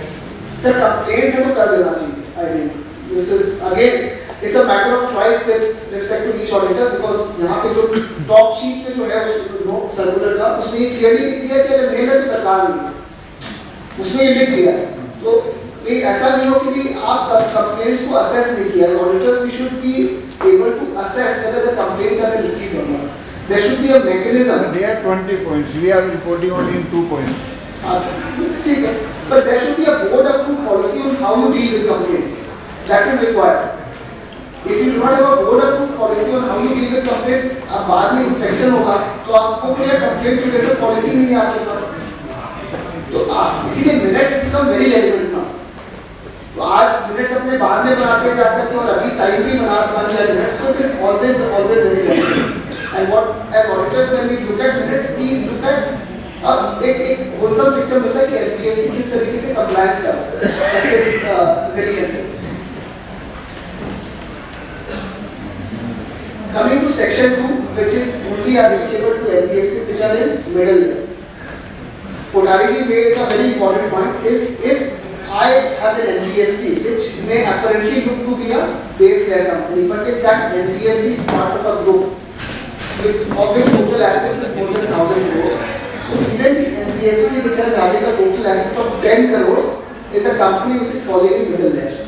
So if I am a company in middle layer, I have to comply with all the disclosures of middle layer irrespective of my size. So this becomes, and therefore section 2 would be applicable to even that NBFC, which is otherwise if it was not part of the group would be a base layer NBFC. So corporate governance disclosures are now applicable to middle layer NBFCs. So corporate governance report, even a non-listed NBFC is required now to give a corporate governance report and to have full disclosure in accordance with SEBI LODR regulations. So whatever a listed company is required to give as part of its corporate governance report, again an NBFC which is falling in middle layer will be required to give a corporate governance report as well. So this again is very relevant, as since the SEBI LODR regulations are referred to, we as chartered accountants or company secretary is also required to certify whether the corporate governance requirements are met here. So all the disclosures with respect to composition of the board, any changes in board of directors during the current and previous year, any resignation by the independent directors, any relationship amongst the directors, interstate committees which are there on the board, what are the general meetings which have been held during the year, what are the special resolutions passed, any non-compliance with the requirements of the Companies Act which were observed during the year, any penalties, strictures which have been imposed by RBI on the NBFC concerned. So all these disclosures will form part of the corporate governance report. The challenge comes in wherein if I have an NBFC which is required to follow NBS, which is because of one NBFC being a listed entity for that matter, what happens is any subsidiaries of that entity also are required to follow NBS. And if there is an NBFC again there, the challenge comes in, they are required to do a fair valuation of all the investments. And the fair valuation of investments, since the investments are held since long, the fair valuation is quite high. If the fair value of those investments exceed 1,000 crores for the entire group, the balance sheet size, all the companies in that group, NBFC companies, will fall within the category of middle layer. Because for the classification of an NBFC for it being a base layer, middle layer, top layer, upper layer, we do not look at NBFC, the asset base in terms of the cost base. We look at asset base as per the balance sheet. So if the asset base as per balance sheet is more than 1,000 crore for the entire group as a whole, all the NBFCs falling within that group will be required to follow the middle layer compliances. So in middle layer compliances, the requirement of independent directors etc. will come in, and you actually need to file a lot many returns with the RBI on a regular basis compared to an NBFC which is only in base layer. Any breach of a loan covenant which affects your liquidity will also be required to be disclosed as part of middle layer disclosures. Any divergence in asset classification and provisioning. So if due to an RBI inspection, an RBI identified that there was a divergence in asset classification or provisioning requirements, if that exceeds the materiality threshold of 5% of the profit before tax, we are also required to give disclosures with respect to what was the divergence observed by RBI on its inspection. Coming to section 3, disclosures which are applicable to NBFCs in upper layer only. So what is required here is, as per the framework which is issued by RBI, these NBFCs are required to be mandatorily listed within 3 years of identification as an upper layer. So all those 16 companies which have been identified by RBI as being in the upper layer are required to get into listing within a period of 3 years. This is the whole objective of putting in NBFCs in the upper layer. So why were these regulations brought out? Basically, RBI feels that these NBFCs which have been put in the upper layer are so systematically important, and therefore this should go into listing to ensure that the promoter stake of the NBFC in that upper layer should come down. So that with that objective in mind, they have asked the respective NBFCs in the upper layer to get into listing within a period of 3 years. There are certain other disclosures. What I have tried to do here is there are certain disclosures which are applicable as part of systematically important NBFCs, which are systematically important. The definition still continues as entities which are having 500 crores and above. But what RBI has internally decided is that NBFCs which are in middle layer will be treated as systematically important, and NBFCs which are less than 1,000 crores will be treated as not systematically important. I think a circular to that effect will be coming on very soon to ensure that the systematically important directions and the scale-based regulatory framework are in alignment. So these disclosures will be applicable only to systematically important NBFCs. Those disclosures include disclosures with respect to capital risk adequacy ratio, CRAR, Tier 1 and Tier 2. Details of investments along with provisions with respect to investments. Details of derivatives, forward rate agreements, interest rate swaps entered into. Movement of provisions, contingencies, details of provisions which have been debited to P&L account. Concentrations of deposits, advances and exposures. Movement of NPAs, concentration of NPAs in respect of the top 4 borrowers, high quality liquid assets and liquidity coverage ratio to ascertain the liquidity position of the NBFC concerned, the ALM asset liability management maturity pattern of the assets and liabilities, single borrower limit, group borrower limit exceeded by the applicable NBFCs, total unsecured advances, penalties imposed by RBI, ratings assigned by credit rating agencies.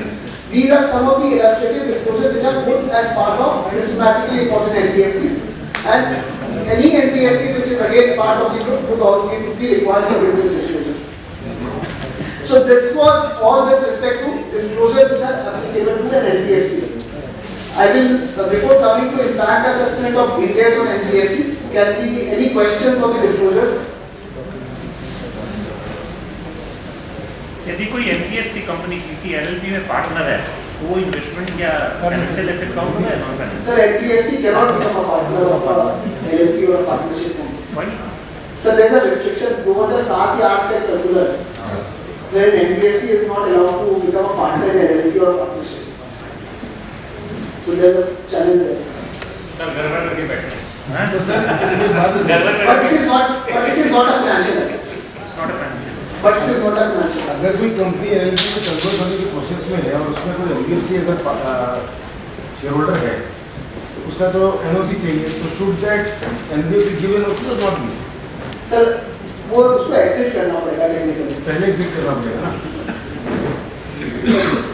मतलब exit ना करे और मतलब एक दिन के लिए बनता है तो एग्जिट कर जाए तो आगे may not take a standard view, मतलब एलएलपी बनने के बाद में एग्जिट कर लेगा, बट एग्जिट करना जरूरी है, मतलब इट कैनॉट पार्टनरशिप फॉर्म से अगर इंटरेस्ट आएगा तो फाइनेंशियल एसेट काउंट नहीं होगा। Intraday transaction and future options financial activity है या ट्रेडिंग? सिक्योरिटीज अगर डेफिनेशन में फॉल करता है तो it is a financial asset. अगर सिक्योरिटी की डेफिनेशन में फॉल करता है तो सिक्योरिटीज एससीआरए का सिक्योरिटी की डेफिनेशन में फॉल करता है तो it is a financial asset. But ये ट्रीटेड एज बिजनेस इनकम? नहीं, वो तो किस पे? Income tax. इनकम टैक्स ना, वो तो इनकम टैक्स में interest income of an NBFC is also business income.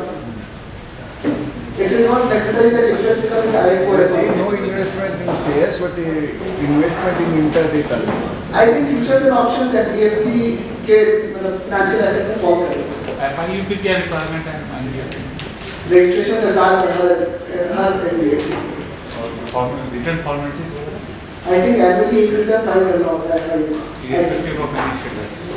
हाँ, if there is a nil status CI तो sorry with CI है तभी भी करना पड़ेगा। नहीं, कस्टमर इंटरफेस है तो शायद नहीं, मतलब FIU I am not sure, I'll just have to check that, but FIU I think is required for any NBFC in my view। Sir NOF जो 2 करोड़ को 5 या 10 नहीं करना है उसके लिए क्या क्राइटेरिया होना चाहिए? नहीं, वो पुरानी चीज कस्टमर इंटरफेस अगर नहीं है no problem and public funds नहीं देन द बोथ दोनों नहीं होना चाहिए। हां, दोनों नहीं होना चाहिए। Only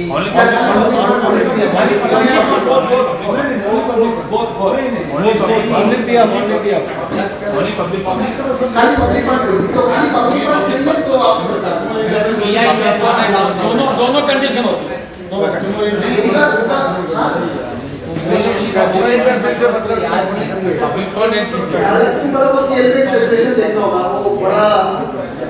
पढ़ने वो जब तक रेपुटेशन सामने नहीं हो तब तक बहुत डिफिकल्ट है। चार सीआईसी का रजिस्टर मस्ट चारों सीआईसी का सर रजिस्ट्रेशन इसका रिफॉर्मेशन क्या है? सर रिफॉर्मेशन ये कि जब भी आप चेंज या कंट्रोल और चेंज मैनेजमेंट के लिए जाएगा तब तक आपको अप्रूवल नहीं देगा जब तक चालू करना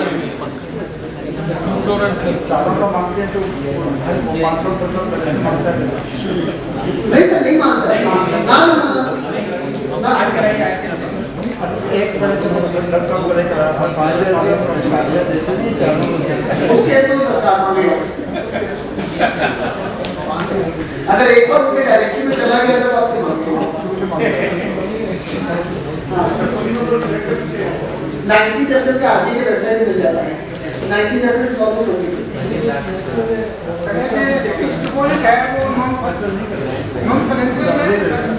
फिक्स डिपॉजिट नॉन फाइनेंशियल है सर। इंटरेस्ट पे नॉन फाइनेंशियल और interest non financial, but what we do is उसको कंसीडर नहीं करते डिनोमिनेटर में, उसको डिनोमिनेटर में भी नहीं कंसीडर करते। मतलब when we count the total assets, तो टोटल एसेट से भी उसको लेस कर देते हैं और फाइनेंशियल एसेट से भी लेस कर देते हैं। Fix asset to Bajaj Finance, fix asset SC limited, fix deposits, हां बजाज फाइनेंस, सुंदर फाइनेंस, देखो तो सर इंटर कॉर्पोरेट डिपॉजिट हो गया, वो एक अलग बात है, वो एक अलग बात है। सर बैंक्स पहले जो लोन दिया हुआ था बैड डेट चार्ज कर दिया, अभी वो रिकवर होगा तो वो फाइनेंशियल इनकम है non financial, sorry recovery of bad date.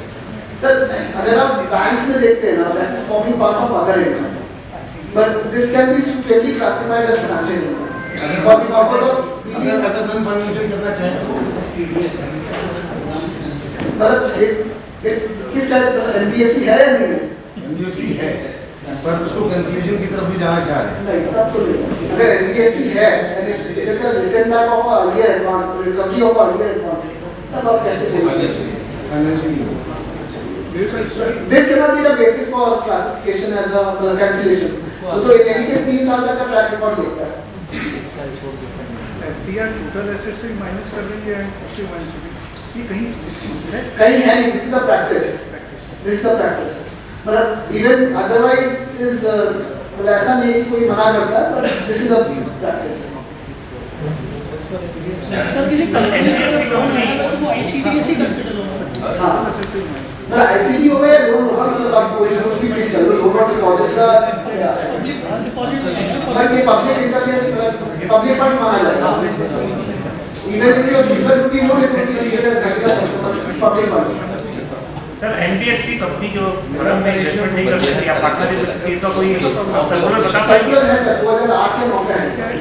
है 2000 बहुत पहले से, हां बहुत पहले 2007 से मतलब एक तो 2002 का सर्कुलर है, फिर वो 2007 का वन सर्कुलर, फिर एलएलपी का जब आया था तब भी एक रिविजन आया था 17-18 में, और even Asia crore become partner हां अब एलएलपी। हालांकि जब कंपनी कन्वर्ट होता है एलएलपी में, they are not taking that serious as a view, but when you are directly investing in an LLP, they are taking a very serious view of that. If a company is getting converted into an LLP and if you are continuing with your investment, then they are not taking a very serious view. They are saying कि आप अपना business plan बताओ कि आप उसको divest कैसे करोगे. It may not be possible for you to divest immediately. So you give your business plan कि आप कब divest करोगे, 3 साल में 4 साल में करोगे. You can say that. But अगर if it's a direct investment in an LLP without any conversion happening, they take a very serious view of that and they may actually initiate supervisory cancellation on account of that as well. Loan के सब COR registration cancel हो जाता है और इसके बाद चल रहा है, उसके अंदर चल रहा है, लोन चल रहा है, अभी पैसा नहीं आ रहा है, so that continues over a period of time it will. Sir, you cannot give any fresh loan. हाँ, that is. बाकी मतलब in fact बीच में ये भी बात चल रहा था कि they will move binding of proceedings against the company. They will even put in clauses of blocking of them to MCA because आपका supervisory grounds में cancellation हुआ है. So those are thought processes which are there which have not yet been implemented. But they are not looking at supervisory cancellation very favorably. If it's a cancellation on account of not meeting the NOIF criteria for that matter, if अगर आप change in control management का approval नहीं लिए, आप proper compliances नहीं कर रहे हैं, so there is going to be a lot of oversight on those NBFCs which are not complying.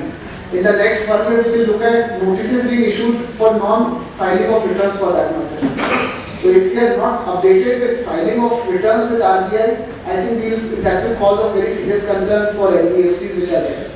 Please ensure that all the PNBS returns are updated. In fact, RBI is now very proactive on responding to the emails. मतलब हम लोग का एक NBFC का return नहीं file हुआ था 2 साल से, तो when we wrote to them 2 or 3 times, they are responding very well and they are even calling up to ensure that your return has been filed or not. पहले वो लोग क्या होता था कि मेल जाता था कोई रिकॉर्ड ही नहीं आ रहा था, अभी लास्ट 3 तीन-चार महीने में they are very active, and this indicates that they are very serious on looking at compliances of an NBFC. तो पार्टनरशिप फॉर्म और एलएलपी में एज अ लोन तो दे सकता है, but not as a loan दे सकते हो, but you cannot invest in the capital of the partnership firm that is akin to doing business.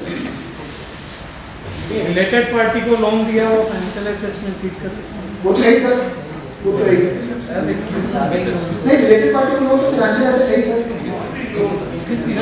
वो loan sir financial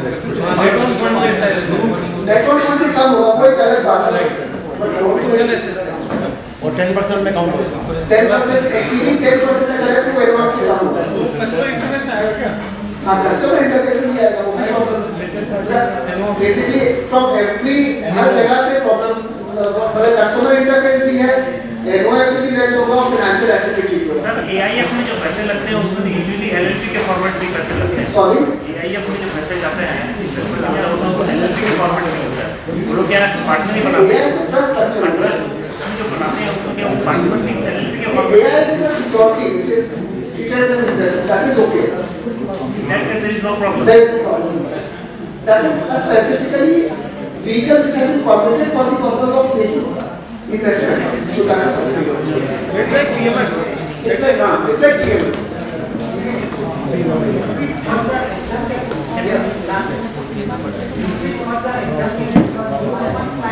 Sorry? Mutual funds are part of financial assets.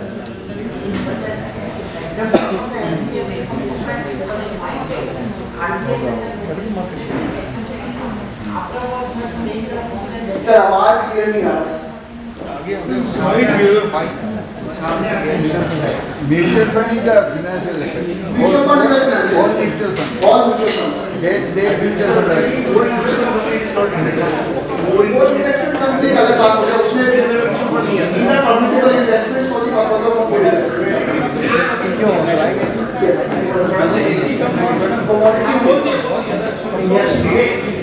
AC তো বন্ধ করে দিয়েছে, নটায় বন্ধ করে দিয়েছে।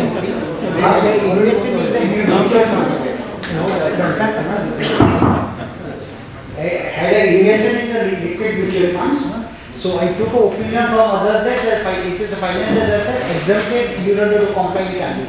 But then we got a SOCOS from RBI that are you interested in continuing? Sorry, are you interested in continuing as an NBFC? They said no, we don't want to do, and then here even I have been signed for 1 month, whatever everything. Get reply, we haven't got anything from RBI. It's more than 7 years. Because they had sent to the all. And investment in liquid mutual fund is also a financial asset.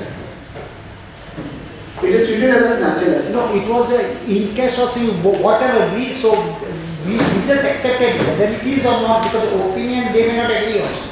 Right. So we said that we don't want to go there. I had to talk with the MD, every day. We replied to RBI that we are not willing to continue with that, we will not do this. It's more than 6-7 years, nothing has come. I think this उनके case में क्या हुआ ना, liquid fund is a temporary fund, not a permanent nature of fund. तो RBI is going to reply, उन्होंने submit किया तो application नहीं हो गया। No, but then answer something, whether they authority will not give you the revert answer. अच्छा, खाली वो ओपिनियन देश के वो कंफर्म करना चाहता है, तो जवाब तो नहीं वो तो आगे बोलेगा कि आप लॉ कर लो, आप इन्फॉर्मेशन नहीं देंगे कभी भी। they will never say वो रेगुलेटर है, facilitator. Sir, in one big company's holding company, I was auditor. In one company's holding company, I was auditor, and there was a violation. So every of the company says, "Who cares for sir?" I said, "Everybody care or don't care." I said, "I am caring, and I resign." They said, "क्या करें?" But I have at least got a mental peace. And one NBFC audit organized by DKP or something, AGM of RBI said, we are preparing a list of the auditors who have not, because under section 45 or something of the RBI Act, if it is NBFC activities, auditor has to inform the RBI. But they say we never get from the auditors. So अभी जो compliance है ना, the compliances तो बहुत बढ़ गया है. We have to be very mindful and on the fact that we ensure that the disclosures in the notes are very proper. Because इस साल से क्या है कि financials will actually be reviewed by RBI to look at whether the NBFCs are in order. They will look at whether the directors are fit and proper. But in fact, एक supervisory cancellation अगर हो गया आपका, तो that director will never be able to become a director in any of the other NBFCs. So that is a huge challenge when it comes to NBFC regulations. So what we'll do is we'll just look at the reasons for cancellation in the recent past, and then come to India's So what had happened was in one of the entities, Mahindra and Mahindra, there was an inspection which was made with the reference to financials as of 31st March 19 and 20. So what RBI observed that Mahindra and Mahindra had not complied with the RBI directions on fair practices, which was with respect to disclosure of the annualized rate of interest and the changes in loans and terms and conditions to the borrowers. So what is required as part of fair practice code, which we put as part of code resolutions that we apply for a change in control management, is that we have to disclose what is the annualized rate of interest and the change in terms and conditions of the loan as part of any loan agreement. So please ensure that all those documents are in place whenever there is a possible inspection or scrutiny by RBI. In fact, there is a thought process to inspect NBFCs which are in base there once in 3 years or once in 4 years. So that inspections will also be starting off. So we need to be careful and mindful of these documentation which should be in place. So the penalty which was imposed by RBI in this case was 6.77 crores, which is quite significant because I was just not disclosing the annualized rate of interest, and whenever the terms and conditions were changing, the change in terms and conditions were not communicated to the borrower concerned. So there were complaints which were received by RBI ombudsman on account of these two reasons. Another company which was whose license was cancelled was on account of not meeting the net worth requirement. So RBI required that NBFC concerned to increase the net worth, but it was not compliant with the RBI directions, and accordingly 14 lakh penalty was imposed with respect to that entity. With another entity, Crazy Bee Services, this entity was engaged in digital lending, and there was penalty which was imposed. There was penalty which was imposed on account of harassment or intimidation to customers. So RBI is now looking at customer interface also very significantly, and therefore the RBI actually went ahead and levied a penalty of 42 lakhs on that particular entity concerned. Again, non-compliance with KYC requirements. There was a monetary penalty of 1 crore 67 lakh imposed for non-compliance with KYC directions. Again, there were multiple cancellations which happened with respect to multiple NBFCs on account of their name being lent to digital lending apps. So what happened? These entities, what they did was they were using the services of a digital lending app to lend out to various borrowers, to various small borrowers. So what they did was the entire credit appraisal process was outsourced. So what RBI says now is you cannot outsource the core activity. If you are an NBFC, if you are engaged in lending, the credit appraisal should be done by you. You cannot outsource the credit appraisal to a digital lending app and say that whatever is the risk is your risk. I am supposed to return only a percentage of the loan which has been given to the borrower concerned. So there was a concept of first loss given default. So if there is a loss which has been incurred on account of default of the borrower, that would be made good by the digital lending app, and I would earn a confirmed rate of return of 24% or 30% of the loan of the amount which has been given to the borrower concerned. So all those companies where the credit appraisal process was outsourced and the collection process was outsourced, RBI said that there is a violation of the fair practices code, and therefore this was against the principle of RBI. And therefore, if you look at the recent circular in November 2022, I think they have come out with a circular to say that core services cannot be outsourced at all. You cannot have a scenario wherein you say that collections will be outsourced, the lending will be outsourced. What are you doing as an NBFC then? You as an NBFC are required to ensure that the appraisal and the collection is something which you are responsible for. You have to take that risk and you cannot outsource those applications. So in all the digital lending apps, there was a Chinese investment. So, you know, the basic reason for initiating inspections in these companies was those digital lending apps were owned by Chinese companies, and there were a number of suicide cases which were observed in certain states because of the high lending rate of interest of going up to even 100% per annum given by these digital lending apps. Coming to income tax, I think there is just one provision which is there, which is very relevant, is with respect to a provision now is now permitted to be allowed in case of an NBFC also, which is not exceeding 5% of the total income. So if I have created a provision for bad debts, I am entitled to a deduction of 5% of the total income, subject to provision being debited to P&L account. This is allowed as a reduction in the NBFC concern. Also in 43B, if I am making a payment of any interest on loans or borrowing from a deposit taking, from a non-deposit taking, from a systematically important non-deposit taking, non-banking financial company, then even that interest payable will be allowed only on payment basis. So please ensure that even a middle layer company which is having a total asset base of 10 crores is now a middle layer company because it is part of the group having total asset base of 1000 crores and above. That entity, if I am making a payment of interest, if I am not making a payment of interest to that NBFC concern, I will not be allowed a reduction of that interest until I make a payment of that interest. So this is something which we need to be careful as tax auditors when we sign off any company's financials. So this is with respect to income tax and the cancellations which are there. Any interest or impact of interest on NBFCs or any questions, specific questions on impact of interest on NBFCs, or we can actually close the session, or we can have any questions on any other topic.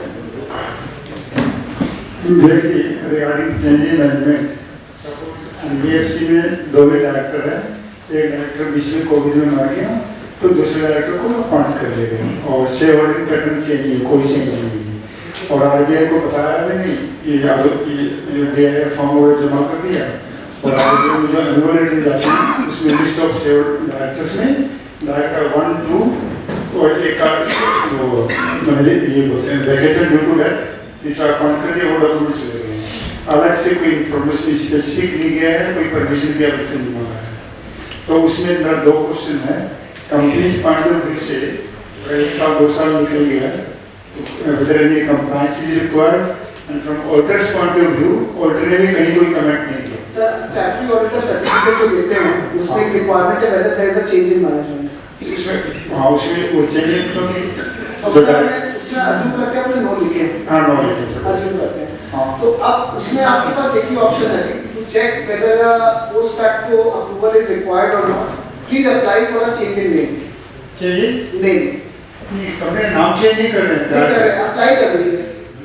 ये खाली ये RBI को ये बोलते हैं कि उसका death हो गया था, वो ऑर्डर चेंज कर दिया था सर, एक बार प्रायर अप्रूवल कर लीजिए अगर आपका अपडेटेड ऑलरेडी हो चुका है। अपडेटेड हर साल डायरेक्टर लिस्ट भेजते हैं, तो जिस साल का डेथ हुआ ना उसमें से कोई ऑप्शन 2 डाल करके हमने 3 का नाम दिया, स्टेटस कंटिन्यू हां vacation due to death.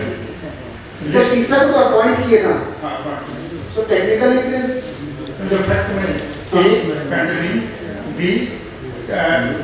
vacation due to that, C due to appointment।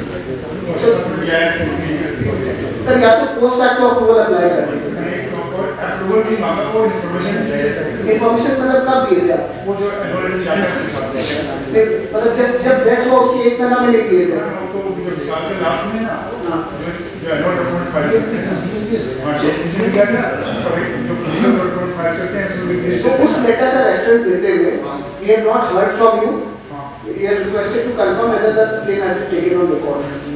अब रिगार्डिंग शेयर होल्डिंग सेम चीज मान लीजिए भाई इसमें 2 डायरेक्टर थे, हस्बैंड तो कोविड से मर गया, दोनों की इक्विटी होल्डिंग थी, एक को नया अपॉइंट रिलेटिव को करना था, रिलेटिव को अपॉइंट कर दिया और तो हस्बैंड की शेयर होल्डिंग वाइफ में ट्रांसफर करी तो 100% तो हो नहीं सकता है, तो एक 5 या 10 से आउटसाइडर को दे दिया, तो ऑलमोस्ट 99.98% शेयर होल्डिंग जो हस्बैंड का डेथ होने से वाइफ के ट्रांसमिट हुआ, इसके बाद ट्रांसमिशन हुआ, तो इसमें तो सर कोई दिक्कत होना नहीं चाहिए, but we have to intimate post facto intimation करते हैं। एज एन ऑडिटर 2 साल हो गया कुछ नहीं कर सकते। सर आपका रिक्वायरमेंट था उस साल का, हाँ वो उस साल तो भी है नहीं, तो आप इस साल पोस्ट एक्ट का लेटर दे दीजिए और क्या। सारी कंपनी से लिखा था कि ये वर्षन में हमने आपको इंटीमेट कर दिया, इंटीमेट किए थे ना, देन का दिया। हाँ सॉरी, डॉक्यूमेंट जाते हैं ना, नहीं उसमें लेटर अलग से कोई लेटर नहीं दिया। नहीं तो पोस्ट एक्ट कर दीजिए, अप्लाई कर दीजिए। दिस इज फॉर, मतलब ऐसा हुआ था फैक्ट पैटर्न लिख कर, एक ही कंपनी में दोनों चीज हुआ था। हाँ दो अलग कंपनी में, अच्छा एक नहीं, तो इस केस में तो आपको लिख देना चाहिए शेयर होल्डिंग वाले। शेयरहोल्डिंग तो बाइक सीमेंट की शेयरहोल्डिंग है। देखिए सर एक्सपीआरएल कब से आया था? एक्सपीआरएल रिपोर्टिंग 2 साल बाद 19-20 उसमें डाल रहा है। उसमें क्या डाले हैं? उसमें ये डाला हुआ है कौन एक्टर गया कौन आया। नहीं उसमें क्या डाले हैं? उसमें नए डायरेक्टर्स डाले हुए हैं या नए शेयरहोल्डर्स, और नए शेयरहोल्डर्स डाले हैं या पुराने डाले हुए थे और फिर चेंज किए?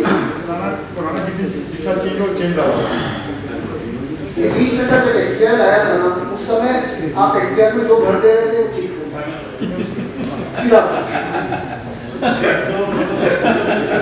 अभी जो जा रहा है ना, उसमें अभी जो जा रहा है वो ठीक जा रहा है, तो ठीक है सर। कोई क्वेश्चन नहीं आया देने की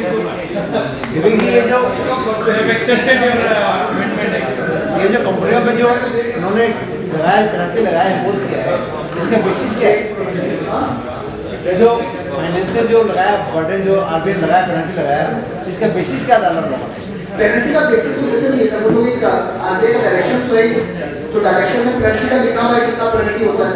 आपने देखते हैं एचडीएफसी बैंक में 1 करोड़ का पेनल्टी लगा दिया, बैंक से पेनल्टी तो लगते ही रहता है, तो basis is very difficult to justify.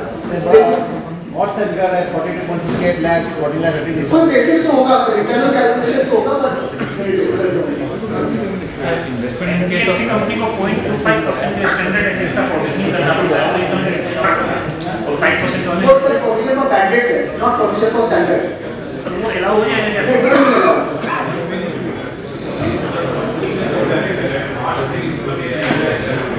कर दीजिए।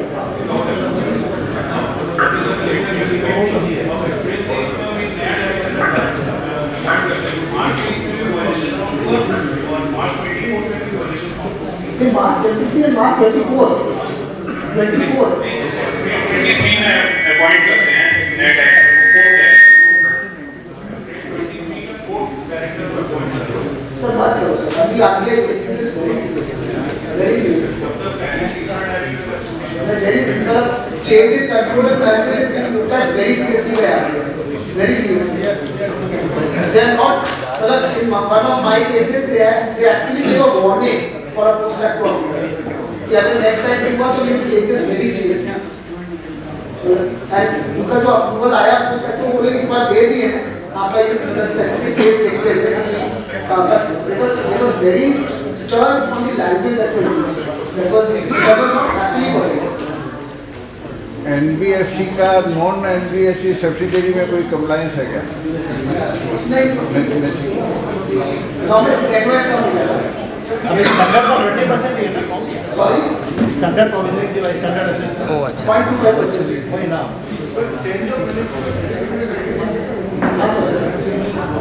So I think let us conclude the session. Thank you for a wonderful presentation.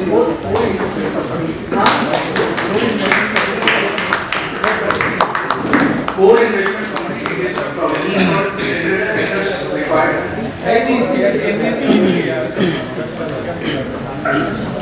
Thank you everyone. Now I request Jyoti Mandal to offer a moment to conclude.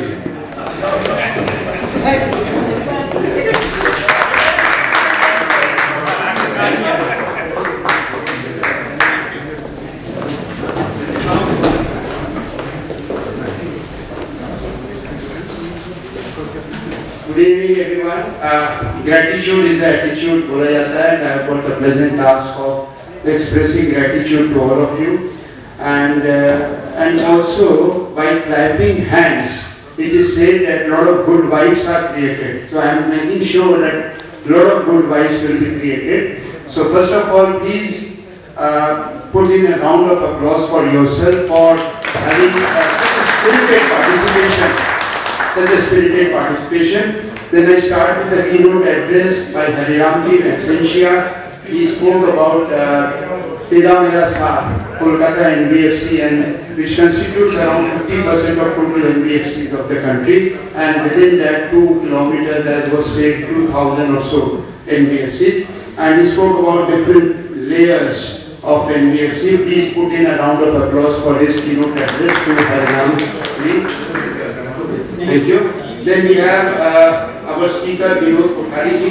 He spoke about the circular of November 21, difficulties in both maintaining as well as obtaining NBFC. He spoke about public fund, customer interface, and difference between loan and deposit.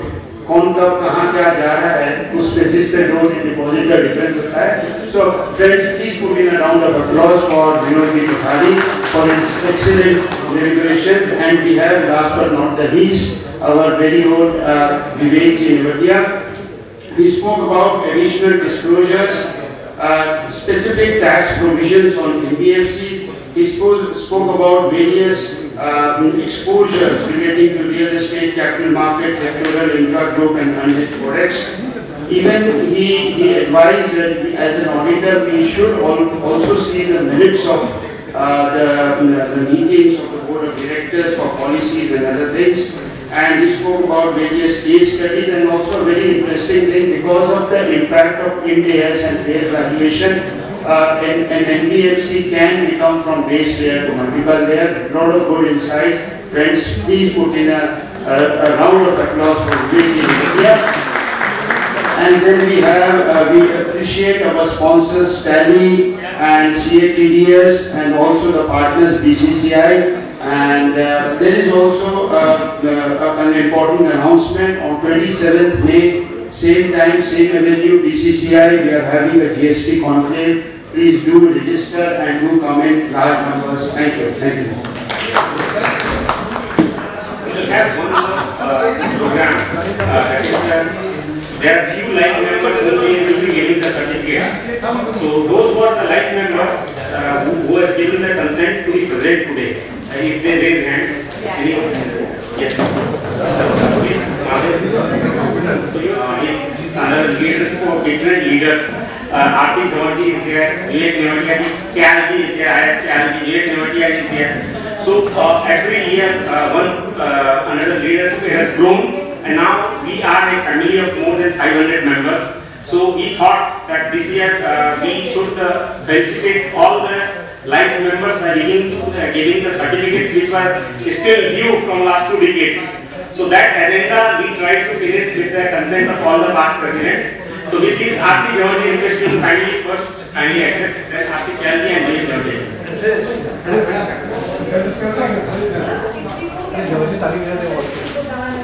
जितने भी members यहाँ present हैं सबको खूब साधुवाद देता हूँ, और जिन्होंने न्यूज की लाइव मेंबरशिप ले रही है और जिन्होंने न्यूज को आगे बढ़ाने में खूब सहायता की है, जिनका योगदान हमेशा याद रखेगा।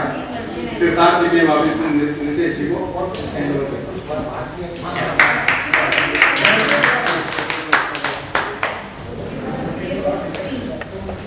व्यूज एक्शन में हम लोग जी हम फाउंडर मेंबर है। आज बड़ा खुशी हो रहा है कि हम लोगों को ये आवाज संधि या सम्मान दिया जा रहा है, तो इसके लिए बहुत बहुत धन्यवाद और व्यूज एक्शन ऐसे बढ़ते रहे कि कामना है।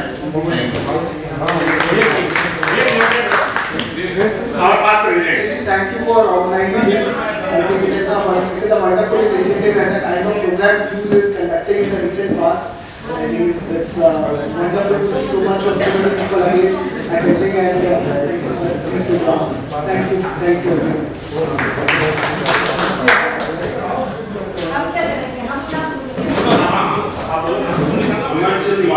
Number 6 emergency mark है जी लड़की मारे जो ले आएंगे तो इधर से यहाँ पे आप इधर आइए।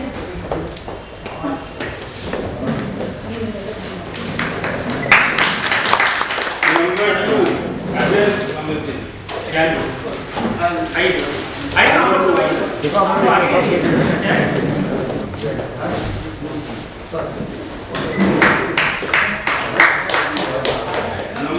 59 सुशील कुमार जैन।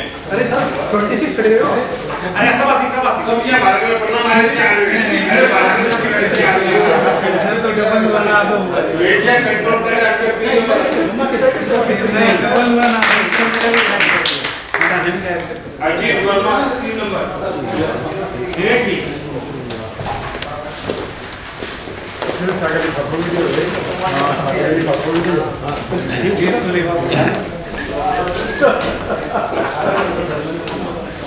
ये मेरे भी देते साथ में।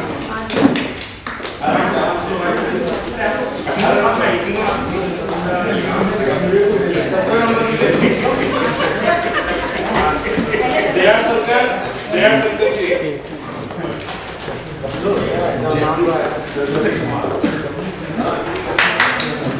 कवर ले लो। कवर बैठा दो।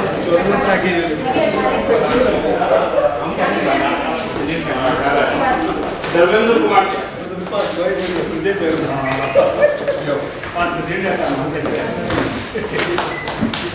दया शंकर जैन 25 नंबर।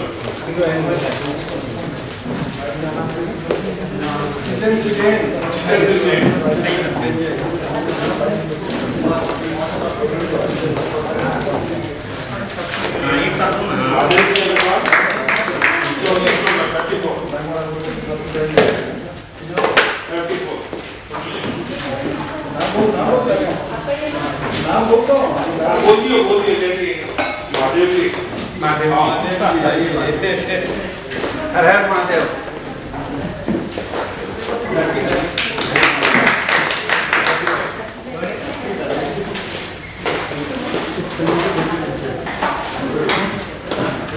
वसंत पारी 64।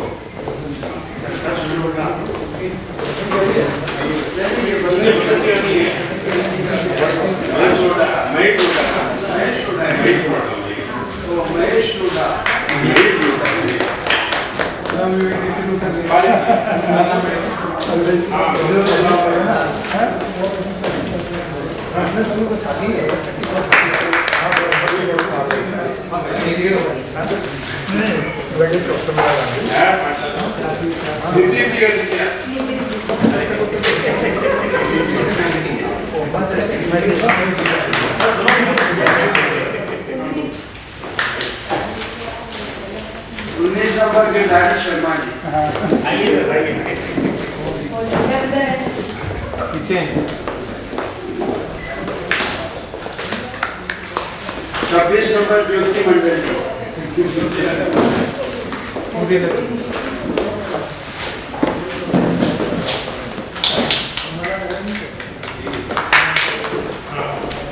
आजकल हो गया ना वो है केआर जी है ना। हाँ ये 49 हेलो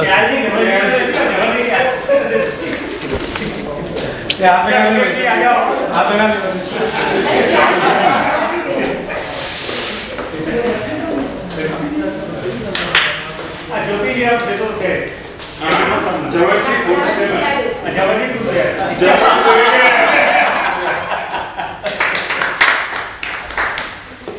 विवेक की नवटिया 70 नंबर। आइए सर। अरे वाह वाह ऊपर बन जाके विवेक के ऊपर जाओ। नहीं ये भी बात है सर। मेरे जी लो मेंटेन कर ये नहीं हो रहा है। क्यों किया गया? मेरे के लॉस हो गया। Thank you.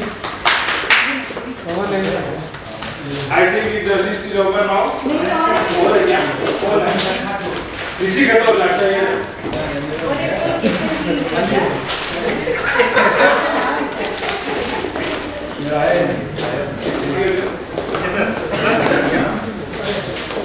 वो भी क्या कुछ नहीं काम और कोई केतन सत्रानिया नहीं। नहीं। चलो